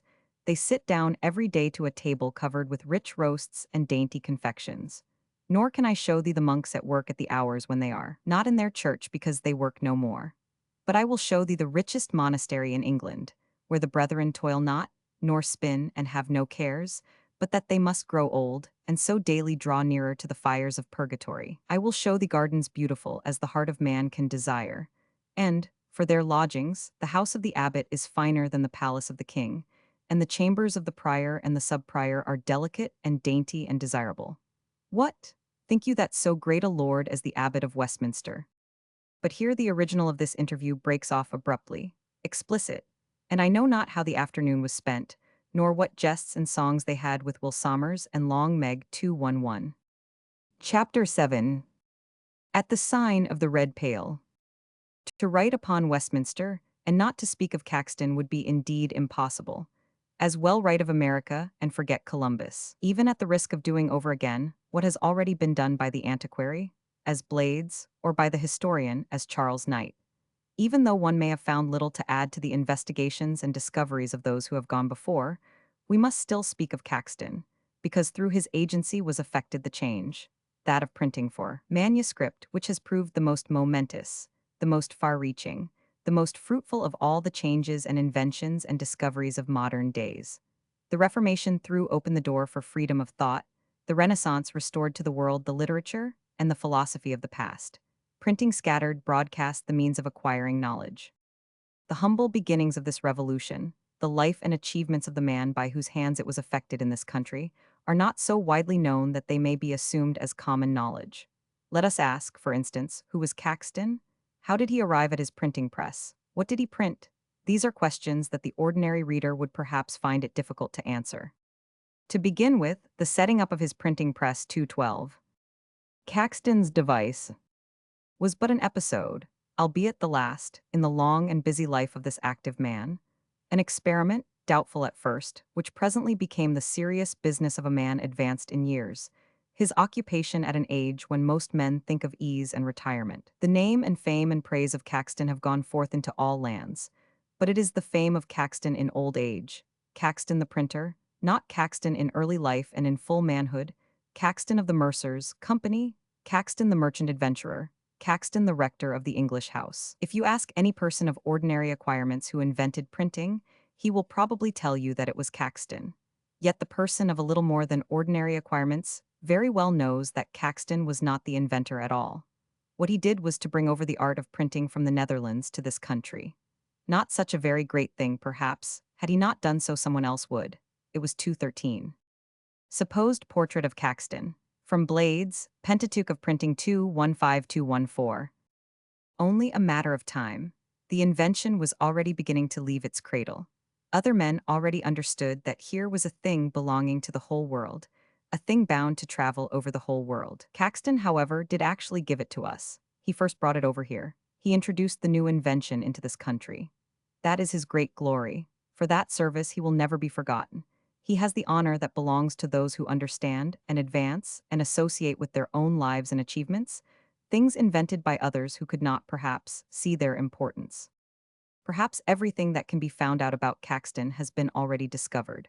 When we consider the antecedent improbability of learning anything at all about a merchant of the 15th century, not a merchant of the wealthier kind, neither a Whittington nor a Gresham, we may congratulate ourselves upon knowing a good deal about Caxton. To be sure, he gives us in his prefaces many valuable facts concerning himself.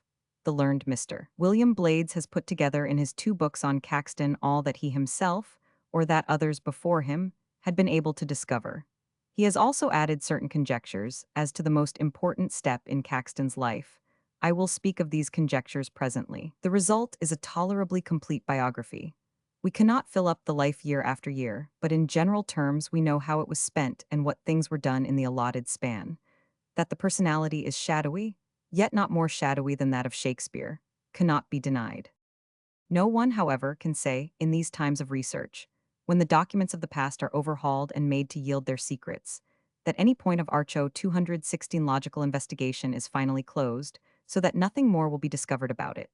Somewhere or other are lying hidden documents, contracts, wills, conveyances, letters, reports, diaries, which may at any moment yield unexpected treasures to the finder. Let us remember how Peter Cunningham unearthed the accounts of the revels and masques among the papers of the Audit Office, how the debates of the House of Commons in the time of Cromwell were discovered, how Riley's researches in the archives of London have actually restored the medieval city in every detail of its multicolored life, how the history of England has been already entirely rewritten during the last 50 years from newly discovered documents, and must in the next 50 years be again rewritten.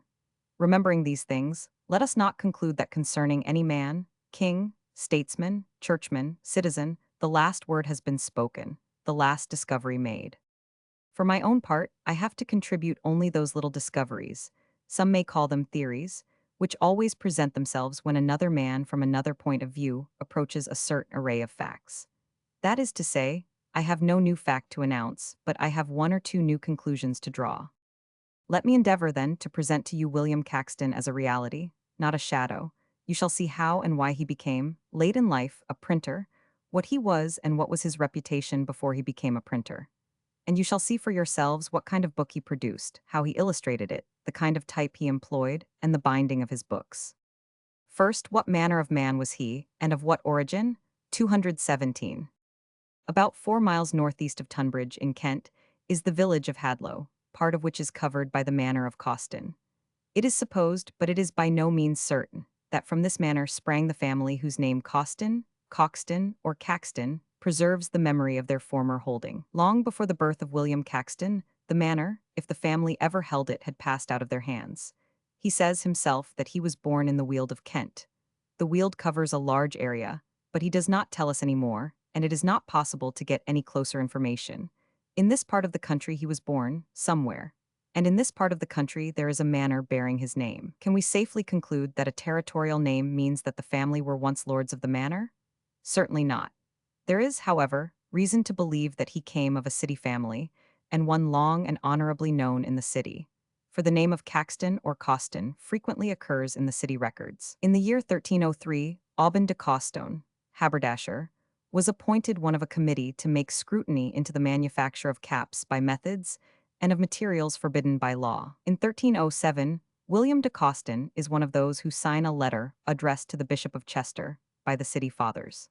In 1327, John de Coston, alderman, is one of a board of arbitrators between certain disputing trade companies, and he represented the city at the Council of Northampton in 1337, for which service he received the sum of £60. In 1330, one John de Caxton and Thomas de Caxton were butchers. The latter, one regrets to find, obstructing the street with his stall at the Poultry, for which his meat was forfeited. In 1334, William de Coston, living in the parish of St. Vedest, 218, was an alderman. In the year 1348, there were 7 of the name who paid their fees as liverymen of the Mercers' Company. In 1364, Alice, wife of Robert de Coston, who appears to have been a vintner, was sentenced to the thew for thickening the bottom of a quart pot with pitch, so that he who ordered a quart of wine got short measure. This deplorable incident is the only one which tarnishes the honor of the Costons or Caxtons. In 1401, William de Coston is apprenticed to Thomas Jedany. In 1414, John Coston is a butcher. In 1424, Stephen Coston is a liveryman of the Mercers. The family of Coston or Caxton, therefore, were largely engaged in various branches of trade in London during the whole of the 14th century. Whether William Caxton's father was himself a citizen and freeman, and if so, how the son came to be born in the Weald of Kent, is not known. As the boy was apprenticed to the very richest merchant in the city, and admitted a member of the wealthiest company, it is quite certain that his people were of some consideration in the city. To be received into the house of a great merchant as an apprentice, to be admitted into the company of mercers, proves beyond a doubt city connections of an honorable kind. Either Caxton's father or his grandfather must have been a man of weight and distinction. I was born and learned my English in Kent in the Weald, where I doubt not is spoken as broad and rude English as in any place of England. These are his own words. In another place he writes, concerning his own style, whereof I humbly and with all my heart thank God, and also am bounden to pray for my father's and mother's souls, that in my youth set me to school, by which, by the sufferance of God, I got my 219 living, I hope truly. The Weald, in which he apparently spent his childhood, was at this time largely peopled by the descendants of the Flemish clothworkers brought over to England by Edward Roman IV. He therefore heard as a child the Flemish language, or at least English with a large mixture of Flemish words, a fact which perhaps had something to do with his subsequent residence in Bruges. But where he went to school, what he learned there, and at what age he was taken from his lessons, he does not tell us. He was born, I am sure, in the year 1424. It seems very clear that the usual age of apprenticeship was 14, and Caxton was certainly apprenticed in the year 1438, and since the age of admission to the city freedom was 24, 10 years were passed in servitude. A long time, but not too long to learn the various branches of a merchant's work, and to acquire the habits of obedience which afterward are transformed into the habit of authority. It has been said that his master was the richest merchant of his time. He was Robert Large, mercer, warden of the company in 1427, sheriff in 1430, and Lord Mayor in 1440. When this great man received an apprentice, he was receiving either the son of a personal friend or of someone whom he desired to oblige. It is significant that at the same time Large received another apprentice, the son of a brother mercer, named Harrow, and that Harrow received as apprentice another Caxton, Robert, perhaps brother of William, but concerning him nothing is discoverable. Robert Large occupied a house already historic. It was situated at the northeast corner of Old Jewry. In the 13th century, the Jews who lived in that quarter built for themselves a synagogue. In the year 2012-62, there was a popular outbreak of hatred against the Jews and a terrible massacre, in the course of which their synagogue was plundered and taken from them. In the year 1271, Henry Roman III gave the place as a house to a new order of mendicant friars called Fraters de Penitentia Jesu, or Fraters de Sacca. This was a short-lived but extremely interesting order growing out of the Franciscans. It was founded in 1231, or, as is also stated, in 1241. St. Francis, as we know, founded the Grey Friars, Fraters Minors. His disciple, St. Clara, founded the Clares, or Sorors Minors, and the Penitentiae, or Fraters de Penitentia Jesu, or Fraters de Sacca, were established shortly afterward. The order contained both men and women. The brothers and sisters might be married. They might also hold property. They came over to England in the year 1257 and very soon possessed 9 houses, viz. at Lynn, where Prior was the head of the English branch, at London, Canterbury, Cambridge, Norwich, Worcester, Newcastle, Lincoln, and Leicester. The Council of Lyon in 1274 passed an edict permitting only 4 orders of mendicants. This edict seems to have been a death blow to the Fratres de Penitentia. They languished and obtained little support. Perhaps the people had no belief in friars who held property and were married. In 1305, Robert Fitzwalter obtained the permission of the king to assign their house to him, which was done, and the penitential friars disappeared from history.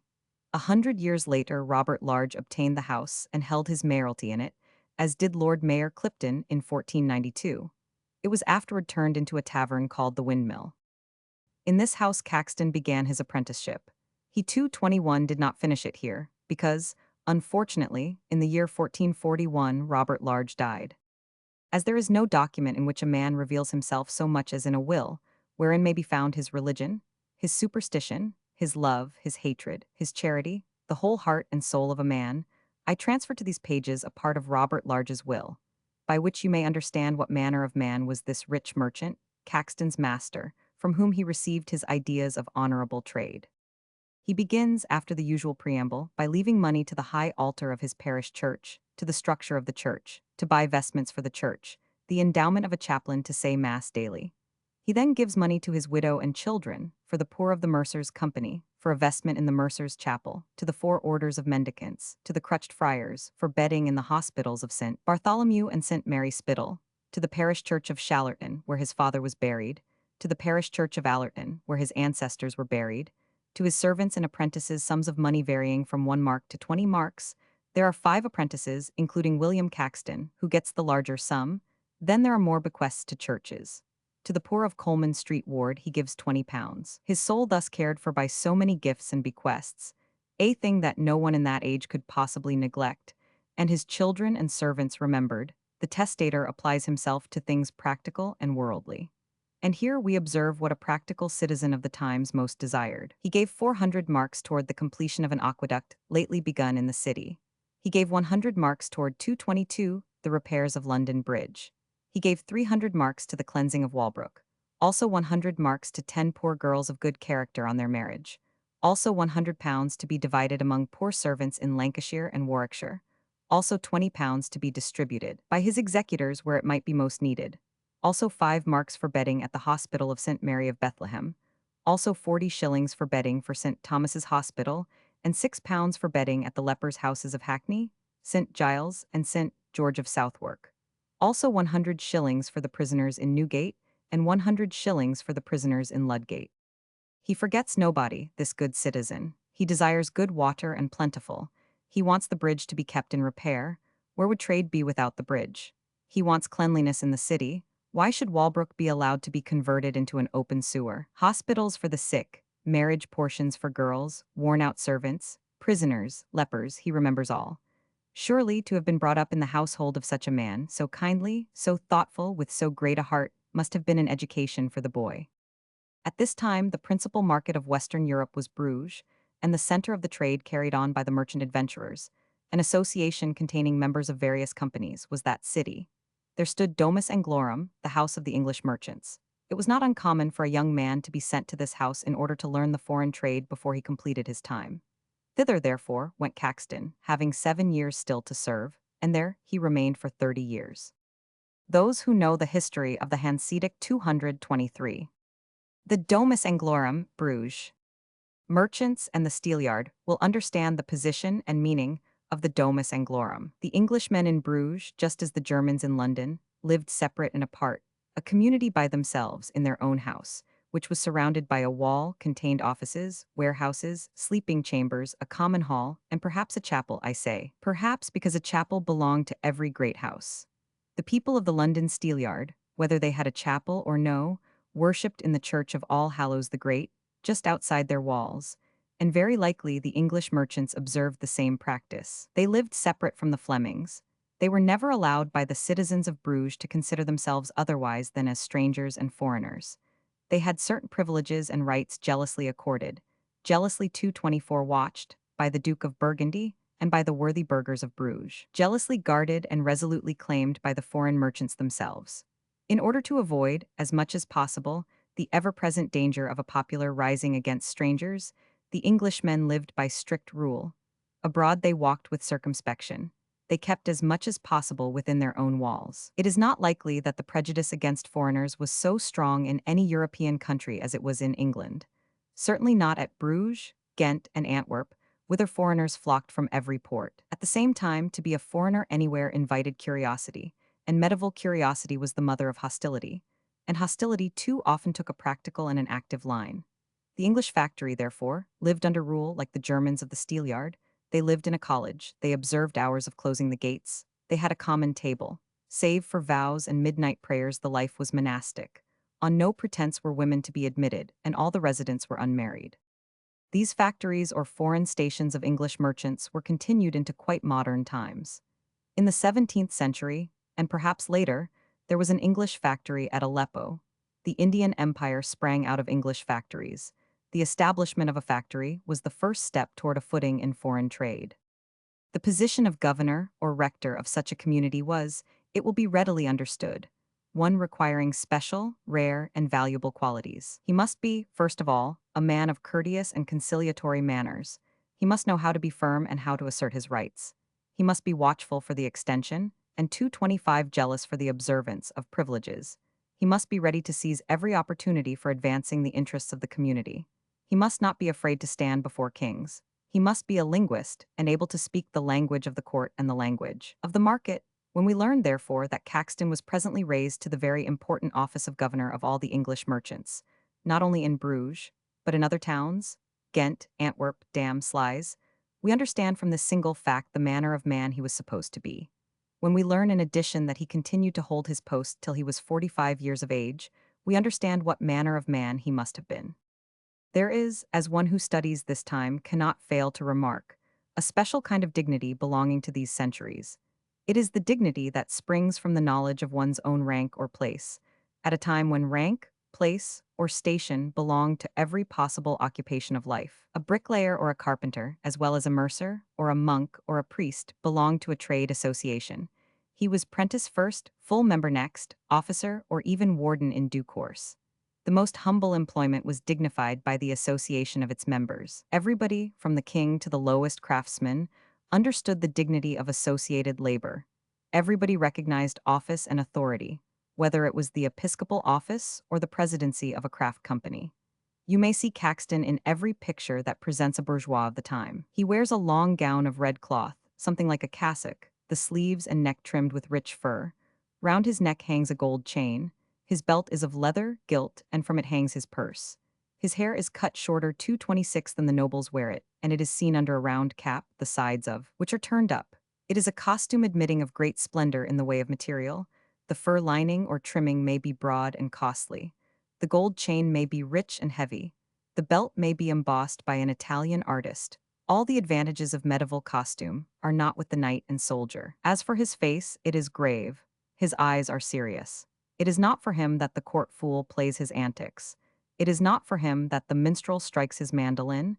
He is thinking what new concessions he can get from the Duke of Burgundy. Above all, at this moment he is troubled about the late quarrel in Antwerp between certain English sailors, young hotheads, and some Flemings in a tavern, after which two of the latter were found dead.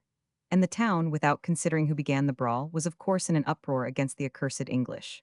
The news has been brought home by a Flemish merchant just from Antwerp. The Englishmen have taken sanctuary. There will be correspondence, excuses, fines, perhaps. Or it is an Italian merchant, Caxton talks his language as well, who has things to propose, barter to effect. The rector of the Domus Anglorum was, in fact, a kind of consul. He sent home regular reports on the state of trade, on prices and fluctuations, on supply and demand. He received English merchants, made them pay an entrance fee, instructed them in the laws and privileges of the factory, gave them interpreters, and assisted them in their buying and selling, according to the customs of the town. He was also agent to the merchant adventurers of London. In the archives of the town, two cases are recorded in which Caxton was concerned. The first in which he had 227 become surety to a merchant of the staple at Calais, the second in which he consented to arbitration. In the first he is styled simply English merchant. In the second, he is English merchant and governor of the English house. As a merchant, or as rector of the English house, Caxton did not become rich. This point seems to me abundantly proved by the facts of the case. His biographers have sometimes represented him as returning to England enriched by his calling and setting up his press as an occupation or recreation for his old age. Let us look again at the facts. Those which bear upon the point are the following.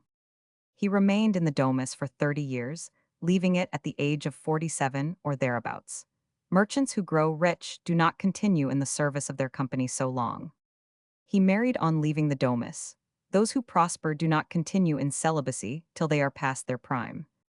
He then remained abroad for a time and entered the service of the Duchess of Burgundy. Wealthy merchants do not remain in exile, nor did they at any time enter into the service of a foreign prince. During the whole 30 years of Caxton's residence abroad, his native country was torn to pieces by a long and bitter civil war.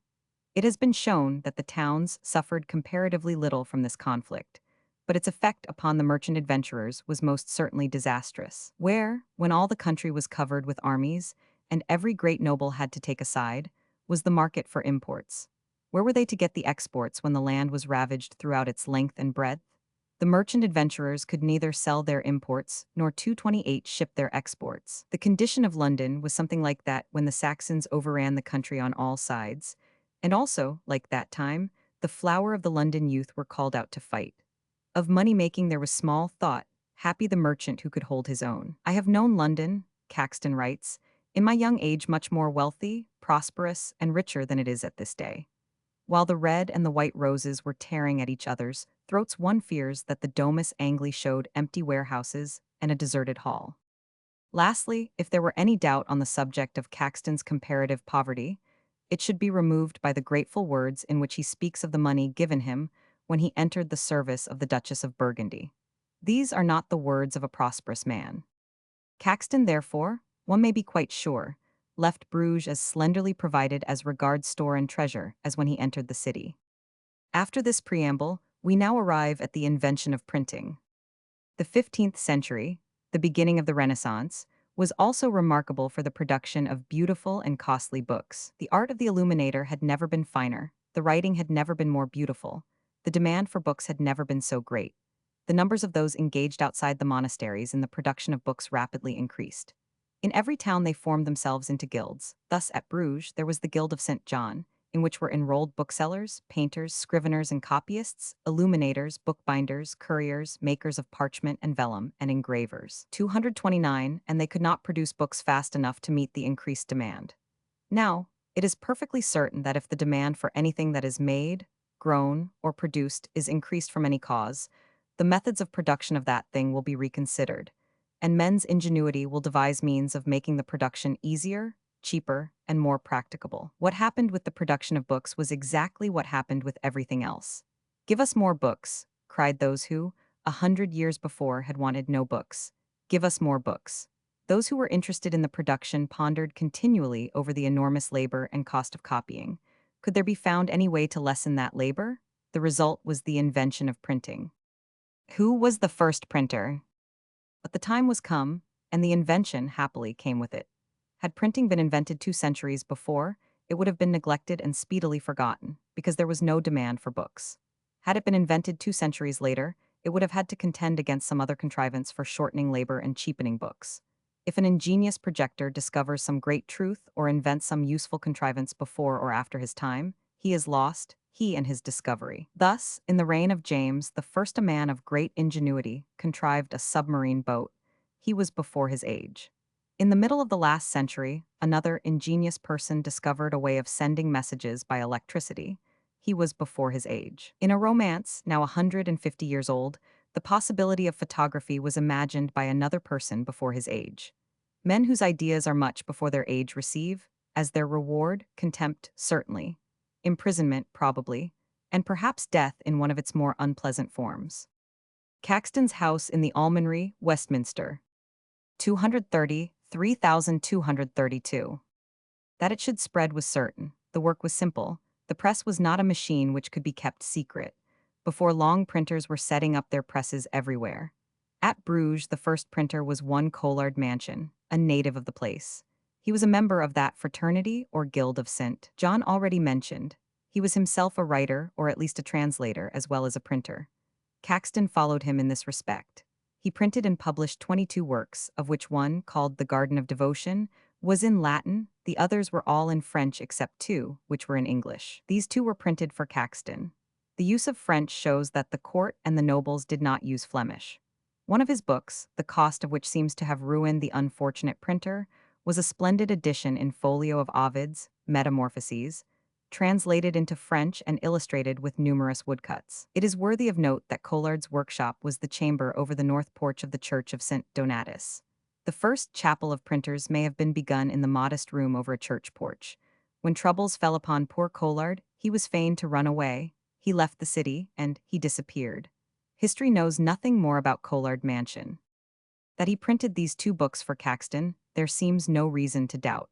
Wynkyn de Worde, Cax's 234-ton successor, certainly says that they were printed at Cologne, but contemporary evidence is not always to be trusted.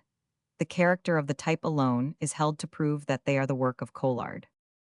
These are the earliest English printed books. The first is a recueil of the histories of Troy. The second is The Game and Play of the Chess. The second is dedicated to the unfortunate Duke of Clarence. To the right noble, right excellent and virtuous Prince George, Duke of Clarence, Earl of Warwick and Salisbury, Gret Chamberlain of England and Lieutenant of Ireland, oldest brother of King Edward, by the grace of God King of England and of France, your most humble servant William Caxton Ammonge, other of your servants, sends unto you peace, health, joy, and victory upon your enemies. The recueil, a translation, was completed in 1471. It was not printed until 1474. The conclusion is that Caxton found so great a demand for it that he could not get the book copied quickly enough to meet the demand, that his attention was drawn to the newly invented art, and that he perceived something of the enormous possibilities which it presented. About this time, he resigned the post he had held so long. He left the claustral domus over which he had presided. He married a wife, and he entered into the service of the Duchess of Burgundy. It has been asked in what capacity he served. In no capacity at all. He was one of the following. He wore the livery of the Duchess. He was attached to the court. He had rooms and rations and some allowance of money. He was in the service and at the orders of the Duchess. He was a secretary or an interpreter. He 235 swelled the pageant by his presence. He conducted the Duchess's trade ventures. He was usher of the White Rod, chamberlain, gentleman-in-waiting, anything. Do not let us be deceived by the word service and its modern meaning. Facsimile of the recueil of the histories of Troy. This service lasted a very short time. He left the court, one knows not why, and he returned, after this long absence, to his native land. Then began the third, the last, the most important chapter of his life. This was in the year 1476. He brought over his presses and his workmen with him, and he settled in Westminster. Why did he choose Westminster? This point is elaborately discussed by Blades. He suggests that Caxton went to Westminster on account of the wool staple, with which he may have had 236. Facsimile of the Game and Play of the Chess. Correspondence while at Bruges. He may have had, perhaps did have, though it is not at all likely because, as is most certain, he was in constant correspondence with the merchant adventurers of London, and with his own company of mercers, whose representative he 237 was, and it is also certain that, as a citizen of London, he could not regard the staple of Westminster with any favor. That reason, therefore, may be disregarded. Or, Blades suggests, the mercers rented of the abbey a tavern called the Greyhound, where they feasted once a year, and where they did business with the merchants of the wool staple. Therefore Caxton came here. This, again, is a reason that is no reason, for surely the fact that there was this tavern in Westminster could not influence Caxton in the least. One might as well make him go to Gravesend, because the mercers had a farm not far from the town. There are, however, two reasons which seem to me very plain and sufficient. The first shows why he did not set up his press in the city of London. The next shows why he did set it up in the town, not yet a city, of Westminster. The first reason is that he did not take a workshop in London because he could not. The thing was impossible. He would not be allowed to work under the jurisdiction of the Lord Mayor. By this time, every trade or craft carried on in the city had been formed into a company or attached to some company. Every craftsman belonged to a company. Every merchant and every retailer belonged to a company. There was, however, no trade of printing, therefore no company, therefore as yet, and until the point was raised and settled, no power of settling within the city. Where, then, could he find a proper place? Southwark was within the city jurisdiction. Without the walls, there were hardly any suburbs. The Strand, which might be considered a suburb, was a long line of palaces built upon the river bank, noble of aspect from the river. On the other side, their gates opened 238 upon a muddy road, on the north side of which were fields. Caxton wanted, however, not a suburb but a town. He wanted also patrons and customers for the new trade. Westminster was, in fact, the only place to which he could go. Doubtless he bore letters and recommendations from the Duchess of Burgundy to her brother Edward Roman IV. He wanted court favor, a thing which everybody wanted at that time. He wanted the patronage of great lords and ladies, and he wanted to attract the attention of colleges, monasteries, and places where they wanted books and used books. In short, like every man in trade, Caxton wanted a place which would be convenient for advertising, showing, and proclaiming his business. For all purposes, Westminster was admirably suited for the setting up of his press. Where was his house? Long afterward, until exactly 50 years ago, when it fell down, there was shown a house traditionally assigned to Caxton. The representation certainly indicates a later origin, but there may have been alterations. There have been discussions and disputes over the site of the first printing press. It has been placed on the site of Henry VII's chapel. One is told that the monument in front of St. Margaret stands on the site. For my own part, I cannot understand how there can be any doubt at all. Stowe, writing 100 years later, states with the greatest clearness where the house stood. He says, speaking of the gatehouse, that is, the gate at the east end of Tothill Street. On the south side of this gate King Henry Roman VII founded an almshouse for 13 poor men. Near unto this house westward was an old chapel of St. Anne, over against which 239 the Lady Margaret, mother to King Henry Roman VII, erected an almshouse for poor women, which is now turned into lodgings for the singing men of the college. The place wherein this chapel and almshouse stand was called the eleemosynary or almonry, now corruptly the ambry, for that the alms of the abbey were here distributed to the poor. And therein Islip, abbot of Westminster, first practiced and erected the first press of book printing that ever was in England about the year of Christ 1471. W. Caxton, citizen of London Mercer, brought it into England, and was the first that practiced it in the said abbey. Islip was not abbot at that time, but prior and afterward abbot. As prior, the details of the government of the abbey were in his hands. If now we look at the map, we shall see that the place corresponds with what was called the Great Almonry until a few years ago, when Victoria Street was cut through the slums of Westminster, and the Westminster Palace Hotel was built, either covering the site or effectually hiding it. The thing does not seem to admit of doubt or dispute. Observe that Stowe speaks of the ambry as being in the abbey, though it was outside the gate. So Caxton speaks of his presses as set up in the abbey, an expression which has led many to think that he carried on his work within the church. The mistake was natural so long as men had forgotten the meaning of the word abbey, and thought that Westminster Abbey meant the Church of St. Peter. How many are there, even now, who have examined the remains lying south of the church, and who understand that these were buildings which, with the church, constituted the abbey? 240. The house was known by the sign of the red pail. It was a common sign among printers in Holland, some of whom, however, had a black pail. It is not necessary to enumerate the books which Caxton printed, and the questions of type, process, binding, and illustrating must be left for the biographer. But about the trade of printer and publisher, on this point here Caxton himself. He speaks in a prologue hitherto undiscovered.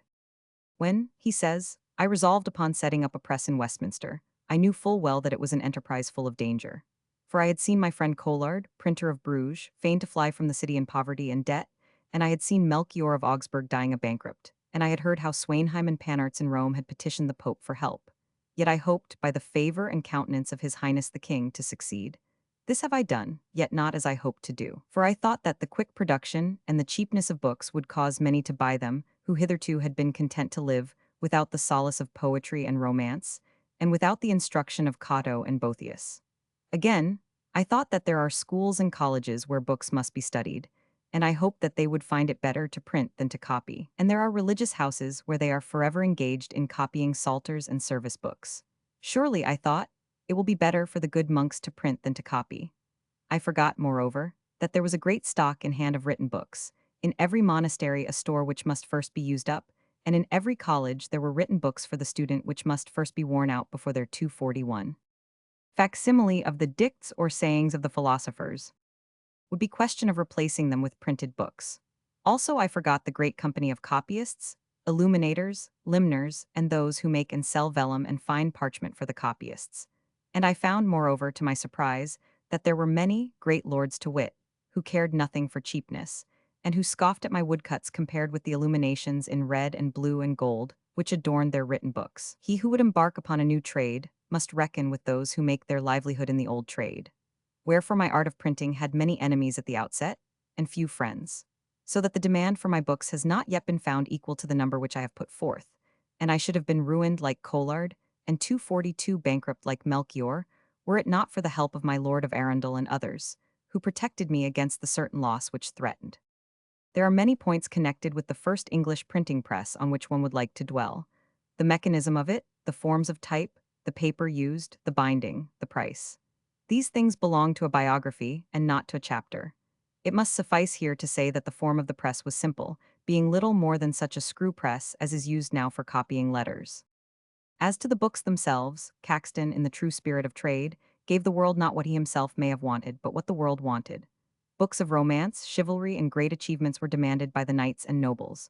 Books of service were wanted by the church. Caxton provided these. These things illustrate the character of the man, cautious, businesslike, anxious to run his press at a profit, so that he tried no experiments, and was content to be a servant rather than a teacher. Those who will take the trouble to visit the British Museum and there examine for themselves the treasures which the nation possesses of early printing. The case full of Caxtons in the King's Library. The shelf filled with Caxtons in the vast library, which the general visitor is not allowed to see, will be astonished to observe the rapid advances already made in the art of printing when Caxton undertook its practice.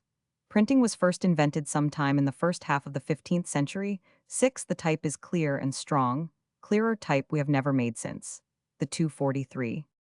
Caxton Memorial Window in St. Margaret's, Westminster. 240, 5244.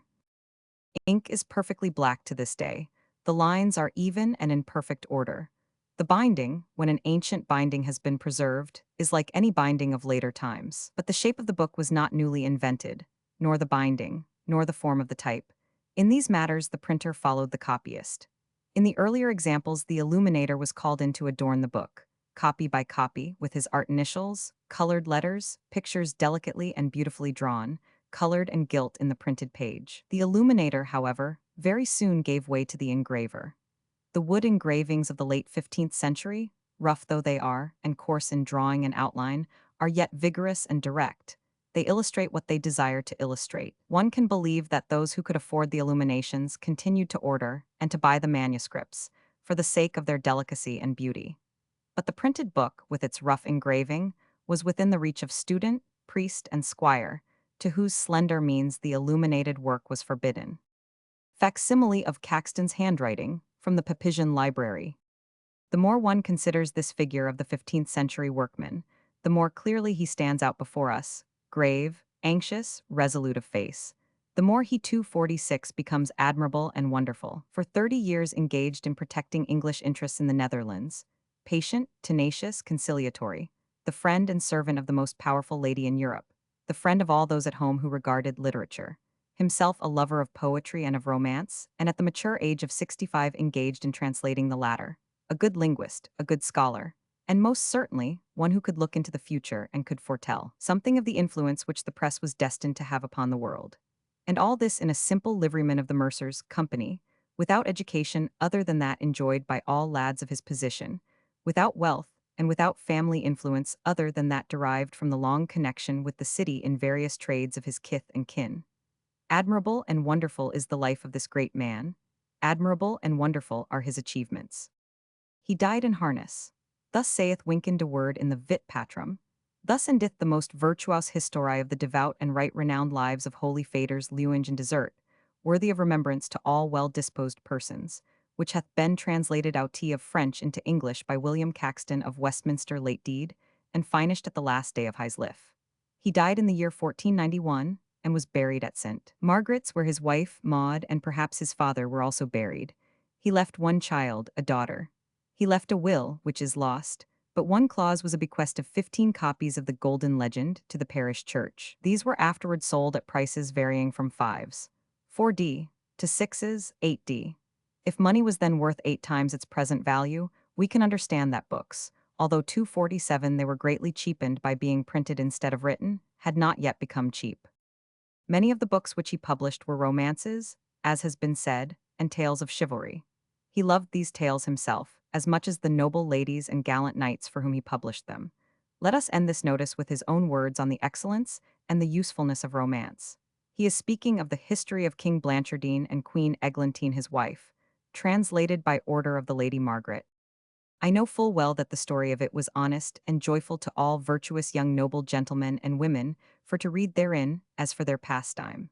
For under correction, in my judgment, the stories of noble feats and valiant acts of arms and war, which have been actioned in old time by many noble princes, lords, and knights, are as well for to see and know their valiantness, for to stand in the special grace and love of their ladies, and in likewise for gentle young ladies and demoiselles for to learn to be steadfast and constant in their part to them, that they once have promised and agreed to such as have put their lives oft in jeopardy for to please them to stand in grace, as it is to occupy the ken and study overmuch in books of contemplation 248. Chapter 8. The Vanished Palace. Westminster is the city of kings' houses. It contains or has contained 5 of them. Of these we have already considered one, the earliest and the most interesting. Of the 4 others, Buckingham Palace belongs to the present. It is, in a way, part of ourselves, since it is the house of the sovereign. Therefore we need not dwell upon it. There remain the houses of Whitehall, of St. James's, and of Kensington. Of these 3, the 2 latter palaces have apparently failed to impress the popular imagination with any sense of royal splendor or mystery. This sense belongs both to Westminster and to Whitehall, but not to St. James's or to Kensington. It is hard to say why this is so. As regards St. James's, the buildings are certainly not externally majestic, nor does one who walks within its courts become immediately conscious of ancient associations and the atmosphere of court functions. Yet nearly all the court functions were held there for 150 years. Again, there are personal associations, if one looks for them, clinging to St. James's as there were at Whitehall. But either we do not look for them, or they do not awaken any enthusiasm. Pilgrims do not journey to the palace to visit its haunted chambers, as they do to Holyrood or to Windsor. Queen Mary, for instance, died in the palace. Froude has told us in what mournful manner and in which room. 249. Does anyone ever ask or care for the room in which the most unhappy of all English queens or princesses breathed her last? King Charles spent his last night in this palace. The royal martyr has still admirers, but they do not flock to St. James's to weep over the unspeakable sadness of that night. The elder pretender was born here, but we have almost forgotten his life, to say nothing of his birth, in spite of the romantic warming pan. There are stories of love and intrigue, of jealousy, of ambition and disappointment, connected with St. James's, yet with all this wealth of material, it is not a place of romance. At Whitehall, when we think of that vanished house, the face, the eyes, the voice of Louise de Quirwille light up the courts. The Count de Gramont fills the rooms for us with lovely ladies and gallant courtiers. Outside, from her windows looking into the park, fair Nellie greets the king with mirthful eyes and saucy tongue as he crosses from Whitehall. Well, Miss Brett was perhaps quite as beautiful as Nellie or Louise, but we do not in the least desire to read about her. The book of the French courtier treats entirely of the world, the flesh, and the devil. We read it with rapture. The chronicles of St. James's might be written so as to treat of exactly the same subjects, yet we turn from them. Why? Because it is impossible to throw over the Georges the luminous halo of romance. George the First, the Second, and the son of the Second were perhaps as immoral as Charles and James. Yet between them, all they could not produce a single romance. The first romantic episode in the history of the House of Hanover is that simple little legend of Hannah Lightfoot. Perhaps another reason why St. James's has never become to the imagination a successor to 250 Whitehall and Westminster is that from the year 1714 to the year 1837, the old kind of loyalty to the sovereign no longer existed. Compare the personal loyalty displayed to Henry V, to Henry Roman VIII, to Elizabeth with that felt for William Roman III, who saved the country from Catholic rule, and for George I, who carried on the Protestant succession. The country accepted these kings, not because they had any personal love for them, but because they enabled the nation to have what it wanted. The new kings did not try to become personally popular, but they were ready to lead the people in war for religious freedom, and they represented a principle. But as for personal loyalty of the ancient kind, that no longer existed. For exactly a similar reason, Kensington has never been a palace in which the world is interested. William Roman III chose the house for his residence. He died here. An excellent king, a most useful king, but hardly possessed of the nation's love. George Roman II died here, the Duke of Sussex died here, yet there is no curiosity or enthusiasm about the place. With Whitehall, the case is quite different. It was the palace of Henry Roman VIII, Elizabeth of the Tudors and the Stuarts. The palace of sovereigns who ruled as well as reigned, who were English and not Germans, who lived in the open light and air for all to behold. If they did not hide their vices, they openly displayed their virtues. There is more interest attaching to the Whitehall of Charles Roman II alone than there is to the St. James's of all those who came after him. Since then, we can here consider one palace only out of the remaining four. Let us turn to the Palace of Whitehall. We have seen that, of all the buildings which once clustered round the Painted Chamber, and formed the 251. Inigo Jones, 1614. 253,252. King's House of Westminster, there now remain nothing more than a single hall much changed, a crypt much restored, a cloister, and a tower. But this is autumnal opulence compared with the Palace of Whitehall. Of that broad, rambling place, as taken over and enlarged by Henry Roman VIII, there now remains nothing at all. Not a single chamber, not a tower, not a gateway, not a fragment. Everything is gone. Even the disposition of its courts and lanes, generally the last thing to be lost, can no longer be traced. And of the Stuart Whitehall which succeeded there remains but one chamber, the banqueting hall of Inigo Jones. Perhaps no royal palace of recent times, in any country, has been so lost and forgot as that of the Tudor Whitehall. Even the ivory house of Ahab, or the golden house of Nero, has not been more completely swept away. I wonder how many living men, even of the few who have seriously studied the Westminster of the past, could draw from memory a plan of Whitehall Palace, or describe in general terms its courts and buildings. Yet it was a very great house, certainly not venerable or picturesque such as that which stood beside the abbey. There were no sculptured fronts, no tall gables, no tourelles, no grey walls, no narrow windows, no carved cloisters. There was hardly any suggestion of a fortress. It was a modern house from the first, the house of an ecclesiastic, built, like all the older houses, in a succession of courts. One who wishes to understand Whitehall must visit Hampton and walk about the courts of St. James's. The first mention of the house is in the year 1221, when it was bequeathed by Hubert de Burgh, Henry Roman III, Justiciary, to the Dominicans of his foundation. The original home of the Black Friars in London was 254 in Holborn, exactly north of Lincoln's Inn, whence, 50 years later, they removed to the corner where the Fleet runs into the Thames, just outside the ancient city wall. Here their name still survives. The monks kept Hubert's house till 1276, when they sold it to the Archbishop of York.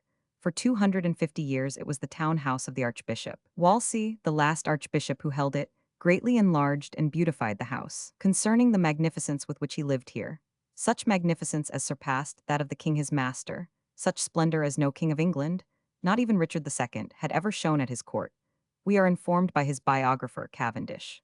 Wolsey's following of 800 men, including 10 peers of the realm and 15 knights who were not too proud to enter the service of the cardinal, was greater even than that of Warwick, the kingmaker of the preceding century. When one reads of the entertainments, the banquetings, the mumming, the music, the gold and silver plate, the cloth of gold, the blaze of color everywhere, in the hangings, in the coats of arms, in the costumes, in the trappings of the horses, we must remember that this magnificence was not in those days regarded as ostentation. So to speak of it betrays 19th century prejudice. It is only in this present century that the rich man has been expected to live, to travel, to dress, to entertain, very much like the men who are not so rich. Dives now drives in a carriage little better than that of the physician who attends him. He gives dinners little better than those of the lawyer who conducts his affairs. If he lives in a great house, it is in the country, unseen. To parade and flaunt and exhibit your wealth is, as we now understand 255. Holbein's Gate and the Banqueting Hall. From the original picture by Samuel Scott, in possession of Mr. Andrew Chatto. 257,256. Things bad form. In the time of Cardinal Wolsey it was not bad form. It was the right and proper use of wealth to entertain royally. It was the part of a rich man to dress splendidly, to have a troop of gentlemen and valets in his service, to exhibit tables covered with gold and silver plate, to hang the walls with beautiful and costly arras. All this was right and proper. In this way the successful man showed his success to the world. He invited the world to judge how successful he was, how rich, how powerful. A great deal of Wolsey's authority and power depended upon this outward and visible show. Perhaps he overdid the splendor and created jealousies. Yet kings delighted in seeing the splendor of their subjects. Had the divorce business gone on smoothly, the king might have continued to rejoice in possessing a subject so great and powerful. We have ceased so long from open splendor that we find it difficult to understand it. Imagination refuses to restore the glory of York House, when its walls were hung with tapestry of many colors. When, here and there, in place of tapestry, the walls were hung with cloth of gold, cloth of silver, and cloth of tissue. Where, let me ask, can we find now a single piece of this fine cloth of gold? There were long tables spread with rich stuffs, satin, silk, velvet, damask. Where can we find a table now spread with these lovely things? There were sideboards set with the most splendid gold and silver plate.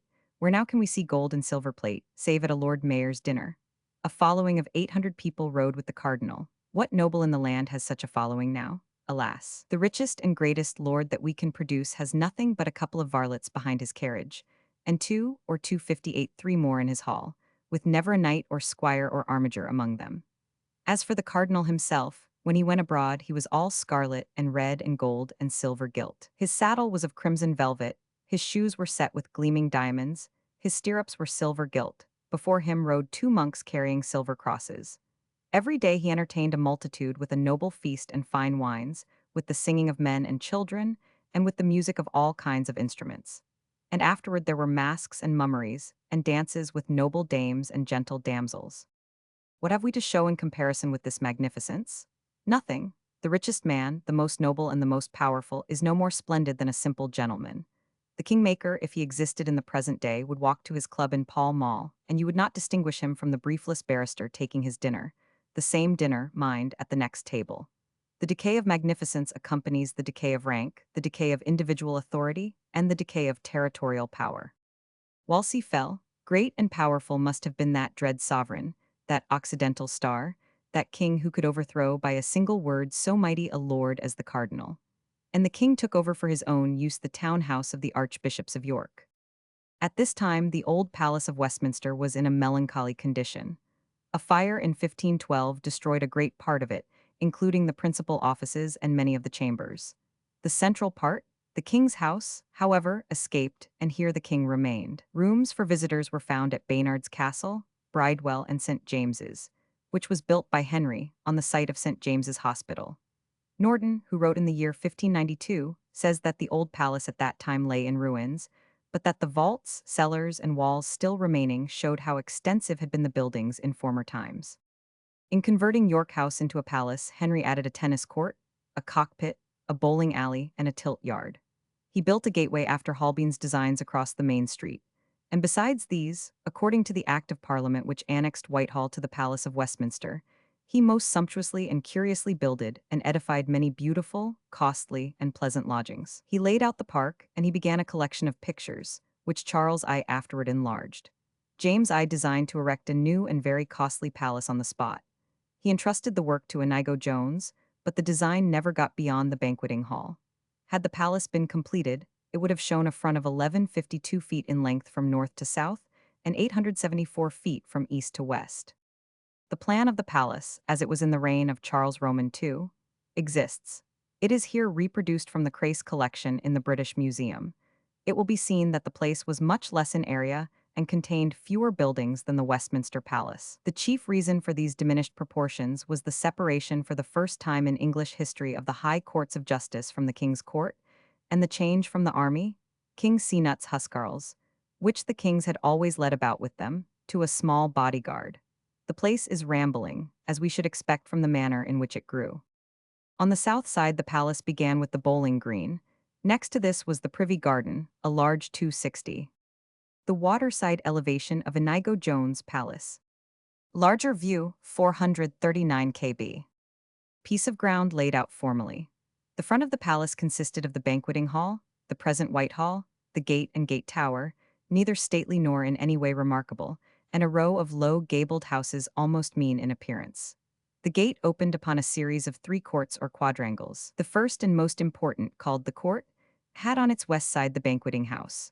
On the south there was a row of offices or chambers. On the north, a low covered way connected the banqueting hall with the other chambers.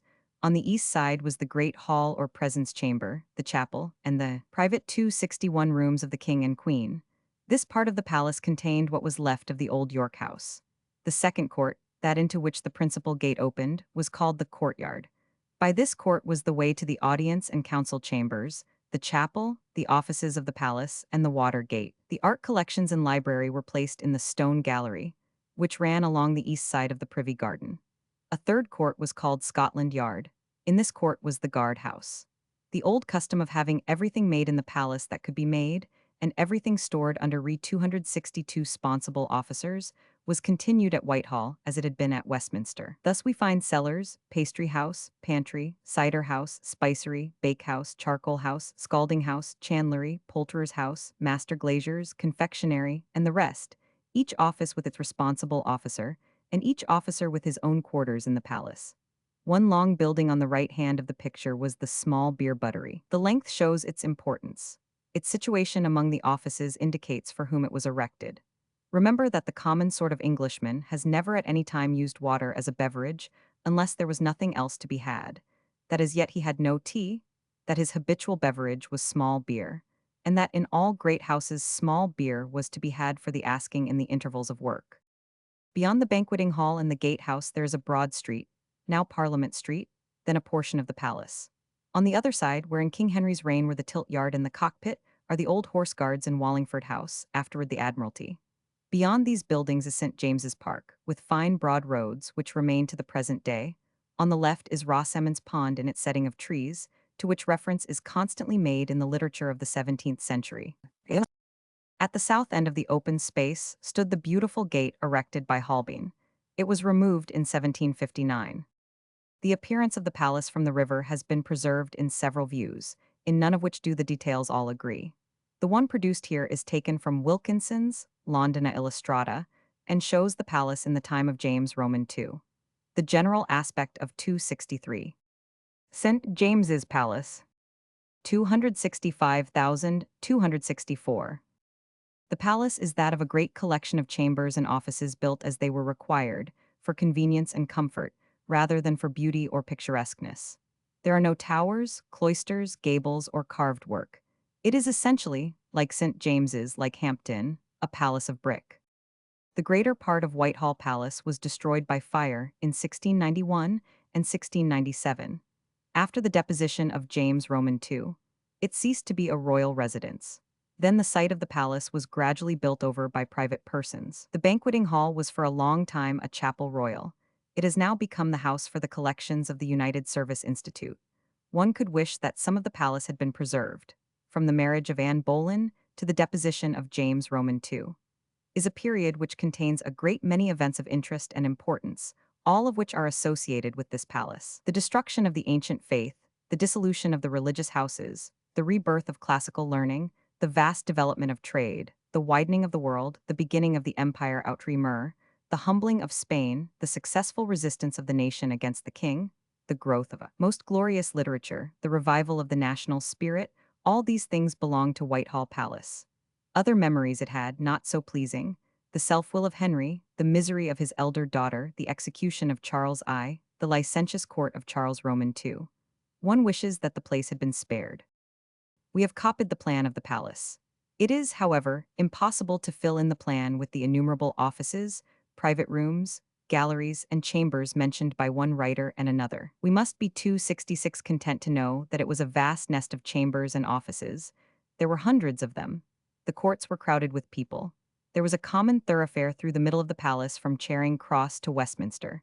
So many funerals, for instance, were conducted along this road to St. Margaret's that Henry Roman VIII constructed a new burial ground at St. Martin's. The palace was accessible to all. The guards stood at the gate, but everybody was admitted as to a town. The king moved freely about the courts, in the mall, in the park, sometimes unattended. The people drove their pack horses or their wagons up and down the road, and hardly noticed the swarthy-faced man who stood under the shade of a tree, watching the players along the mall. This easy and fearless familiarity vanished with the Stuarts. Kensington Palace.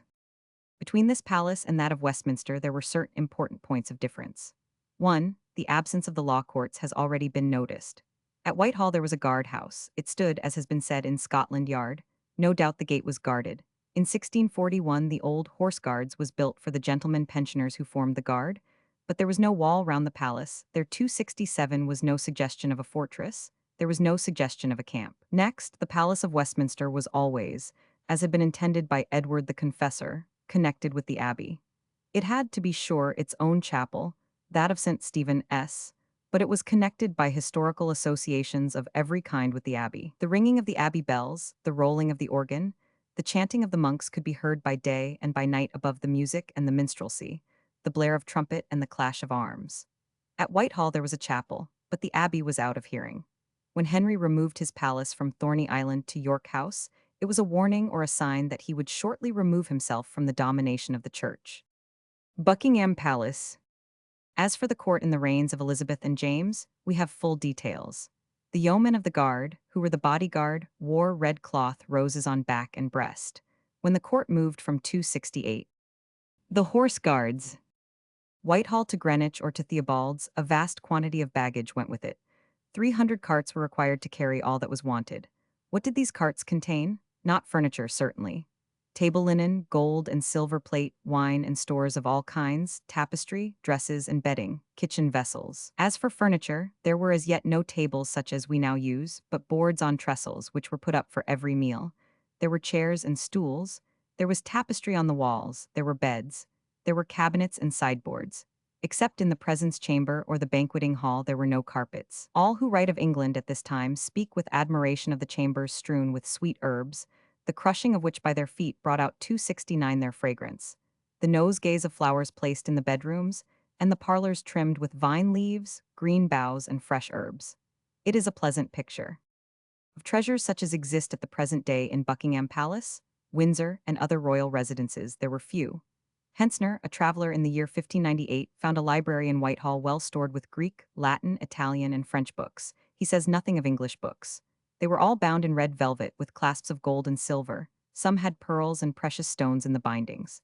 He also found some pictures, including portraits of Henry, Richard, and Edward. There were a few other curious things: a cabinet of silver, daintily worked, in which the Queen kept letter paper, a jewel box set with pearls, toys, and curiosities in clockwork.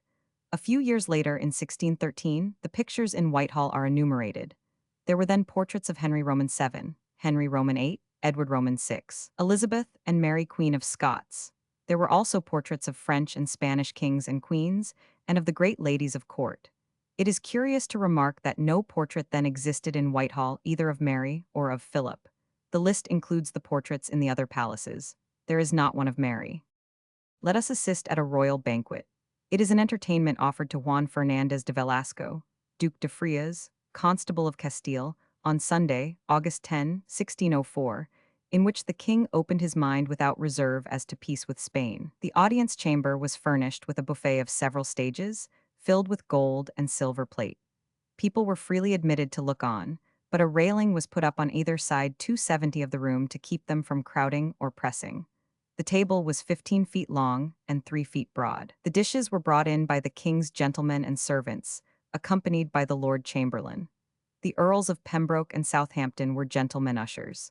The king and queen, with Prince Henry, entered after the arrival of the constable and his suite. After washing of hands, the Lord Treasurer handing the bowl to the king and the Lord High Admiral to the queen, grace was said, and they took their seats.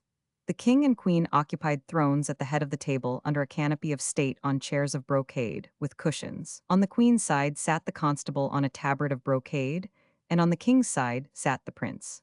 The other guests were 4 gentlemen forming part of the ambassador's suite. There was also at the table, says a historian, a large company of the principal noblemen in the realm. He enumerates 21 and says there were others. How they were all placed at a table 15 feet long and 3 feet broad, he does not explain. Perhaps there was a second table. A band of instruments discoursed music during the banquet. The speeches and toasts went on during the course of the dinner. First the king rose, and, taking off his crown, he drank to the health of their Spanish majesties. Next the constable drank to the health of the queen out of the lid of a cup of agate of extraordinary beauty. He then passed the cup to the king, asking him to drink out of it, and then to the prince. He then directed that the cup should remain on his majesty's buffet. At this point the people present shouted out, "Peace, peace, peace, God save the king, God save the king," 271. Old Scotland Yard, 273,272. The banquet, thus cheered by compliments, toasts, and the shouts of the onlookers, lasted 3 hours. At its conclusion, which would be 3 o'clock in the afternoon, a singular ceremony took place. The table was placed upon the ground, and their majesties, standing upon it, proceeded to wash their hands. The king and queen then retired to their own apartments, while the Spanish guests were taken to the picture gallery. In an hour's time, they returned to the audience chamber, where dancing had begun. 50 ladies of honor were present, richly dressed and extremely beautiful. Prince Henry danced a galliard, the Queen with the Earl of Southampton danced a brando, the Prince danced another galliard, con algunas cabriolas with certain capers, then another brando was performed. The Queen with the Earl of Southampton and Prince Henry with another lady of the court danced a correnta. This ended the ball. They then all took their places at the windows, which looked out upon a court of the palace. There they had the pleasure of seeing the king's bears fight with greyhounds, and there was very fine baiting of the bull. Then followed tumblers and rope dancers. With these performances ended the entertainment and the day. The Lord Chamberlain accompanied the constable to the farthest room, the Earl of Devonshire and other gentlemen went with them to their coaches, and 50 halberdiers escorted them on their way home with torches. On the morrow, one is pained to read, the constable had an attack of lumbago. There are other notes on the court, which one finds in the descriptions of foreign travelers. Thus, the king was served on one knee. While he drank, his cupbearer remained on one knee. He habitually drank Frontignac, 274, a sweet, rich French wine. When Queen Elizabeth passed through the street, men fell on their knees. This practice seems to have been discontinued at her death. Servants carried their masters' arms on the left sleeve. The people within or without the court were noisy and overbearing. All travelers agree on this point. They hated foreigners and laughed at them. They were magnificent in dress. They allowed their wives the greatest liberty, and spent all they could afford upon their dresses. The greatest pleasure the wives of the citizens had was to sit in their doorways dressed in their best for the passers-by to admire. They were accustomed to eat a great quantity of meat. They loved sweet things, pouring honey over mutton and mixing sugar with their wine. They ardently pursued bull and bear baiting, hunting, fishing, and sport. Of all kinds, they ate saffron cakes to bring out the flavor of beer. They spent great sums of money in tobacco, which was 18s. A pound, equal to more than 6 pounds of our money. Their great highway was the river, which was covered with boats of all kinds plying up and down the stream, and was also covered with thousands of swans. The river, indeed, maintained as watermen, fishermen, lightermen, stevedores, etc., as many as 40,000 men. When we read of James kissing his favorites, a practice nauseous to the modern Englishman, we must remember that it was then not an uncommon thing, but quite the contrary, for friends to kiss each other. In France and Germany, men have always greeted each other with a kiss. On entering a room, a visitor kissed all the ladies present. Thus it was reckoned unusual when the Duchess of Richmond, 1625, admitted the Duke of Brunswick to Ely House on the proviso that he must not kiss her. He did not, but he kissed all her ladies 275. Rosamond's Pond, St. James's Park, 277,276. Twice over in a quarter of an hour. And the Constable of Castile, the day before the great banquet, kissed all the Queen's ladies of honor. Erasmus remarks that the English have a custom never to be sufficiently commended. Wherever you go, you are received with a kiss from all. When you take your leave, you are dismissed with kisses. You return, kisses are repeated. They come to visit you, kisses again. Those who read and trust the gossiping and scandalous memoirs of the day acquire a very imperfect idea of King James's court. The physical defects and weaknesses of the king are exaggerated. We are told that his legs were weak and that he rolled in his gait. The foreign ambassadors, however, speak of him as a man of great strength and strong constitution. We are told that he spoke thickly. There is nothing said of this defect in the letters written by these visitors. That he lived privately and went not abroad, as Queen Elizabeth had done, is acknowledged. That his court was in any way ridiculous does not appear, except in such a writer as Anthony Weldon. In this place, happily, we have not to consider his foreign or domestic policy, or his lofty ideas on divine right, but only his court. In the fierce light which beats upon a throne, every weakness is made visible and appears out of proportion. We must remember, however, that the blemishes are not visible to him who only occasionally visits the court or witnesses a court function. We, for instance, are only outsiders. We know nothing of the whispers which run round the inner circle. Those who are about the person of the sovereign must experience, one would think, something of degradation when they make the inevitable discovery that the king's most excellent majesty, whom they have been wont to serve on bended 278. The Watergate, New Palace Yard. Ni is afflicted, like the meanest of his servants, with human infirmities and with weaknesses physical and mental.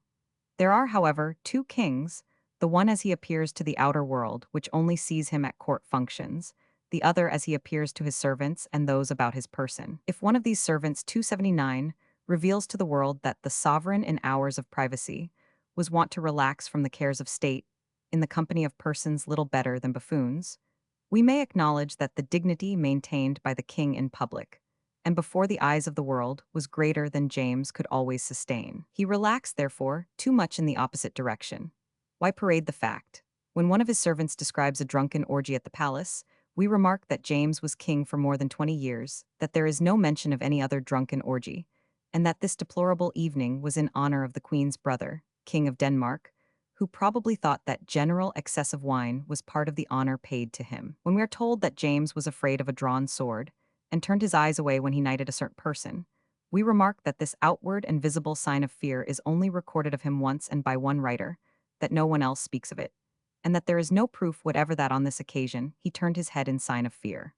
That he loved hunting excessively is only saying that he joined in the sports of his time, and that he was always pleased to escape the cares and fatigues of his place. That saint whom English Catholics still revere, Edward the Confessor, was also excessively fond of hunting. When all this is said, we may add that this king, who loved buffoonery so much, was a good scholar and a diligent student, a lover of literature and of scholars, a writer of considerable power, a disputant of no mean order. King James wrote the Doron Basilican. He wrote a book on demonology. Who can expect a king to be in advance of his age? He wrote against the use of tobacco. He translated many of the Psalms. He was constantly saying things witty, unexpected, shrewd, and epigrammatic. He was as tolerant as could be expected in matters of religion. 280. Larger view 189. Largest view 1 MB. Lodgings belonging to His Majesty. To His Royal Highness. His Highness Prince Rupert. The Duke of Richmond. The Duke of Monmouth. The Duke of Ormond. The Duke of Albemarle. The Earl of Bath. The Earl of Lauderdale. The Lord Peterborough. The Lord Gerard. The Lord Crofts. The Lord Bellasis. The Lord Chamberlain. The Lord Keeper. The Council Officer. Sir Edward Walker. The Treasury Chambers.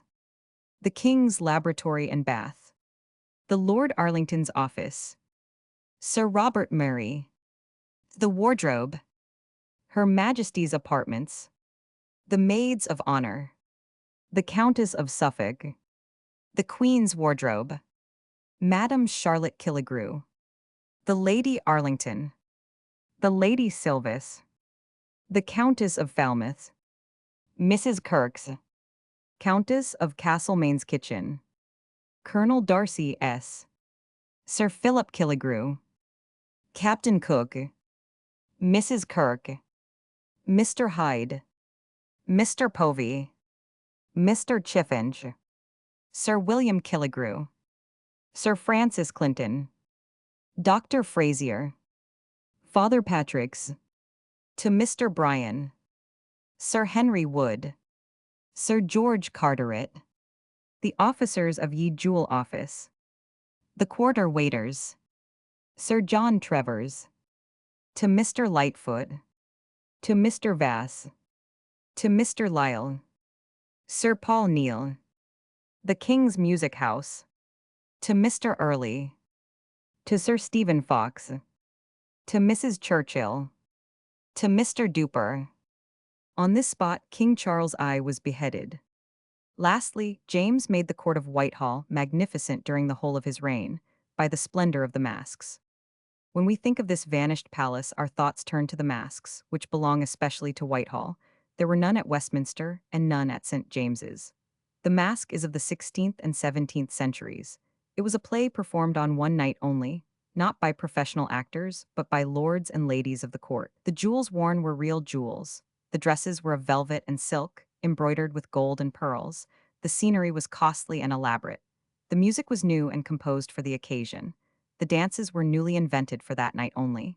The scene painter and stage manager was the greatest architect of the day. The words were written by the poet who, in his lifetime, was esteemed by many the first of living poets. The mask was a costly, splendid thing. 282, a thing of courtly pomp, a fit plaything for queen and princess. A form of drama perfected by Ben Jonson, not disdained by Milton, put upon the stage by Inigo Jones. As for the play itself, the motif was always simple, sometimes allegorical, generally grave. The treatment was classical.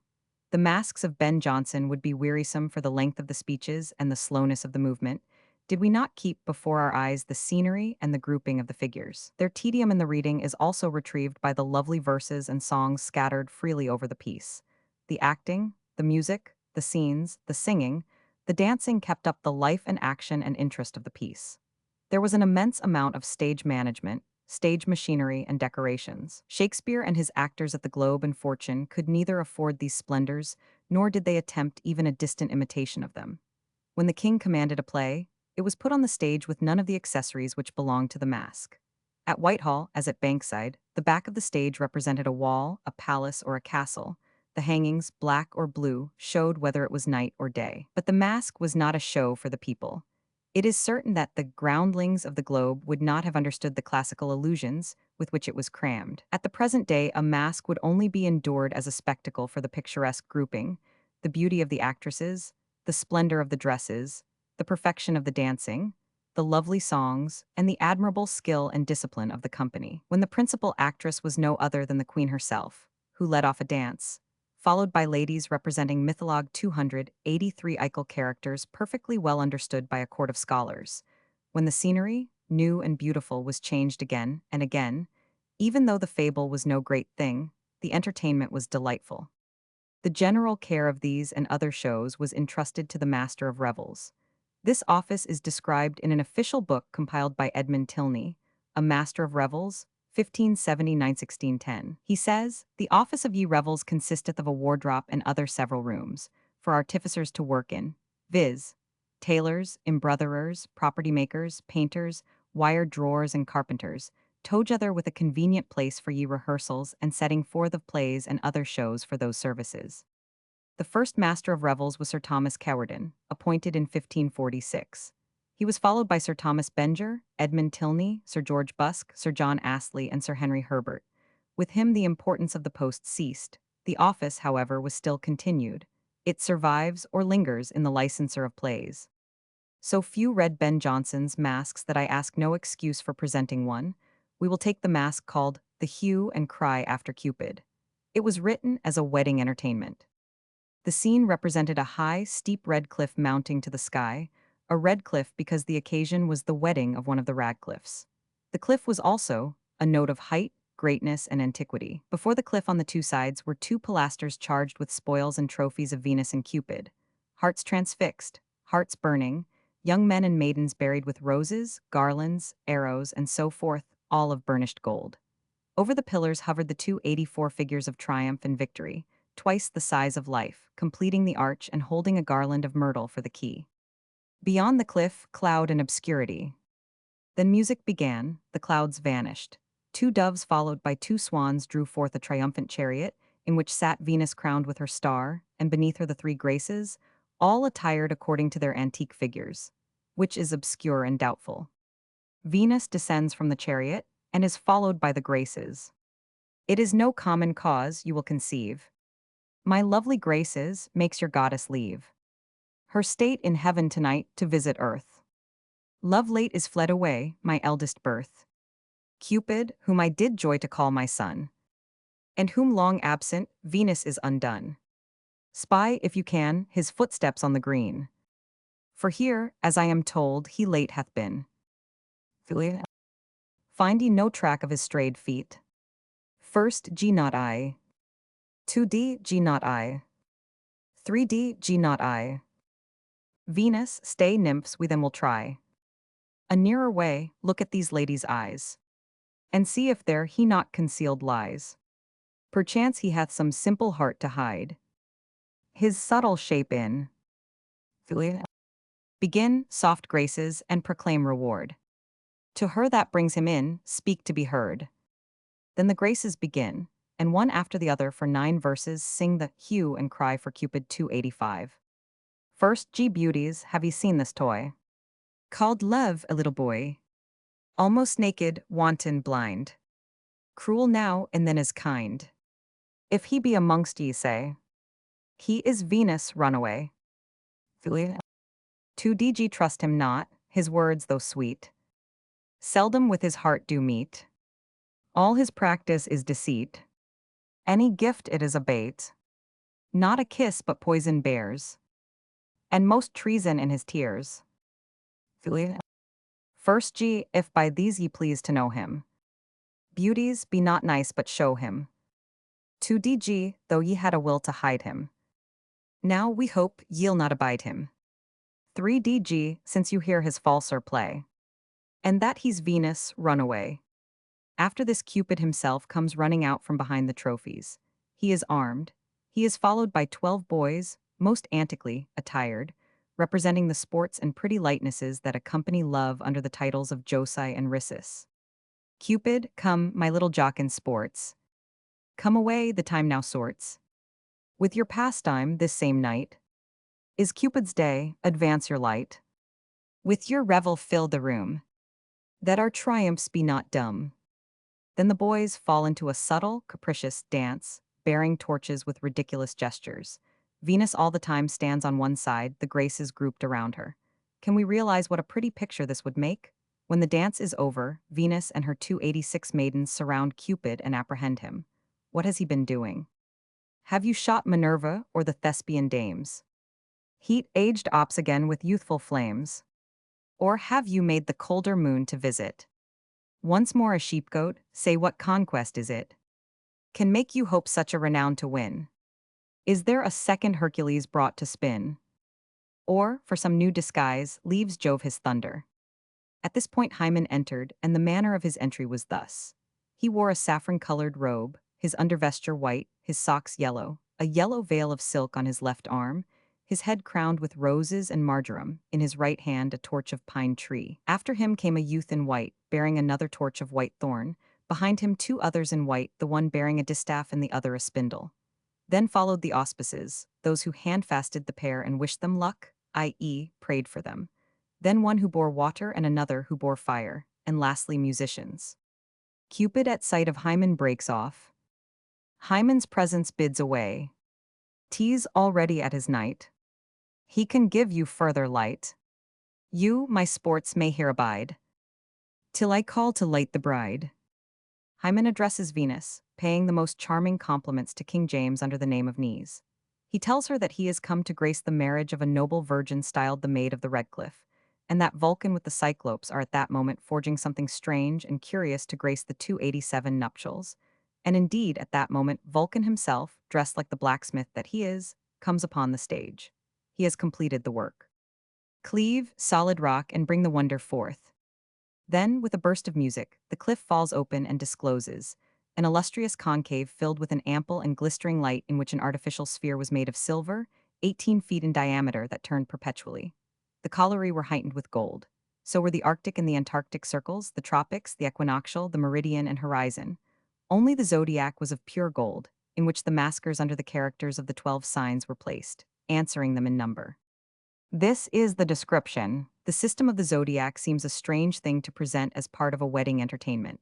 But such a thing was not then part of schoolwork, and when Vulcan called out at the maskers, Aries the ram, Taurus the bull, Gemini the twins, and the rest, explaining how they applied to the conjugal condition, no doubt there was much delight.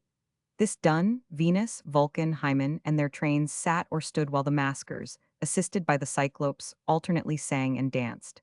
There are 7 verses to the song, and there were 4 dances. The dances were invented by Master Thomas Giles and Master Hieronymus Hearn.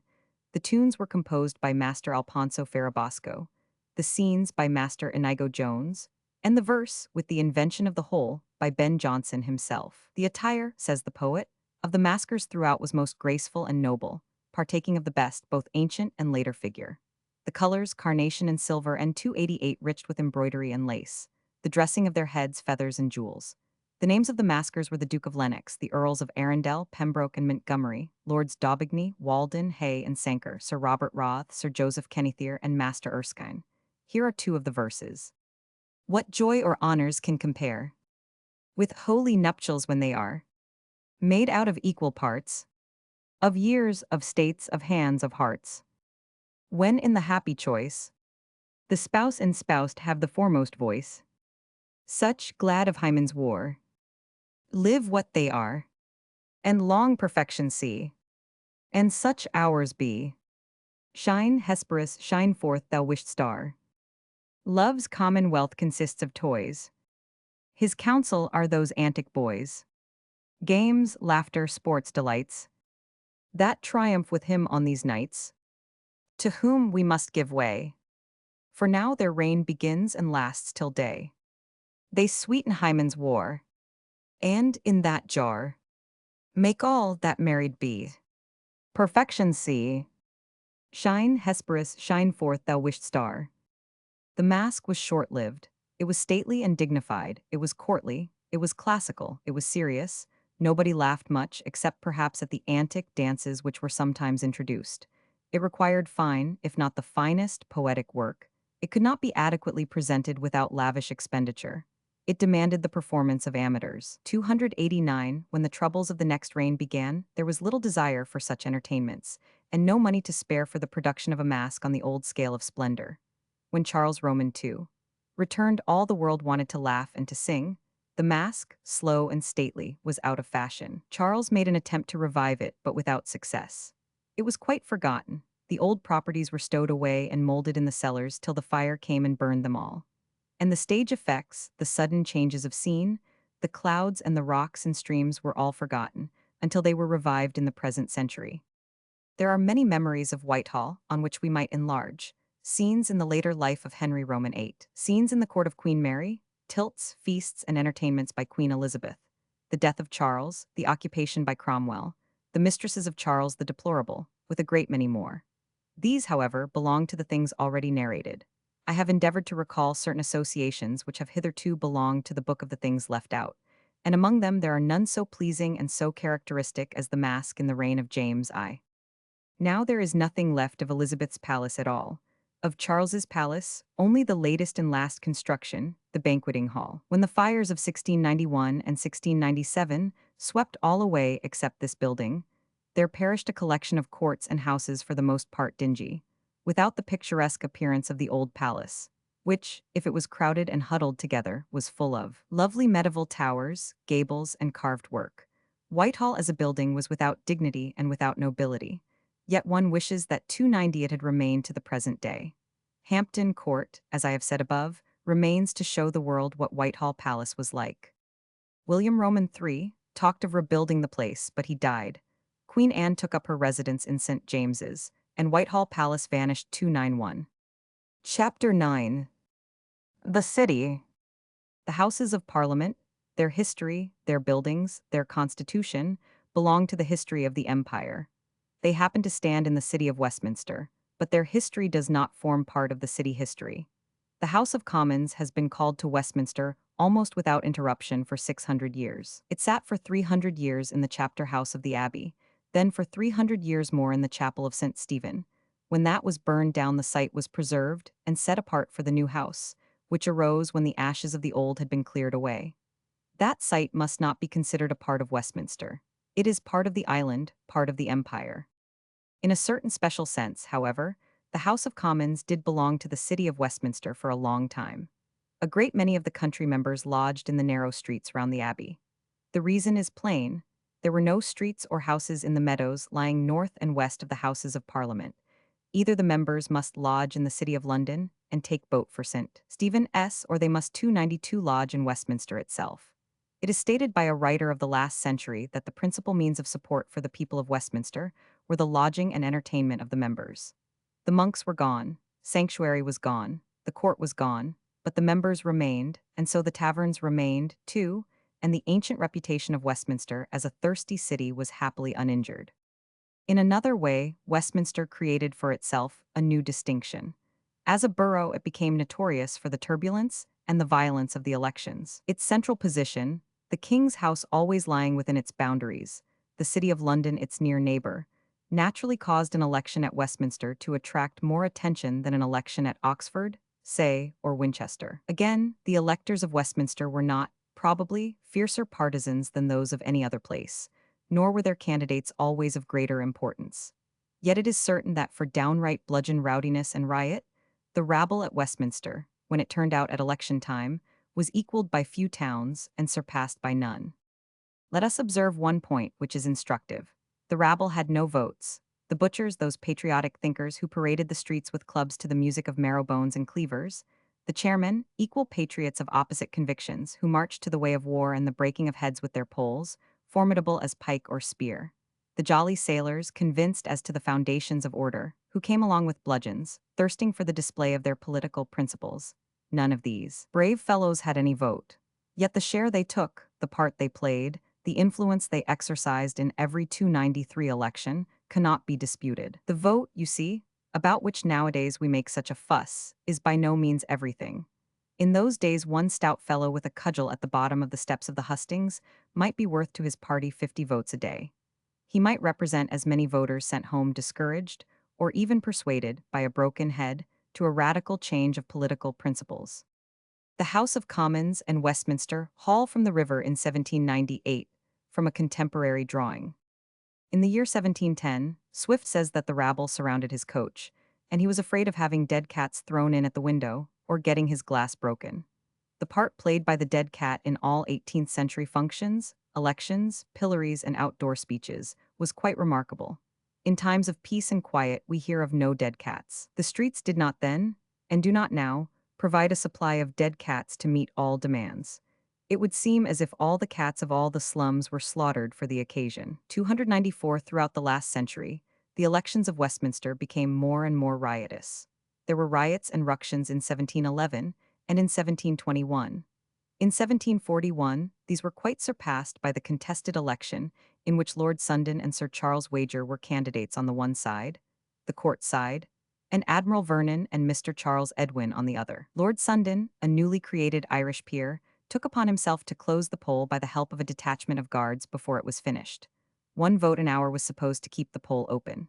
The returning officer, however, disregarding this convention, and by Lord Sundon's order, declared the poll closed and Lord Sundon with Sir Charles Wager duly elected. There was indignation, there was a question, which led to a debate in the House, and finally the election was declared illegal. The victory thus obtained by the populace against the court party was celebrated long afterward by an annual dinner of the independent electors. It marks the change in our management of these things that there should have been a court party, and that the court should think it consistent with its dignity to take an active part in any election. That the king should openly side with this or that candidate shows that the sovereign, 150 years ago, stood on a much lower level than the sovereign of today. The longest and fiercest contest, the one with the most doubtful issues, the most violent of all the Westminster elections, was that of the year 1784. Of this election, there was published a most careful record from day to day. I suppose there is no other election on record of which such a daily diary has been preserved. It appeared toward the end of the same 295. Oak doorway discovered in the speaker's dining room after the fire. Year, and was published by Debrett, a Piccadilly bookseller. The anonymous authors, who modestly call themselves lovers of truth and justice, begin the work with a narrative of the events which led to the dissolution of March 25, 1784. They then proceed to set down the story of the Westminster election from day to day. They have reproduced many of the caricatures, rough, coarse, and vigorous, with which Rowlandson illustrated the contest. They have published all the speeches. They have collected the whole of the election literature, with the poems, squibs, epigrams, attacks, and eulogies, which appeared on either side. Not only is there no other record, so far as I know, of any election so complete as this, but there has never been any other election, so far as I know, where the fight was fiercer, more 296 determined, more unscrupulous, and of longer duration. The volume is, I believe, somewhat scarce and difficult to procure. Its full title is The History of the Westminster Election, containing every material occurrence, from its commencement on the 1st of April to the final close of the poll on 17th of May, to which is prefixed a summary account of the proceedings of the late Parliament, so far as they appear connected with the East India business and the dismission of the Portland administration, with other select and interesting occurrences at the Westminster meetings, previous to its dissolution on the 25th day of March 1784. This long title page promises no more than the volume performs. It is proposed, therefore, to reproduce in these pages, with the assistance of the lovers of truth and justice, the history of an election as it was conducted 100 years ago. The dissolution of March 1784 and the causes which led to it belong to the history of the country and to the life of Charles James Fox. Let us accept the fact that the general election was held in April, that the candidates for Westminster were Admiral Lord Hood and Sir Cecil Ray on the ministerial side, and Fox for the opposition. The former was also the court side. The candidates on that side were called the King's friends. The King himself took the keenest interest in the daily progress of the poll. He peremptorily ordered all the court servants, the court tradesmen, and the court dependents to vote for Hood and Ray, and he actually sent a body of 280 guards to vote on that side. No king, in fact, ever interfered with an election more openly, more actively, or with less dignity. The 297. The House of Lords at the beginning of the century. Struggle, remember, of King v Commons was not completed when William of Orange succeeded James. The lesson taught by the struggle of the 17th century was most imperfectly grasped by King George III. On the other hand, the Prince of Wales 298, with the filial loyalty, which characterized him as well as his grandfather, used all his influence on the side of Fox. The temper of the city of Westminster, and the certain prospect of a stormy time, was shown 2 months before the dissolution, when a document purporting to be a humble address to the king from the dean, the high steward, and the burgesses assembled at the Guildhall, Westminster, was passed about for signature. It was accepted for what it pretended to be, and was signed by 2,800 people, among whom were a great many electors. Lastly, it was presented by Sir Cecil Ray, one of the members, as from the dean and high steward. A few days later, a meeting of the electors was called at the Shakespeare Tavern, Covent Garden, at which this document was very severely handled. It was affirmed that the dean and the high steward actually knew nothing of the address, and that their names had been most improperly affixed without their sanction. This was the beginning of a great cataract of lies. Whether the names had been used with or without sanction mattered little. The allegation presented an excuse for a resolution of confidence in Fox, which was passed with acclamation. On February 10, another meeting, with Sir Cecil Ray in the chair, adopted an address to His Majesty expressing confidence in the ministry. This meeting was, of course, described by one side as very numerous and most respectable, and by the other as exactly the reverse. Never was there, perhaps, in the annals of all the meetings ever held in England, so motley a group, so noisy an assembly, or one less respectable for its company 299. The House of Commons at the beginning of the century. Then followed handbills for distribution. The struggle, it must be remembered, was one which could hardly occur in these days. It was, in fact, nothing short of a declaration of confidence in the king or the opposite, for or against secret influence, for or against court direction, and the extension of prerogative.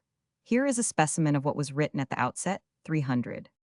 Of all the features which mark the political character of the English nation, the most striking and remarkable is a perpetual jealousy of prerogative. Ask an Englishman what sort of judge, crown lawyer, or minister he most dreads. His uniform answer is a prerogative judge, a prerogative lawyer, a prerogative minister. Is then a prerogative king of so little danger to us that we are all at once to forget these jealousies, which seem to have been twisted with our existence, and to fall into a miraculous fondness for that prerogative which our ancestors have shed their dearest blood to check and limit? Let the people of England once confederate with the crown and the lords in such a conflict, and who is the man that will answer for 1 hour of legal liberty afterwards? Can the people confide in His Majesty's secret advisers? I say no.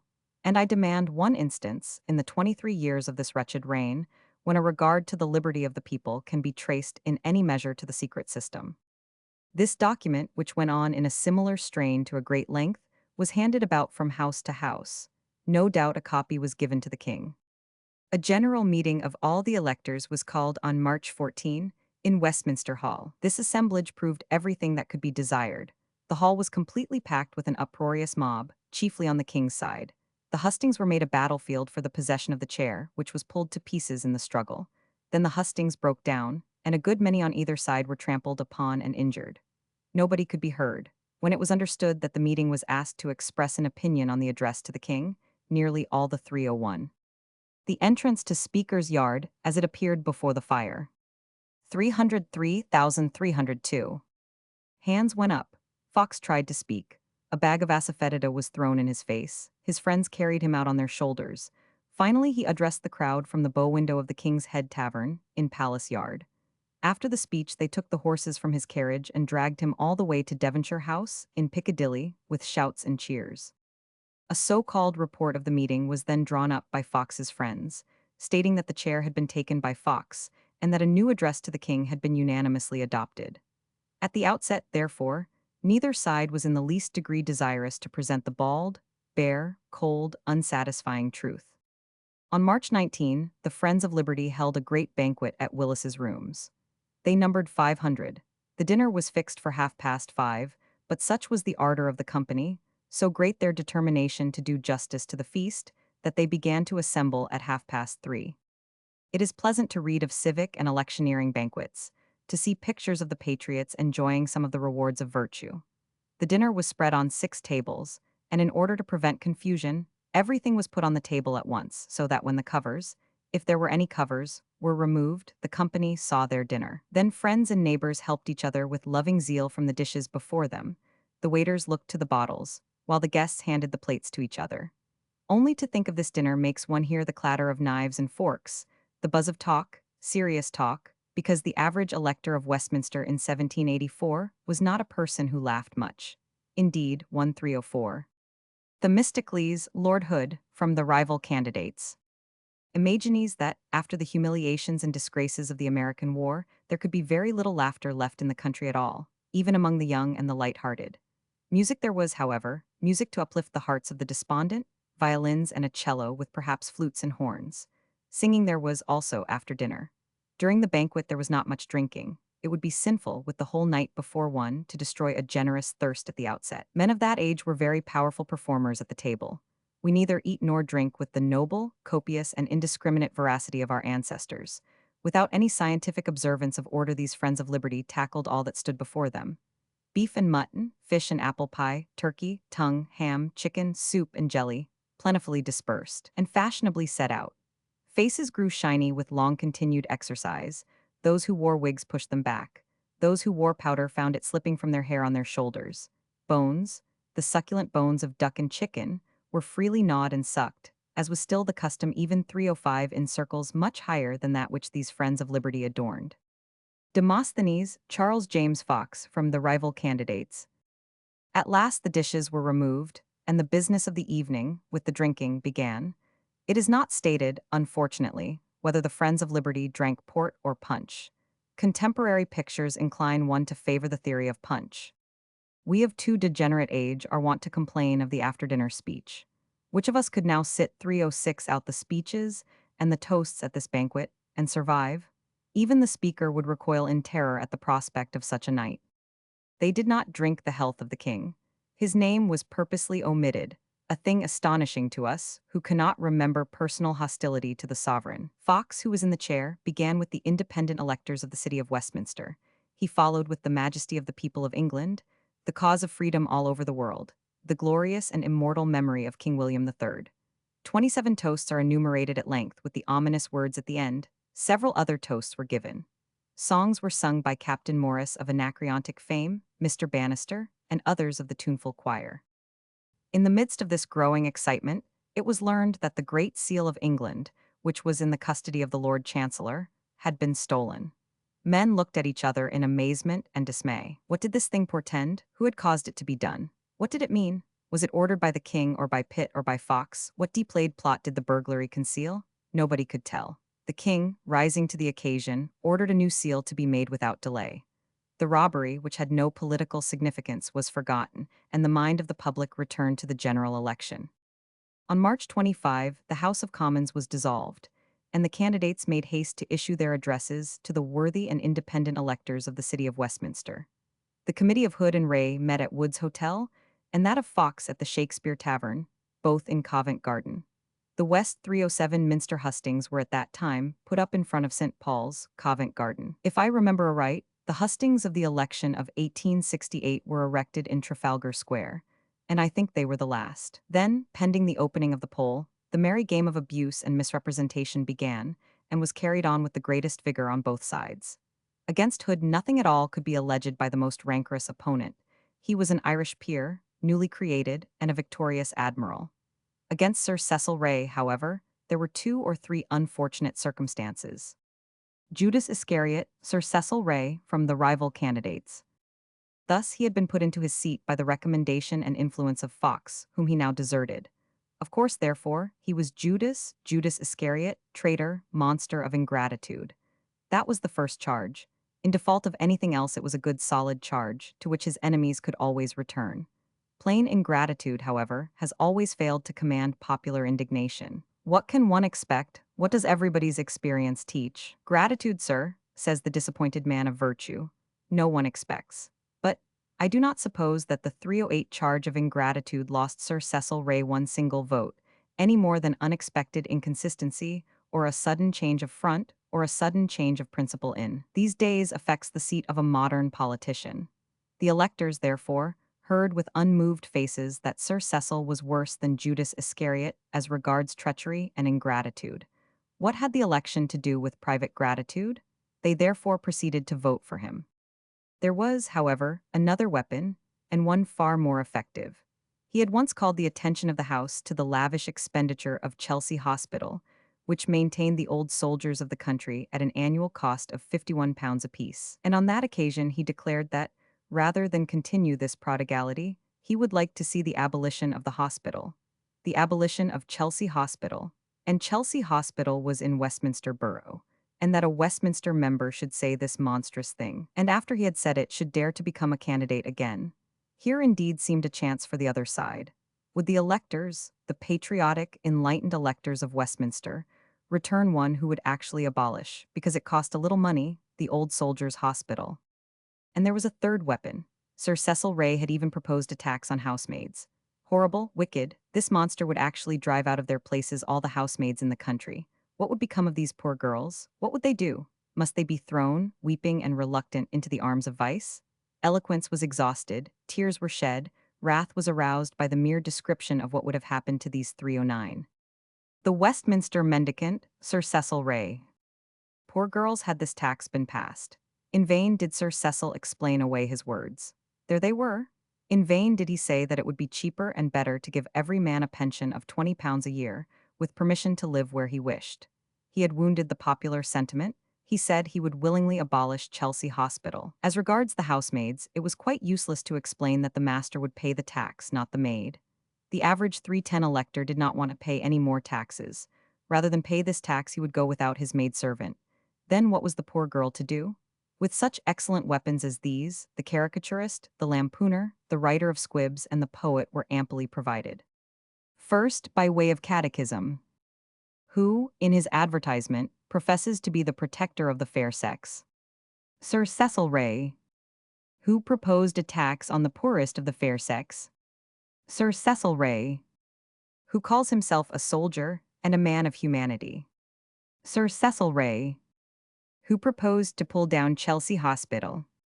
Sir Cecil Ray. Who has forfeited the good opinion of every man of honor, humanity, and consistency? Sir Cecil Ray. Next, which is always a sure method of creating a laugh, and is moreover very easy to manage, a leaflet in the biblical style. And it came to pass that there were dissensions amongst the rulers of the nation. And the counselors of the back stairs said, Let us take advantage and yoke the people, even as oxen, and rule them with a rod of iron. And let us break up the assembly of privileges, and get a new one of prerogatives, and let us hire false prophets to deceive the people. And they did so. Then Judas Iscariot went among the citizens, saying, Choose me one of your elders, and I will tax your innocent damsels, and I will take their bread from the helpless, lame, and blind, etc., etc., etc. Or by way of posters as the following. To be sold by auction. By Judas Iscariot. At the Prerogative Arms, Westminster. Chelsea Hospital. With all the live and dead stock, in which is included the cloaks, crutches, firearms, etc., of the poor worn-out veterans who have bled in their country's cause, their existence being declared a public nuisance.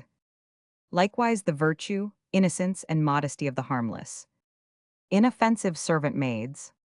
The sale of this last lot was intended by Judas for the purpose of raising the supplies for the tax on maid servants. Judas Iscariot is extremely sorry he cannot put up for sale. Public ingratitude. Having reserved that article for himself. N.B. To be disposed of, a large quantity of patent dark lanterns, and the best price will be given for a set of fellows, who will go through thick and thin for a rotten back staircase. Huzzah for prerogative, a fig for the Constitution. It was then discovered, or alleged, which came to the same thing, that Sir Cecil had married his own housemaid. The following not very brilliant epigram is written on Sir Cecil proposing a tax on maid servants after having married his own. When Cecil first the plan laid down, poor servant girls to curse, he looked at home and took his own. For better and for worse, the Chelsea business provoked a more worthy effusion. And will you turn us out of doors, in age to want to pray, when cold winds blow and tempest roars? Oh, hard Sir Cecil Ray, this house our haven is and port. After a stormy sea, then shall it be cast down in sport. By hard Sir Cecil Ray, 'twill break our heart these scenes to leave, but soldiers must obey. Yet in my conscience I believe you're mad, Sir Cecil Ray, for who will see us poor and lame, exposed on the highway, and not with curses load the name of thee, Sir Cecil Ray. These walls can talk of Minden's plain, of England's proudest day. I think I hear these walls complain of thee, Sir Cecil Ray. If thou art bent the poor to harm, attack the young and gay, girls both in health and beauty warm. But we are old, Sir Ray.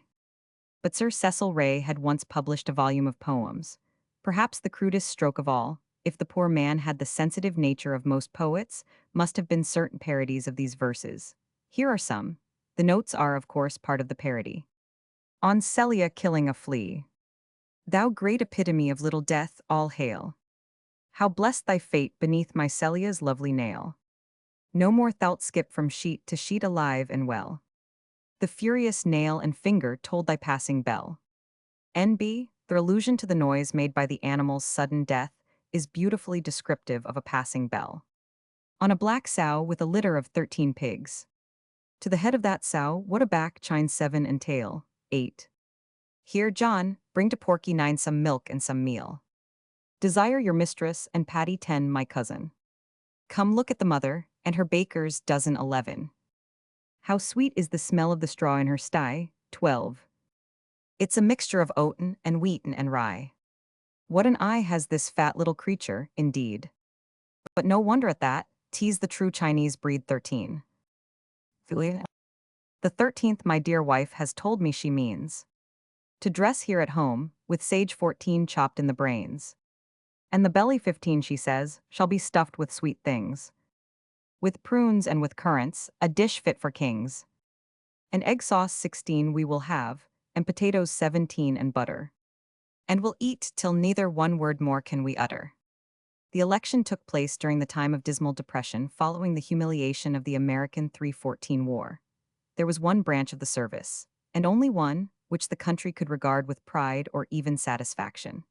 This was the Navy, and of all the brave men who, in that disastrous war, endeavored to uphold the honor of the British flag, Lord Hood was the popular favorite. He was at this time in his 50th year, and in the middle of his career. It is evident, from the silence with which the writers on the other side treated him, that it was not considered safe to attack him. Even the malignity of electioneering warfare was compelled to spare the name of Hood. He was returned, of course, and he continued to represent Westminster until the long war begun in 1793. As regards Sir Cecil Ray, the attacks made upon him, of which we have seen some, were villainous enough to meet the case of the greatest monster or the most brazen turncoat. They were also powerless, for the simple reason that the real foundation for attack was so extremely weak. One can already perceive, behind this onslaught of combined bludgeon and rapier, a harmless man of blameless private character, cultivated, probably rather weak, who was ill-advised when he opposed his old friend Fox, and when he brought forward Hood, a man enormously superior to himself. That he obtained so many votes and nearly defeated his opponent was due to the influence of the court. As for Fox, he was at this time 45 years of age, and in the midst of his unbounded activity. At the age of 19 he was returned for Midhurst. Before the age of 25 he had become a power in the House of Commons, he had run race horses, he was a notorious gambler, and had incurred debts to the total of £240,000. He was regarded as an enemy 315 of the king and a friend of the people. We shall see what the other side could rake up against him. Procession to the hustings after a successful canvass, after a print AD 1784. First there were questions suggested. Did you not say, or do this or that, abuse Lord North and then join him, promise great things and perform nothing, buy up all the usual scribblers in the city, cringe to the electors? Then there were sarcastic reasons why Fox should be supported, the admirable economy with which he conducted his own affairs, his general consistency, his great landed estates, his hatred of gambling. Another set of questions insinuated that he was a private friend of one Teal, executed for high treason 316 in sending information to France. Virtuous indignation, of course, and not political expediency, compelled the plain and honest father to ask whether the electors would vote for the high priest of drunkenness, gaming, and every species of debauchery that can contaminate the principles we should wish to inculcate in our offspring. They called him Carlo Con and Cogdi Shufflecard Reynardine, and they made the most infamous attacks on the Duchess of Devonshire and the other ladies who canvassed for him. Most of them are not to be quoted. The following extracts are the most decent. Hail, Duchess, first of womankind. Far, far you leave your sex behind. With you none can compare. For who but you, from street to street, would run about a vote to get? Thrice, thrice bewitching fair. Each day you visit every shop. Into the house your head you pop. Nor do you act the prude. For every man salutes your grace. Some kiss your hand and some your face. And some are rather rude. The girl condemned to walk the streets, and pick each blackguard up she meets, and get him in her clutches, has lost her trade, for they despise her wanton airs, her leering eyes. Now they can kiss a duchess. The following lyrics are the commencement of a short satiric poem, compelled, like the remonstrance of the father, by the indignant heart of the poet. See modest duchesses, no longer nice. In virtue's honor haunt the sinks of vice. In freedom's cause the guilty bribe convey, and perjured wretches piously betray. In a lighter strain the following. Her mien like Cytherea's dove, her lips like Hybla's honey. Who would not give a vote for love, unless he wanted money? Alas, to reputation blind. I wonder some folks bore it. You've lost your fame, and those that find can ne'er again restore it. On the other side, there was one capable of putting the Duchess in a more amiable light. Arrayed in matchless beauty, Devon's fair. In Fox's favor takes a zealous part. But oh, where'er the pilfer comes, beware. She supplicates a vote and steals a heart. All the ladies were not on the side of Fox. Lady Buckinghamshire came into the field for Hood and Ray. Unfortunately, she was inferior to the Duchess in personal charms, and the friends of Fox, one regrets to say, had the bad taste to call her Madame Blubber. They made at least one song about her, of which one can quote the first two stanzas. A certain lady I won't name must take an active part, sir, to show that Devon's beauteous dame should not engage each heart, sir.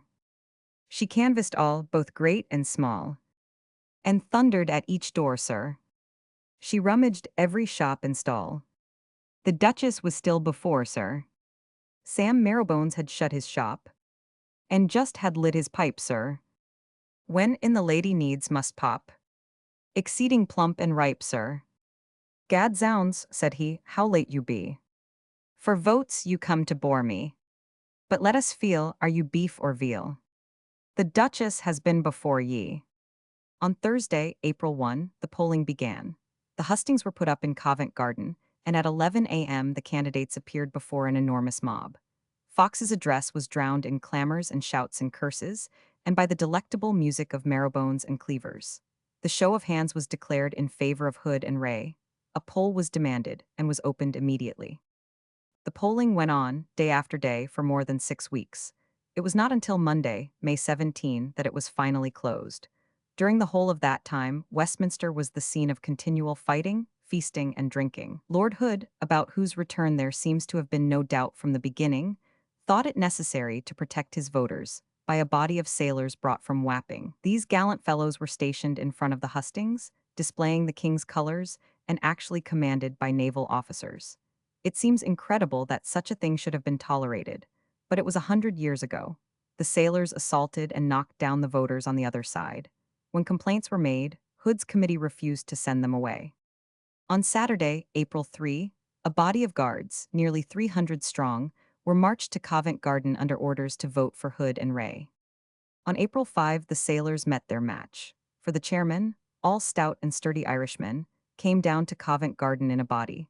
And after a battle with cudgels and chair poles in the fine old 18th century fashion, a form of fight which gave every possible advantage to the valiant, and every opportunity for personal distinction, they drove the sailors 319. The speaker's court as it appeared before the fire. From the field and remained in possession. The routed sailors made for St. James's Street, proposing to destroy the chairs, but they were followed by the chairman, resolute to preserve their property. Again the sailors were driven from the field. The rioting continued more or less during the whole of the election. For the most part it was carried on in Covent 320 Garden, outside Wood's Hotel, which was the headquarters of Hood and Ray, and outside the Shakespeare Tavern, where sat Fox's committee. For instance, one day a certain party of amiable and honest butchers marched into Covent Garden wearing Fox's colors. Of course it was quite accidental that this procession, with its band of marrowbones and cleavers, should strike up an inspiriting strain, accompanied by derisive cheers, in front of Wood's Hotel, and of course they did not expect what followed. The appearance on the scene of the sailors armed, with bludgeons and cutlasses. A fight followed, in which the sailors were driven back. Someone from the hotel windows fired into the mob, upon which the windows were broken. The arrival of the guards prevented fresh hostilities. A good many were wounded in this affair. Happily, no one was killed. A more serious riot took place on May 11. It was supposed that the polling would conclude on that day. The Westminster magistrates, apprehending a riot, called together a large number of special constables and sent them to Covent Garden to keep the peace. The polling went on quietly until 3 o'clock when it closed for the day. Then the fighting began between the butchers and the constables. Who provoked it? The constables were sent, it was said, in order to get up a riot. The butchers, it was said, began. Fox himself was knocked down. The constables were defeated, one man being killed, and the soldiers were called in. Mr. John Hunter, surgeon, gave evidence in the inquest that followed. The man was killed by injuries inflicted by some blunt weapon, presumably a bludgeon. The jury returned a verdict of willful murder 321 against some person or persons unknown. The funeral of the unfortunate man was carefully conducted so as to throw the odium of his death on Fox's side. He was buried, though a Whitechapel man, in the churchyard of St. Paul's, Covent Garden. The other people declared that he was really buried at Whitechapel and that the coffin placed in St. Paul's was empty. The funeral was conducted, of course, very slowly past the Shakespeare Tavern and before the hustings. The widow followed in a mourning coach, crying out of the window, "Blood for blood."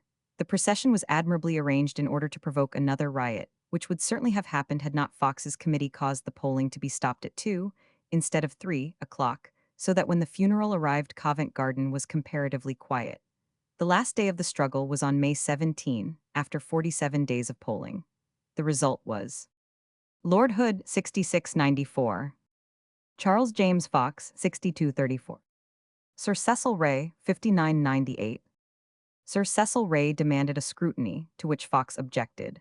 The reason of his objection appeared later on, when the subject was discussed in the House, and it appeared that a scrutiny would probably last 5 years and would cost £30,000, which would have to be paid by the candidates. It was therefore abandoned. But the fun was not yet finished.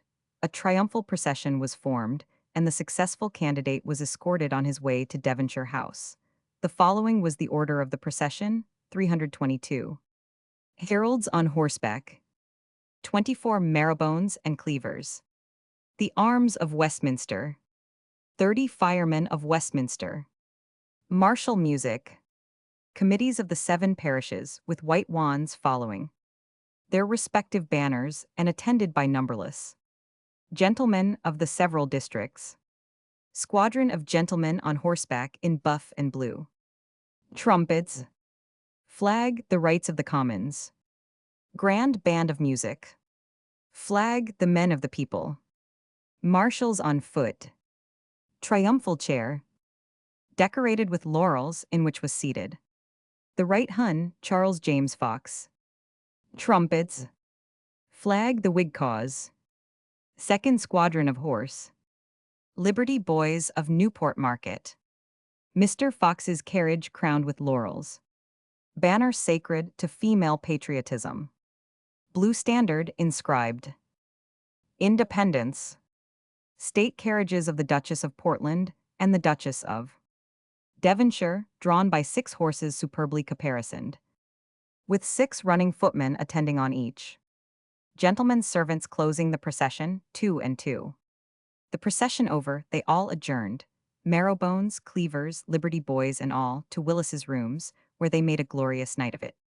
The Prince of Wales gave a dejeuner in honor of the occasion to 600 of the first persons of fashion. They danced all night until 6 in the morning, and they all met again in the evening at Mrs. Crewe's ball. Captain Morris took the chair 323 after supper and sang the Baby and Nurse. He then proposed a toast, Buff and Blue and Mrs. Crewe, to which the fair hostess responded, wittily and gracefully, with Buff and Blue and all for you. Then Captain Morris gave them a succession of songs, with a spirit that made every fair eye in the room dance with delight. At 4 o'clock they went back to the dancing and kept it up till 6 or 7. So ended the fiercest contest, and the longest of which any history remains. It is also, to repeat what has been already advanced, the only election of which there has been preserved so complete a record. Page after page, in the volume from which I have quoted, is filled with paragraphs cut from the papers of the day, in which the most astonishing ingenuity is devoted to the invention of new libels, the distortion of old speeches, and the perversion of facts. We have seen that against Sir Cecil Ray absolutely nothing of the least importance could be alleged, because it was absurd to suppose that he was to be Fox's henchman for life. Fox had certainly introduced Ray to the Westminster electors, and that was the only service he had rendered him. Against Fox himself very little of importance could be alleged, because, even if he was a prodigal, a gambler, and of doubtful virtue, the average Briton has always loved a sportsman, and has never, at least not until quite recently, thought that a man's gifts and powers as a statesman depended upon his private morals. All the abuse, all the libels, all the monstrous lies hurled about on either side were absolutely useless. I do not believe that they influenced a single elector. Were the gentlemen who played so beautifully with the Marrowbones and Cleavers influenced? Were the Liberty Boys of New 324 Port Market influenced? Were the residents of Peter Street, Orchard Street, the Almonry influenced? They were not voters. The voting qualification of 1784 was the burgage holding, the tenant who paid Scott and Lot, and the potwaller. Did the presence of the sailors assist the court party? Did the valiant chairman prove of any real help to Fox? I think not. All these things amused the mob. None of these things moved the elector. The one thing that damaged Fox was his late coalition with Lord North, the man most heartily and thoroughly detested in all the length and breadth of the country, the man universally regarded as the chief cause of the national disasters and humiliations. And I think that what hurt Sir Cecil Ray most was the marching of the 300 guards in a body to vote as they were ordered, and the interference of the court in commanding every person connected with the household to vote against Fox. And for my own part, had I been able to vote at that election, Fox should have had a plumper for me if only to win one of the Duchess's smiles. And if any other reason were wanting, I should have voted for Fox because of all the men of that most disagreeable period. Fox, to my mind, with all his faults, stands out as the bravest, the most genial, and the most patriotic 325. Chapter 10. The Streets and the People. After the palace and the monastery, the city of refuge, the sign of the red pale, and the borough at election time, we turn to the city streets and the people. Now, if we include that part of the city lying west and north of Charing Cross and Pall Mall, the part which has been built and occupied since the 17th century, we are face to face with nothing less than the history of the British aristocracy during the last 2 centuries. This history has never been written. It is a work which cannot even be touched upon in these pages. To consider any part of it in a single chapter would be absurd. It belongs, like the history of the House of Commons, to the city of Westminster, because most of its events took place, and most of the people concerned lived within the limits of that city. Also, like the House of Commons, the quarter where the aristocracy have had their town houses for 200 years belongs to the national history and must be treated independently of the city. The British aristocracy was never so much a caste apart as during the 150 years ending about the middle of this century. Their younger sons had quite abandoned the ancient practice of entering the city and going into trade. Every kind of money-making, except the collection of rents from land, had become unworthy of a gentleman. no one could buy 326. Griffins from the roof of Henry Roman VII's chapel, or sell and continue to call himself a gentleman. There was a noble caste and a trading caste, quite separate and apart. The noble caste possessed everything worth having. The whole of the land was theirs. All the great offices of state, all the lesser offices worth having were theirs. The commands in the army and navy were theirs. Not only the command of armies and fleets, but also of regiments and men o' war. The rich preferments of the church, the deaneries, canonries, and bishoprics were theirs. The House of Commons belonged to them, even the popular or radical members belonged to the caste. In the election which was treated in the last chapter, Fox, the friend of liberty, the chosen of the independent electors, belonged to the caste as much as his opponents 327 Lord Hood and Sir Cecil Ray. Everything was theirs except the right to trade. They must not trade. To be a banker was to be in trade. The richest merchant was a tradesman as much as the grocer who sold sugar and treacle. The materials for this history are abundant. There are memoirs, letters, biographies, autobiographies, recollections, in profusion. The life of the caste during this period of 150 years can be fully written. The historian, if we were able to exercise the art of selection, would present a series of highly dramatic chapters. There would be found in them love, jealousy, and intrigue. There would be ambition and cabal. There would be backstairs interest. There would be court gossip and scandal and whisperings. There would be gaming, racing, coursing, prize fighting, drinking. There would be young Mohawks and old profligates. There would be ruined rakes and splendid adventurers. In a word, there would be the whole life of pleasure and the whole life of ambition. It would be, worthily treated, a noble work. This caste, which enjoyed all the fruits of the earth, for which the rest of the nation toiled with the pious contentment enjoined by the Church, created for its own separate use a society which was at the same time free and unrestrained, yet courtly and stately. No one not born and bred in the caste could attain its manners. If an outsider by any accident found himself in this circle, he thought he had got into the wrong paradise, and asked leave to exchange. Again, among the caste, which, with a few brilliant exceptions, was without learning and without taste, were found all the patrons of art, poetry, and belles letters. Still more remarkable, while the caste had no religion, it owned 328 the patronage of all the best livings in the church, and while it enjoyed an immunity never before claimed by any class of men, from morality, principle, and self-restraint, the caste was the encouraging and fostering patron of every useful and admirable virtue, such as thrift, fidelity, temperance, industry, perseverance, frugality, and contentment. A wonderful history, indeed, and all of it connected with Westminster. Of course, another side presents itself. The caste was brave, its courage was undoubted. It was never without ability of the very highest kind, though a great deal of its ability was allowed to lie waste for want of stimulus. It was proud. If the occasion had arrived, it was very near arriving.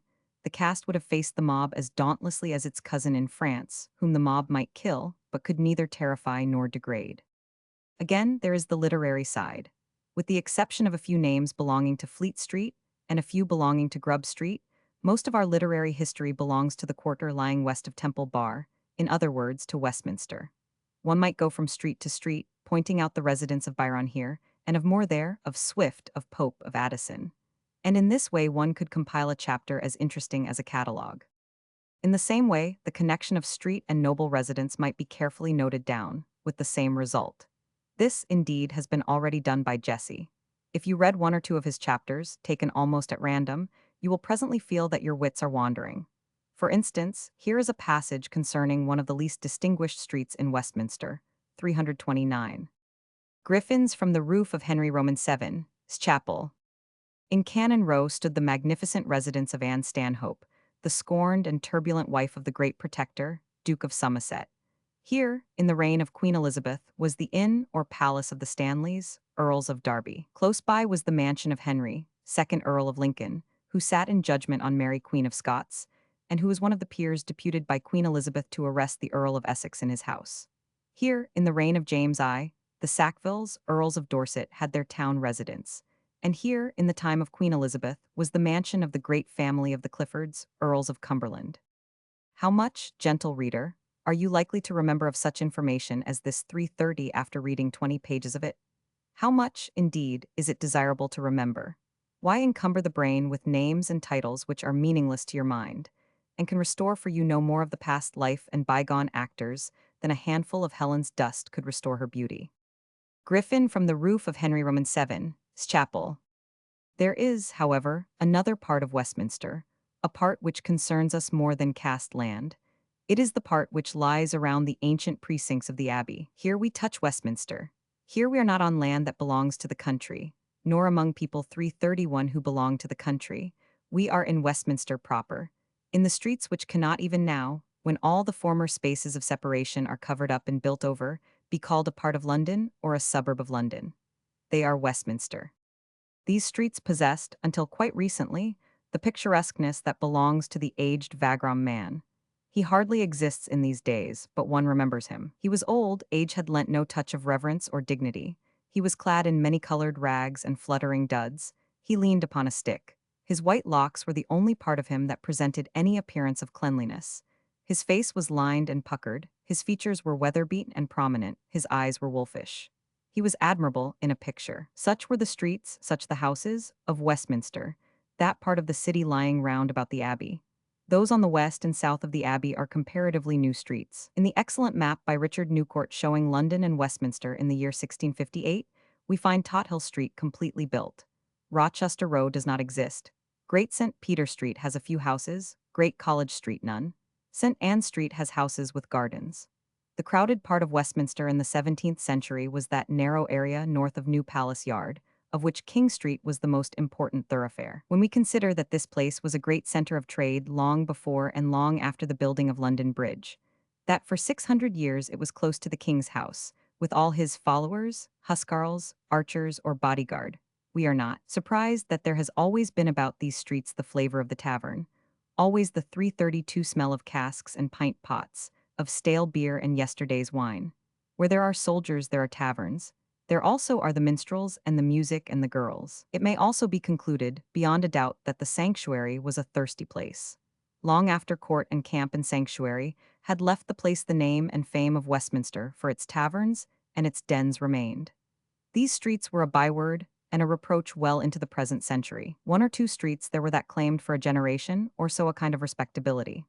They were the streets lying between New Palace Yard and Whitehall, such as King Street and Cannon Street, with one or two of later growth, of 17th and 18th century respectability, such as Petty France, Cowley Street, and College Street. King Street, especially, if one may brave the reproach of cataloguing, is full of history. Here lived Oliver Cromwell. His house is said to have stood on the north side of the Blue Boar's Head, of which the court still remains. Sir Henry Wotton lived here. One of Caxton's successors set up his press in this street. It was formerly, as we have already seen, a picturesque and beautiful street with its gate at either end, its overhanging gables and its signs. Half a dozen taverns stood in this street. The Swan, the Dog, the Bell, the Blue Boar's Head, etc. This little street, now so insignificant, was formerly, we are always by every writer called upon to observe, the highway between London and Westminster. But then nobody went by road who could go by river. The Thames was the highway, not King Street, between London and Westminster. By the Thames the Port of London sent its goods to the Court of Westminster or Whitehall. 333. Room in the King's Arms, Tothill Street, Westminster. 330, 5334.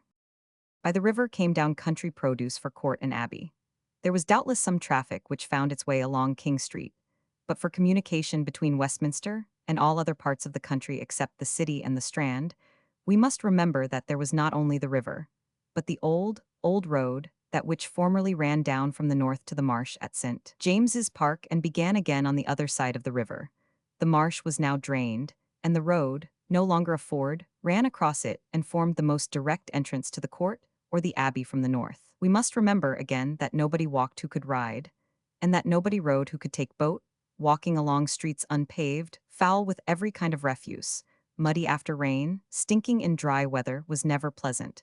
Therefore no one went afoot who could go any other way. The streets which contained shops, such as Cheapside, were kept clean and protected by posts. But King Street was not one of these. Men who rode into Westminster entered either by King Street or by Tothill Street, but no one came afoot if they could come by boat. In King Street died Spencer, for lack of bread, said Ben Jonson, but he goes on to add that the dying poet refused money sent him by the Earl of Essex. The story has been accepted without question by almost everyone who writes upon Spencer. Yet it is incredible on the face of it, when one begins to consider, for the simple reason that starving men never do refuse help, even at the last gasp. There is no doubt that in the Irish Rebellion Spencer lost one child, who perished in the flames of the burning house. He escaped, it is said, with his wife. That 336 he was desperately poor at this juncture we need not doubt. That he was wretched is also without doubt. That he died in misery we need not doubt. But if the Earl of Essex sent him money, he would certainly have taken it if he was starving. If his wife was with him, he would have taken it for her sake if he was dying. As a matter of fact, he was not suffering from want of money, and since the death of an infant does not often kill the child's father, we need not suppose that he died of heartbreak. Nor is it probable that he died of a broken heart over the loss of MSS. He was Sheriff of Cork. He had his estate, which was not lost, although the rebels burned his house. They burned his house because he was sheriff. He had, besides the estate, a small pension. He had still his wife and his children and his friends. He was only 46 years of age, a time when the world is still lying fair and far stretched out before the pilgrim. None the less he died of what? Of fever caused by the excitement and the trouble of the rebellion, by exposure, by this or by that he died. He was buried in the abbey near the resting place of Chaucer. All the poets wrote elegies and threw them, together with the pens that wrote them, into the grave of the little man who wore short hair. And his widow married again and quarreled with her eldest son about the estate, and there were descendants of Edmund Spenser in Ireland until 100 years ago, when the last one died. Queen Square, which is now Queen Anne's Gate, and Petty France, now York Street, represent the respectable side of Old Westminster. Peg Woffington lived in Queen Square, so did Bentham.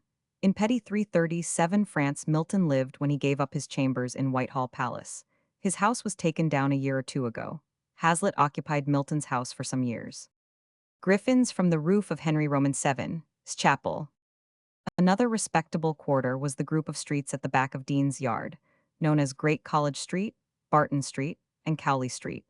There is not anywhere in and about the cities of London and Westminster a more secluded, peaceful retreat than can be found in these three streets. The first, whose upper windows look out upon the broad lawns and noble trees, formerly the garden of the infirmary, now the garden of the canons, might be a street in Amsterdam if its ground floor windows were only higher. Under this street still flows the 338 stream, which once helped to separate the Isle of Bramble from the marshes and the meadows. Halfway down, hidden by stables, stands the old jewel house of the King's House of Westminster. At the west end is the modern gateway, still preserving some semblance of its former appearance, the last that is left of the four gateways of the abbey. It leads into Dean's Yard, the quietest of squares, and under ancient gates into ancient cloisters and covered ways, and the relics and fragments of the Benedictine Abbey.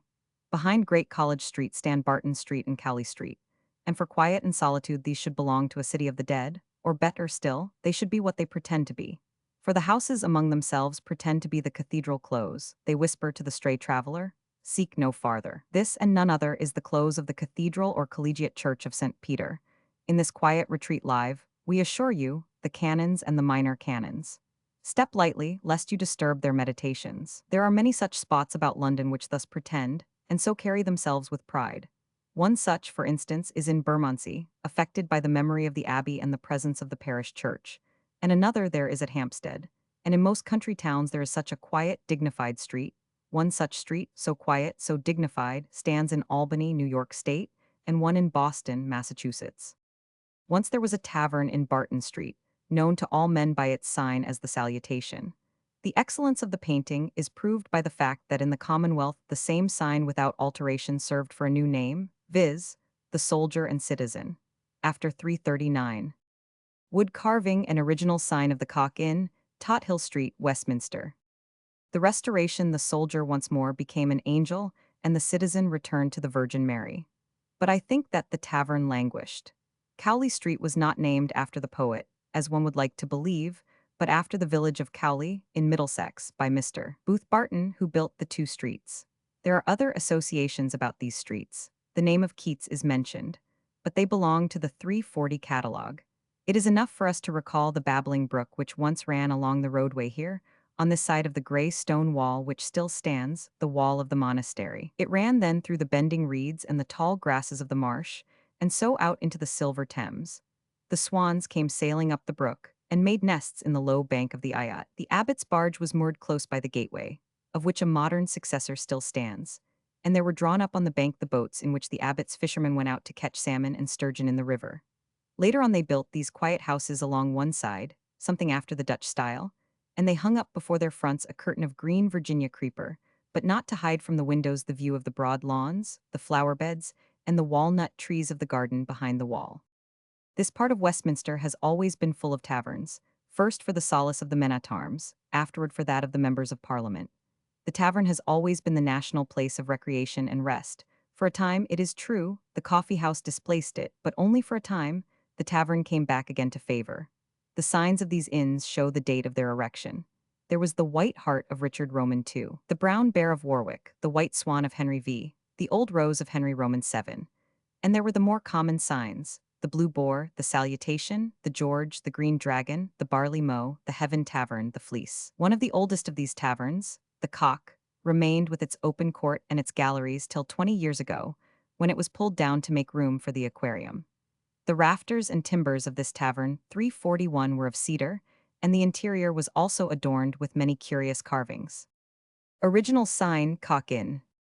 More remarkable than the taverns, which we have with us everywhere, were the almshouses of Westminster.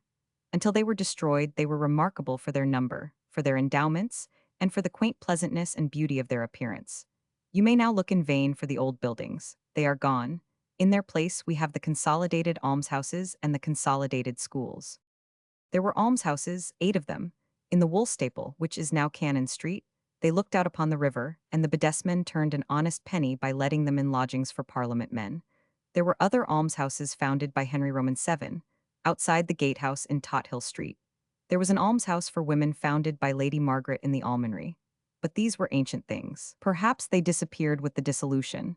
Perhaps they were consolidated the other day. Of the modern almshouses with schools attached, the most important was Emmanuel College, a lovely house of refuge, which stood until yesterday in James Street, on the way from Buckingham Gate to Victoria. After leaving the great mansions near the park, one came suddenly upon the low red brick quadrangle open at one side, with its chapel in the middle, 342, and its broad smooth lawn and flower beds in front, as peaceful a spot as could be found anywhere. It made one glad to think that Dives had really remembered Lazarus. It made one reflect that perhaps money can be put to no better use than to consecrate it to the maintenance of age. And now that college is taken down, soon the site will be covered with residential flats, and Lazarus will retire to his place upon the doorstep. Lazarus is old and worn out in the service of Dives. He ought to be in an almshouse. He has got rheumatism in all his joints. He wants a warm place and a quiet place to lie down and rest in. While this venerable hospital stood, the world of fashion, the world of pleasure, was reminded of Lazarus. It has disappeared. This means that Lazarus is shoved aside, put out of sight, forgotten. He spends his strength and his skill in the service of the rich man, who knows and thinks nothing about him. And when his strength and his skill fail, there is nothing to remind his master that thus and thus should he deal with his old and faithful servant. All the romance of Westminster City lay in its almshouses and schools. The City of London was fighting the battle of civic freedom. The City of London was finding money to fill the king's treasury. The City of London was sending its sails out to the uttermost parts of the earth. This other city, which was not really a city, but only a collection of houses under the rule of abbot and of dean, which had no trade, which had no municipality, which was a gathering of riffraff and sanctuary rabble, presented a continual spectacle of poverty, misery, and crime, lying at the very gate of abbey and of king's house. Lazarus, actual or prospective, lived in every house. The Dean, 343. Milton's house in Petty, France, 340, 5344. And Chapter had the poor always with them, as their tenants. They had not only the impotent and the worn out, but also the vicious and the mischievous, the people who would not work. They had but to step outside their gates in order to obtain illustrations for their sermons on the extreme misery which, even in this world, follows such a life. The general wretchedness moved the hearts of many. London itself once had admirable almshouses, but those of Westminster, considering the difference in population, are much more important. The city contained an unparalleled collection of almshouses and free schools, but I do not find any that were founded by the landlords of the city, the dean and chapter of the cathedral. Emmanuel Hospital, lately demolished. By permission of the architect. If you walk down Rochester Row, you will find on the west side a large modern building, with a hall and offices on one side of a quadrangle and red brick houses of pleasing appearance on the other side. These are the Consolidated or United Westminster Charities. They pulled down the old almshouses, which were so picturesque and so lovely of aspect. They destroyed the individual character belonging to everyone. They rolled them all together, and with the lump sum, Subtracting the leakage that went to conveyancers and architects, they built this pile. Yes, it is very well. The pile is perhaps handsome, but I doubt if there are so many bedesmen in the united charity as there were in the separate charities. And it is no longer the same thing. Each house formerly had its own garden, in which the almsmen took the air, and its own chapel, in which those on the foundation could remember the founder, Lady Dacre, to wit, or Cornelius Van Dun, yeoman of the guard to Henry Roman VIII. Queen Mary and Queen Elizabeth. His house stood near the present town hall, or Emery Hill, or George Witcher, or Judith Gifford, or Nicholas Butler Palmer. Busts and tablets outside the new buildings commemorate these worthies, but where are their buildings gone? The almshouses of Westminster are all destroyed, and with them have perished the sentiment and the romance of the streets.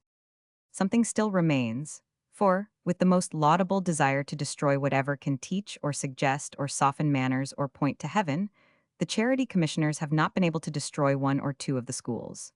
There were formerly the Grey Coat School, the Green Coat School, the Blue Coat 347. The Grill Emmanuel Hospital. By permission of the architect.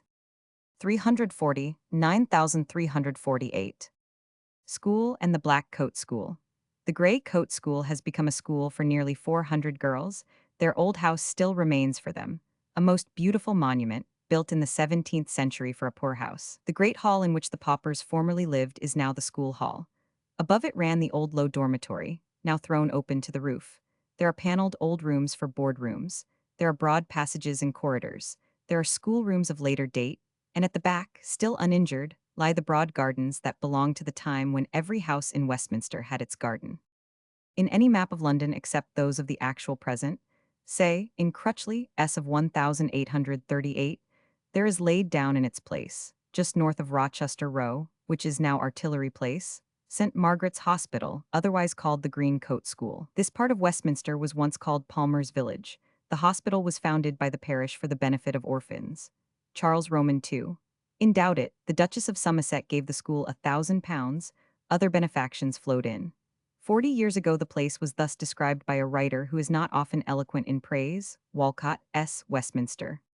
The Hospital of St. Margaret consists of a large quadrangle. Upon the east side are the schoolroom, lavatory, and dormitories. The master's house fronts the entrance, a detached building ornamented with a bust of the kingly founder, and the royal arms painted in colors widely carved and gilded, which were, according to tradition, only preserved from the destructive hands of the Puritans by a thick coating of plaster laid over the obnoxious remembrancers of the rightful dynasty. The south side is formed by the 350 refectory and board room, wainscoted. Once, it is said, with old portions of the woodwork which stood in St. Margaret's chancel, to a considerable height, in large panels, upon which are hung full-length paintings of King Charles Roman II, by Sir Peter Lely and Emery Hill, an ancient benefactor to the institution, in the manner of the same master. Over the mantelpiece is a beautiful portrait of King Charles I, by Van Dyck. The windows command a view of the hospital garden, with its fragrant flower beds and grassy plots, a pleasant relief to the eye wearied with the interminable brick buildings of the outer street, and well attesting the constant care bestowed upon it. Upon this foundation are maintained 29 boys, who wear a long green skirt, bound round with a red girdle, similar in form to that worn by the boys of Christ's Hospital. Where is this lovely place now? It is gone. On its site are some branches of the Army and Navy stores. Think what a city loses by the destruction of such a place. The daily object lesson in our duty to the friendless and the helpless, the memory of bygone worthies, the sentiment of brotherhood. That is one way of considering the loss. Another way is to think of it as a place of singular beauty, of such beauty as we cannot possibly reproduce, and we have willfully and needlessly destroyed it.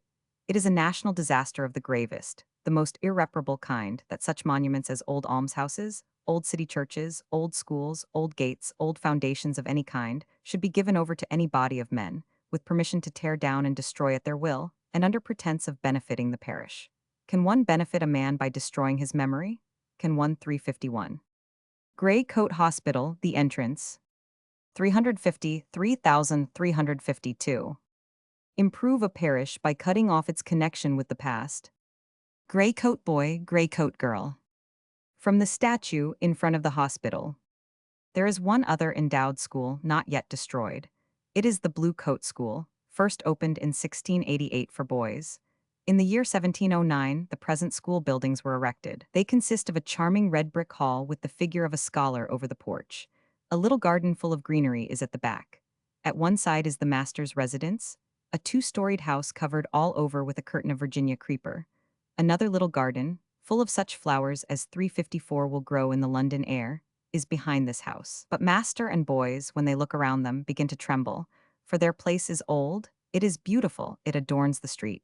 It is sacred to the memory of 200 years of boy, 30 generations of boy. It is still most useful, therefore one feels certain that it is doomed.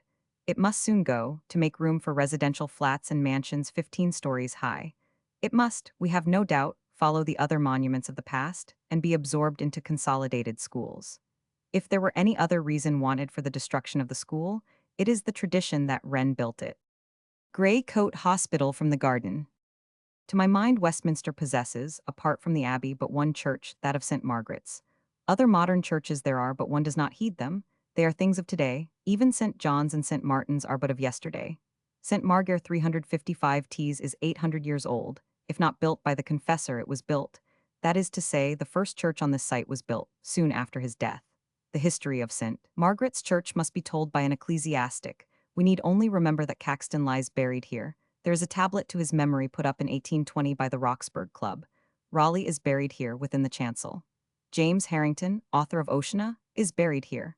John Skelton, with whom we have conversed in sanctuary, is buried here. Here Milton was married to Catherine Woodcock, who died in childbirth a year later.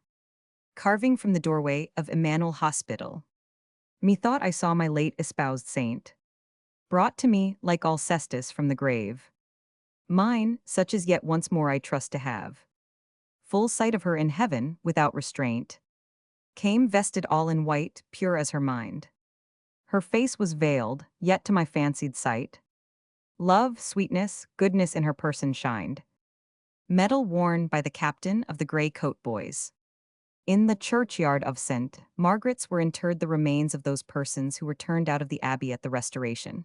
The mother of Cromwell, his daughter, Admiral Blake, whose remains ought to have been taken back again long ago, and in this church, or this churchyard, have been buried a crowd of persons illustrious and of high degree in their generation, whose deeds have not survived them, and whose memory is only kept alive by the monuments on the walls and nothing else. It is a church filled with monuments. It reminds one of such A357. Bluecoat School, Caxton Street, 359,358. Church as the Grey Friars in the city, which was crowded with tombs of the illustrious forgotten. Not far from the church is the old new burial ground, in the Horsefree Road. It is now a public garden, and a pleasant garden, with seats and asphalted paths and beds of grass and flowers. Against the wall are ranged the tombstones of the obscure forgotten. I suppose it makes very little difference to a man whether he has a headstone provided for him against the wall of a public garden, or a tablet, nay, a monument, against the wall of St. Margaret's Church, as soon as he is properly and completely forgotten. St. Margaret's, then, is the only church of which one thinks in connection with Westminster. There is one scene, one little drama, enacted or partly enacted in this church, which perhaps may belong to the pen of the layman. It is the famous case brought before a court of chivalry, in the year 1387, to decide the dispute between Sir Richard le Scrope and Sir Robert Grosvenor, respecting the right of either party to a certain coat of arms. This was no common case. It was the alleged violation of a family possession, a family distinction. The case was considered so important that more than 300 witnesses were called. They are nearly all shadows and empty names now, but one there is who stands out prominent. His name is Geoffrey Chaucer. The following is the evidence given by the poet in this great heraldic case. Geoffrey Chaucer, Esquire, 40 years of age and more, having borne arms for 28 years, produced for the side of Sir Richard le Scrope, sworn and examined. Asked if the arms azure with a bend or 360 belonged or ought to belong to the said Richard of right and inheritance, said, yes, for he had seen him thus armed in France before the city of Redders, and Sir Henry le Scrope with the same arms with a white label and a banner, and the said Sir Richard with the complete arms, azure and a bend or, and thus had he seen them armed during the whole time that the said Geoffrey was present. Asked why he knew that the said arms belonged to the said Sir Richard, said that he had heard speech of old knights and squires, and that they had always continued their possession of the said arms, and for all his time reputed for these arms in common fame and public ways. And also he said that he had seen the same arms on banners, on windows, on paintings, on robes, commonly called the arms of Lescrope. Asked if he had ever heard who was the first ancestor of the said Sir Richard, who first bore the said arms, said no, but that he had never heard of any, but that they had come of an old stock and of old gentlefolk, and had held the same arms. Asked if he had ever heard of any interruption or challenge made by Sir Robert Grosvenor, or by his ancestors, or by anyone in his name, to the said Sir Richard or to any of his ancestors, said no, but that he was once in Friday Street in London, and as he went along the street he saw hanging out a new sign made of the said arms, and he asked, what house was this that had hung out the arms of Scrope? And one other replied and said, not so, and they are not hung out for the arms of Scrope, nor painted for those arms, but they are painted and put up there for a knight of the county of Chester, a man named Robert Grosvenor, and that this was the first time that ever he heard tell of 361. Blue Coat School from the Garden. 363,362. Sir Robert Grosvenor, or his ancestors, or anybody bearing the name of Grosvenor. The case, at which between 300 or 400 witnesses were heard, was finally decided by Thomas Fitz O'Roy, Duc de Gloucester, Count de Buckingham et de Six, Constable d'Ingleterra, who, after due care and deliberation, and the weighing of all the evidence and consultation with wise and discreet persons, finally adjudged, lest dits arms dager ovune bend, d'au est et Esther les arms du dit Richard Lescrop. And so ended this great case, which somehow puts the poet before us more clearly than even his Canterbury Pilgrims. And so we come back to the streets proper of Westminster, i.e., the slums on the west and south of the monastery. There have always been slums here, even before the sanctuary rabble and after. The streets lying about Tothill Lane, however, which were slums from the beginning, only began in the 16th century. The map of Anthony van den Wingeard, A.D. 1543, shows only a few houses standing round about the sanctuary in the northwest corner of the enclosure. There is a crowd of houses between King Street and the river, and on the west there is nothing but open country. That part of the city which contained the most infamous dens and the vilest ruffians, which was called the Desert of Westminster, lying to the south of Tothill Fields, grew up and ran to waste and seed in the course of the 17th century. In the 18th, we reaped the harvest of that seed. At the end of the 19th, we are still pulling up the weeds and planting new flowers and sowing better seed. The desert was bounded on the north by Tothill 364 Street, Broadway, and Petty France, all with their courts, their sweet and desirable courts. Its southern boundary was the Horseferry Road, the Abbey lay along the east, and the western marsh was the fringe of Tothill Fields, now marked by Rochester Row or perhaps Francis Street. A little remains, here a court, there a bit of street, to mark what the place was like. Hear what was written about Westminster so late as the year 1839, Bardsley on Westminster Improvements. Thorney Island consisted chiefly of narrow, dirty streets lined with wretched dwellings, and of numerous miserable courts and alleys, situate in the environs of the palace and abbey, where in the olden time the many lawless characters claiming sanctuary found shelter.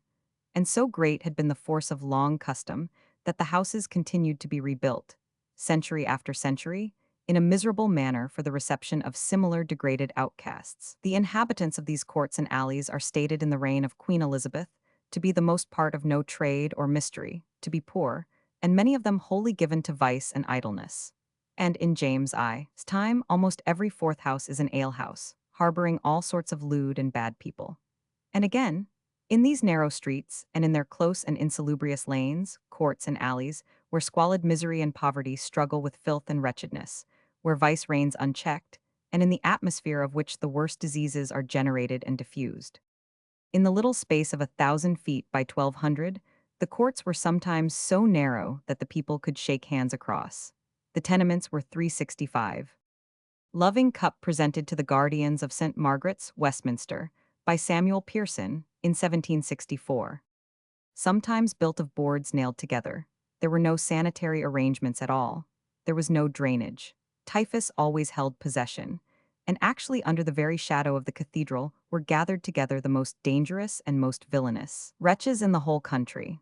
Old Pye Street, Orchard Street, Duck Lane, the Almonry, and St. 366 Ann Street were the homes of the professional street beggar and the professional thief. No respectable person could venture with safety into these streets. They are now quite safe, The people are rough to look at, but they are no longer thieves and cutthroats by calling. Let us take a very short walk about the desert. Alas, its glories are gone. The place is not even picturesque. Vice, we know, is sometimes picturesque, even in its most hideous mien. Orchard Street has one side pulled down, and the other side presents a squalid, dilapidated appearance in grey brick. It was once a fit entrance for the most wicked part of London. The streets into which it leads, Great St. Anne's Street, Pye Street, Peter Street, Duck Lane, now St. Matthew Street, are all transformed. Huge barracks of lodging houses stand over the dark and malodorous courts. The place is now no doubt tolerably virtuous, but the artist turns from it with a shudder. There was a time when these streets were country lanes, having few houses and no courts. At this time, many pleasant, ingenious, and interesting persons lived in this quarter. For example, Herrick the poet and Purcell the musician lived in St. Anne's Street. But we have already condemned the catalogue of connections. He who seriously studies the streets learns the associations as he goes along. Outside these streets stretched Tothill Fields and Five Fields. These fields were to Westminster much as Smithfield and Moorfields were to the City of London. Anything out of the common could be done in Tothill Fields. To begin with, they were a pleasant place for walking. In the spring, they were full of flowers, the cuckoo flower, the marshmallow 367. Old Pye Street and the Ragged School. 369,368.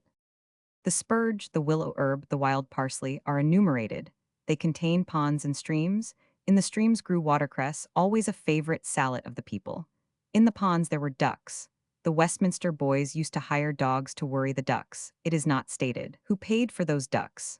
On the north side of the fields was St. James's Park, with its decoy and Ross Emmons Pond, a rectangular pool lying across what is now Birdcage Walk, opposite the Wellington Barracks. Later on, market gardens were laid out in these low-lying meadows. Black Dog Alley, Westminster. Tournaments were held in the 370 fields, not the ordinary exercises or displays of the tilt yard, but the grander occasions, as in 1226 at the coronation of Queen Eleanor. Here, in the same reign, but later, the Prior of Beverley entertained the kings and queens of England and Scotland, the king's son, and many great lords, in tents erected on the field. Executions were carried out in the fields, as when was taken Margaret Gurdemain's, a witch of Eye beside Westminster. Was it Battersea, Peter's Eye? Or was it Chelsea, Shingle Eye, whose sorcery and witchcraft Dame Eleanor Cobham had long time used, and by her medicines and drinks enforced the Duke of Gloucester to love her and after to wed her? Necromancers were punished here. In the reign of Edward Roman III, a man was taken practicing magic with a dead man's hand and carried to Tothill, where his dead man's hand was burned before his face. Here was held the ordeal of battle. Stowe relates one such trial. The dispute was about a manor in the Isle of Hardy. The plaintiffs, 2 in number, appointed their champion and the defendant his. The latter was a master of defense, which does not seem quite fair upon the other, who was only a big, broad, strong-set fellow. Before the day appointed for the fight, an agreement was arrived at between the parties. Only, for the defendant's assurance, the order for the fight should be observed, the plaintiffs not putting in an appearance, so that the case should be judged against them in default. The lists were 21 yards square, set with scaffolds crowded with people, for who would not go out to see 2 men trying to kill each other? The master of defense, to whom the 371 proceedings were an excellent advertisement, rode through London at 7 in the morning in splendid attire, having the gauntlet borne before him. He entered Westminster Hall, but made no long stay there, going back to King Street, and so through the Sanctuary and Tothill Street to the lists, where he waited for the judge. At 10, the Court of Common Pleas removed to the lists. Then the combatants stood face to face, barefooted, bare-legged, bareheaded, with their doublet sleeves turned back, ready for the fight, and all hearts beat faster, and the ladies caught their breath and gasped, and their color came and went. Then the judge gave order that every person must keep his place and give no help or encouragement by word or by weapon to the combatants. Next, this was the last of the tedious preliminaries. When would they begin? Each champion took oath. This hear you justices, that I this day neither eat, drunk, nor have upon me neither bone, stone, nor glass, or any enchantment, sorcery, or witchcraft, wherethrough the power of the word of God might be increased or diminished, and the devil's power increased. And that my appeal is true, so help me God and his saints, and by this book. Alas, instead of giving the word to fight it out, the Lord Chief Justice remarked that the plaintiffs were not present, that there could be no fight without them, and that the estate consequently went to the defendant. Then with sad faces and heavy hearts the company dispersed. No fight after all, nobody killed. To be sure, the master of defense invited the big, broad, strong-set fellow to play with him half a score blows, but the latter refused, saying he had come to fight and not to play. A great fair was held in these fields on St. 372 Edward's Day, October 12, and for 15 days afterward. It was instituted by Henry Roman III, in the hope of doing some mischief to the city of London. The fair continued, but after the first year it seems to have done no harm to the trade of London. It continued, in fact, into the present century, when it was an ordinary fair of booths and shows, with Richardson's Theatre, like Greenwich Fair or Portstone Fair. All these fairs were alike. The two latter I can remember. Unfortunately, my visits to these renowned fairs took place in the afternoon. The real fun of the fair, I believe, took place in the evening. I remember a great crowd pushing and fighting and springing rattles on each other. And I remember the performers outside Richardson's marching about in magnificent costumes, the band playing, the clown tumbling, the Columbine, a true fairy if ever there was one, gracefully pirouetting, then all forming into line for a dance. And after the dance, the play in the tent behind. Such a fair was that of Tothill Fields, at night the resort of all the ruffians of Westminster and Lambeth and half London. At least, however, while they were at the fair, they were out of other mischief. The exact site on which this fair was held does not appear, but since it continued for the first quarter of this century at least, we may look for the place which was the last to be built upon. In Crutchley's map of 1834, there are fields between the Vauxhall Bridge Road and James Street, that is, northwest of Rochester Row. There are also fields south of Vauxhall Bridge Road toward Chelsea. The former site seems the more probable. Of course, so fine a situation as Tothill Fields for the favorite diversions of a sporting people could not be neglected. Hither resorted all the lovers of those old 373 English games: cockfighting, bear baiting, bull baiting, cock throwing, dog fighting, and prize fighting. There were horse races. These sports were continued well into this century. The Earl of Albemarle in his Recollections speaks of these sports. The Westminster boys of his time haunted the houses called the Seven Chimneys or the Five Houses. They were the old pest houses, which were the resort of the bull baiters, the dog fanciers, and other gentry of cognate pursuits. Among them was the unfortunate Heberfield, commonly known as Slender Billy, who seems to have been a good-tempered, easy-going person, without the least tincture of morals. The following is the strange and shameful story of his end. The Westminster snuff-box. He got into trouble for assisting the escape of a certain French general who was on parole, took him probably to the south coast, Lyme Regis, Rouston, or Charmouth, and introduced him to a smuggler who ran him across. He was caught, tried, and sentenced to imprisonment in Newgate. Unhappily for him, the Bank of England was just then suffering heavy losses, 374 from forgeries. They badly wanted to hang somebody, no matter who, somebody, in order to deter others from forging notes. The story is quite amazing, as Lord Albemarle tells it. Can we conceive the governing body of the Bank of England meeting together and resolving to entrap some miserable wretch into passing the forged notes, so that by getting him hanged others would be deterred? This is what Lord Albemarle says they did. The solicitors of the bank accordingly took into their pay a confederate of Heberfield's named Barry. Through this man's agency, Heberfield was easily inveigled into passing forged notes provided by the solicitors of the bank themselves. On the evidence of Barry, Heberfield was found guilty and sentenced to death. He was hanged at Newgate for forgery on January 12, 1812. The saddest of all the memories connected with Tothill Fields is that of the triumphal entry of Cromwell into London after the crowning mercy of Worcester. He brought with him the miserable prisoners he had taken on that field. There were 4,000 of them in all. They camped at Mile End Green when Cromwell drove into London. The next day they were marched right through the city and along the Strand to Westminster, and so to Tothill Fields. On the way they received alms, oatmeal, and biscuit from any who were moved of their pity to bestow something upon them. So they lay in the marshy fields, where many died, until they were sold as slaves to the merchants of Guinea. In Mr. J. E. Smith's History of the Church of St. John the Evangelist, there is an entry which tells its own story. It is from the Churchwardens, accounts of 1652-53, 375. Paid to Thomas Wright for 67 load of soil laid on the graves in Tothill Fields, wherein 1,200 Scotch prisoners, taken at the fight at Worcester, were buried, and for other pains taken with his team of horse about amending the sanctuary highway when General Ireton was buried. XXXS. How many of the remaining 2,800 ever got home again? Chance once threw into my hands a tract which showed the hard treatment and the barbarities to which Monmouth's convicts in Barbados were subjected. Most of these were men of respectable family, to whom money might be sent for their exemption from work in the fields, or even for their redemption. But these other poor fellows were absolutely friendless and penniless. and they were going to the Guinea Coast, the Gold Coast, the white man's grave. One hopes that the mortality on their arrival was swifter and more extensive than even the mortality in Tothill Fields, because death was certainly the best thing that could happen to them. When these papers first appeared, I received a letter of expostulation from a reader. He said that the streets of Westminster were not all so disreputable as I seemed to think. He said, Westminster only became a slum within this 100 years. The old Westminster workhouse had been the mansion of Sir John Pye. Sir Francis Burdett was born in Orchard Street, and Admiral Kempenfelt, who went down in the Royal George, had his house there. And not so very long ago, a pear tree bloomed annually in his garden. The father of Henry Boys, organist of St. John S., about 1830 to 1840, was a bullion worker and carried on his business for many 376 years, and up to the 30s in Great St. Anne's Lane.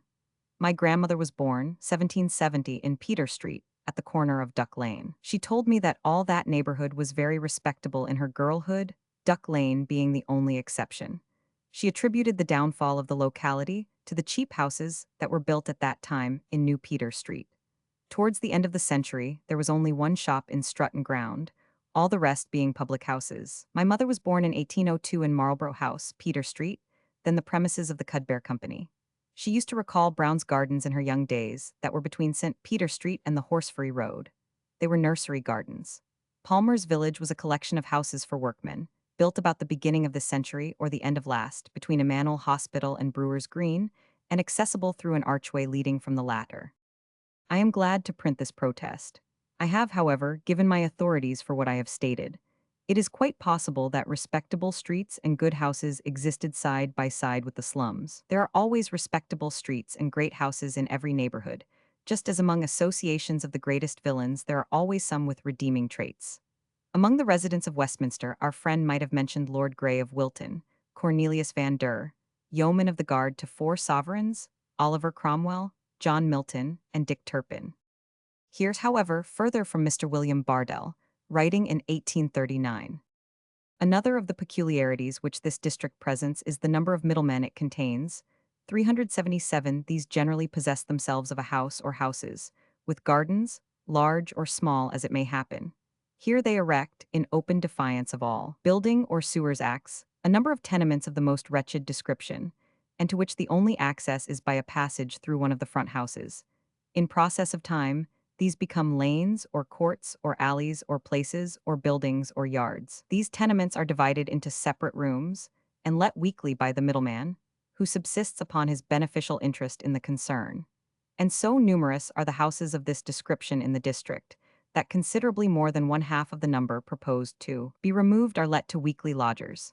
But these places, most of them old and very slightly built, frequently with boards held together by iron hoops, are so utterly destitute of every convenience that the heretofore pleasant gardens of Tothill are most terrible nuisances.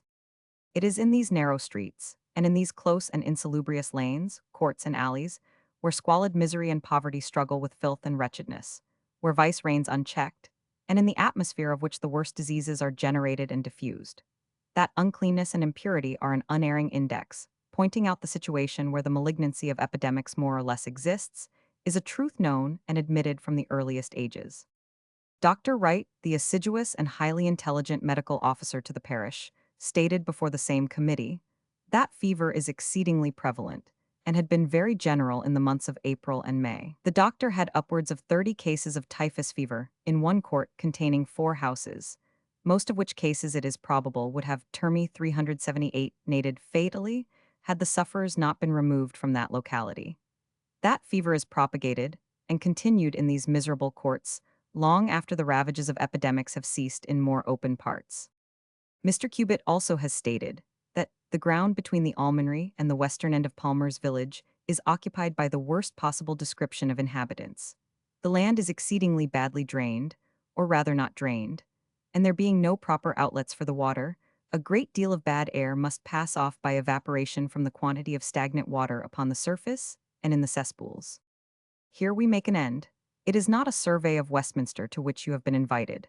It is but this side and that side of the many-sided life of this remarkable city, which is, as was pointed out at the beginning, unlike any other city in the world, in having no citizens but only residents or tenants, no municipal life, which welcomed all the scum, riffraff, and ribauderie of the country and gave them harbor, which has always belonged to the church, yet has never been expected to have any morals. Always its streets and courts have been crammed with thieves and drabs, gamesters, sporting men, cheats, and bullies. And beside the streets always stood the stately monastery, the quiet cloister, the noble church, the splendid court, the gallant following of king and noble, and the gathering of grave and responsible knights and burgesses assembled to carry on the affairs of the country. I have invited you to restore Thorney as it was long ago, the stepping stone and halting place of all the trade of the island, busy and noisy, the life of the Benedictine in his monastery, the consecration of the anchorite, the strange life of the medieval sanctuary. 379. The Westminster tobacco box, the palace of the Plantagenets, the palace of the Stuarts, the masks of James I, the parliamentary side of the last century, and the streets and slums. A great many things have been purposely omitted from these pages which belong to Westminster and have taken place there. For instance, there is the school with its long line of scholars, afterward famous. Nothing has been said about the school. There is, again, the Abbey Church. Very little has been said about the buildings. The additions, alterations, resto 380 rations. Nothing at all has been said about the monuments which crowd its aisles and transepts. There is Westminster Hall. Very little indeed has been said here of the things done within its walls, the coronation banquets, the trials, the receptions. Nothing has been said concerning the executions and the tournaments which have taken place in Palace Yard, old and new. Nothing has been said about the new Houses of Parliament. These things, and a great many more which the reader can remember for himself, have been omitted from these pages, partly because they belong to the history of this country and may be found in all histories. They happened in Westminster, and they belong to Great Britain, partly because they have already been so well treated that it is unnecessary, and would be even presumptuous for me to attempt them, and partly because the space at my disposal is limited, though the materials are practically inexhaustible. These chapters are not to be considered as a history of Westminster or a survey. They are pictures of the city with its palace, its abbey, its sanctuary, and its slums, from a time when London did not exist until the present day.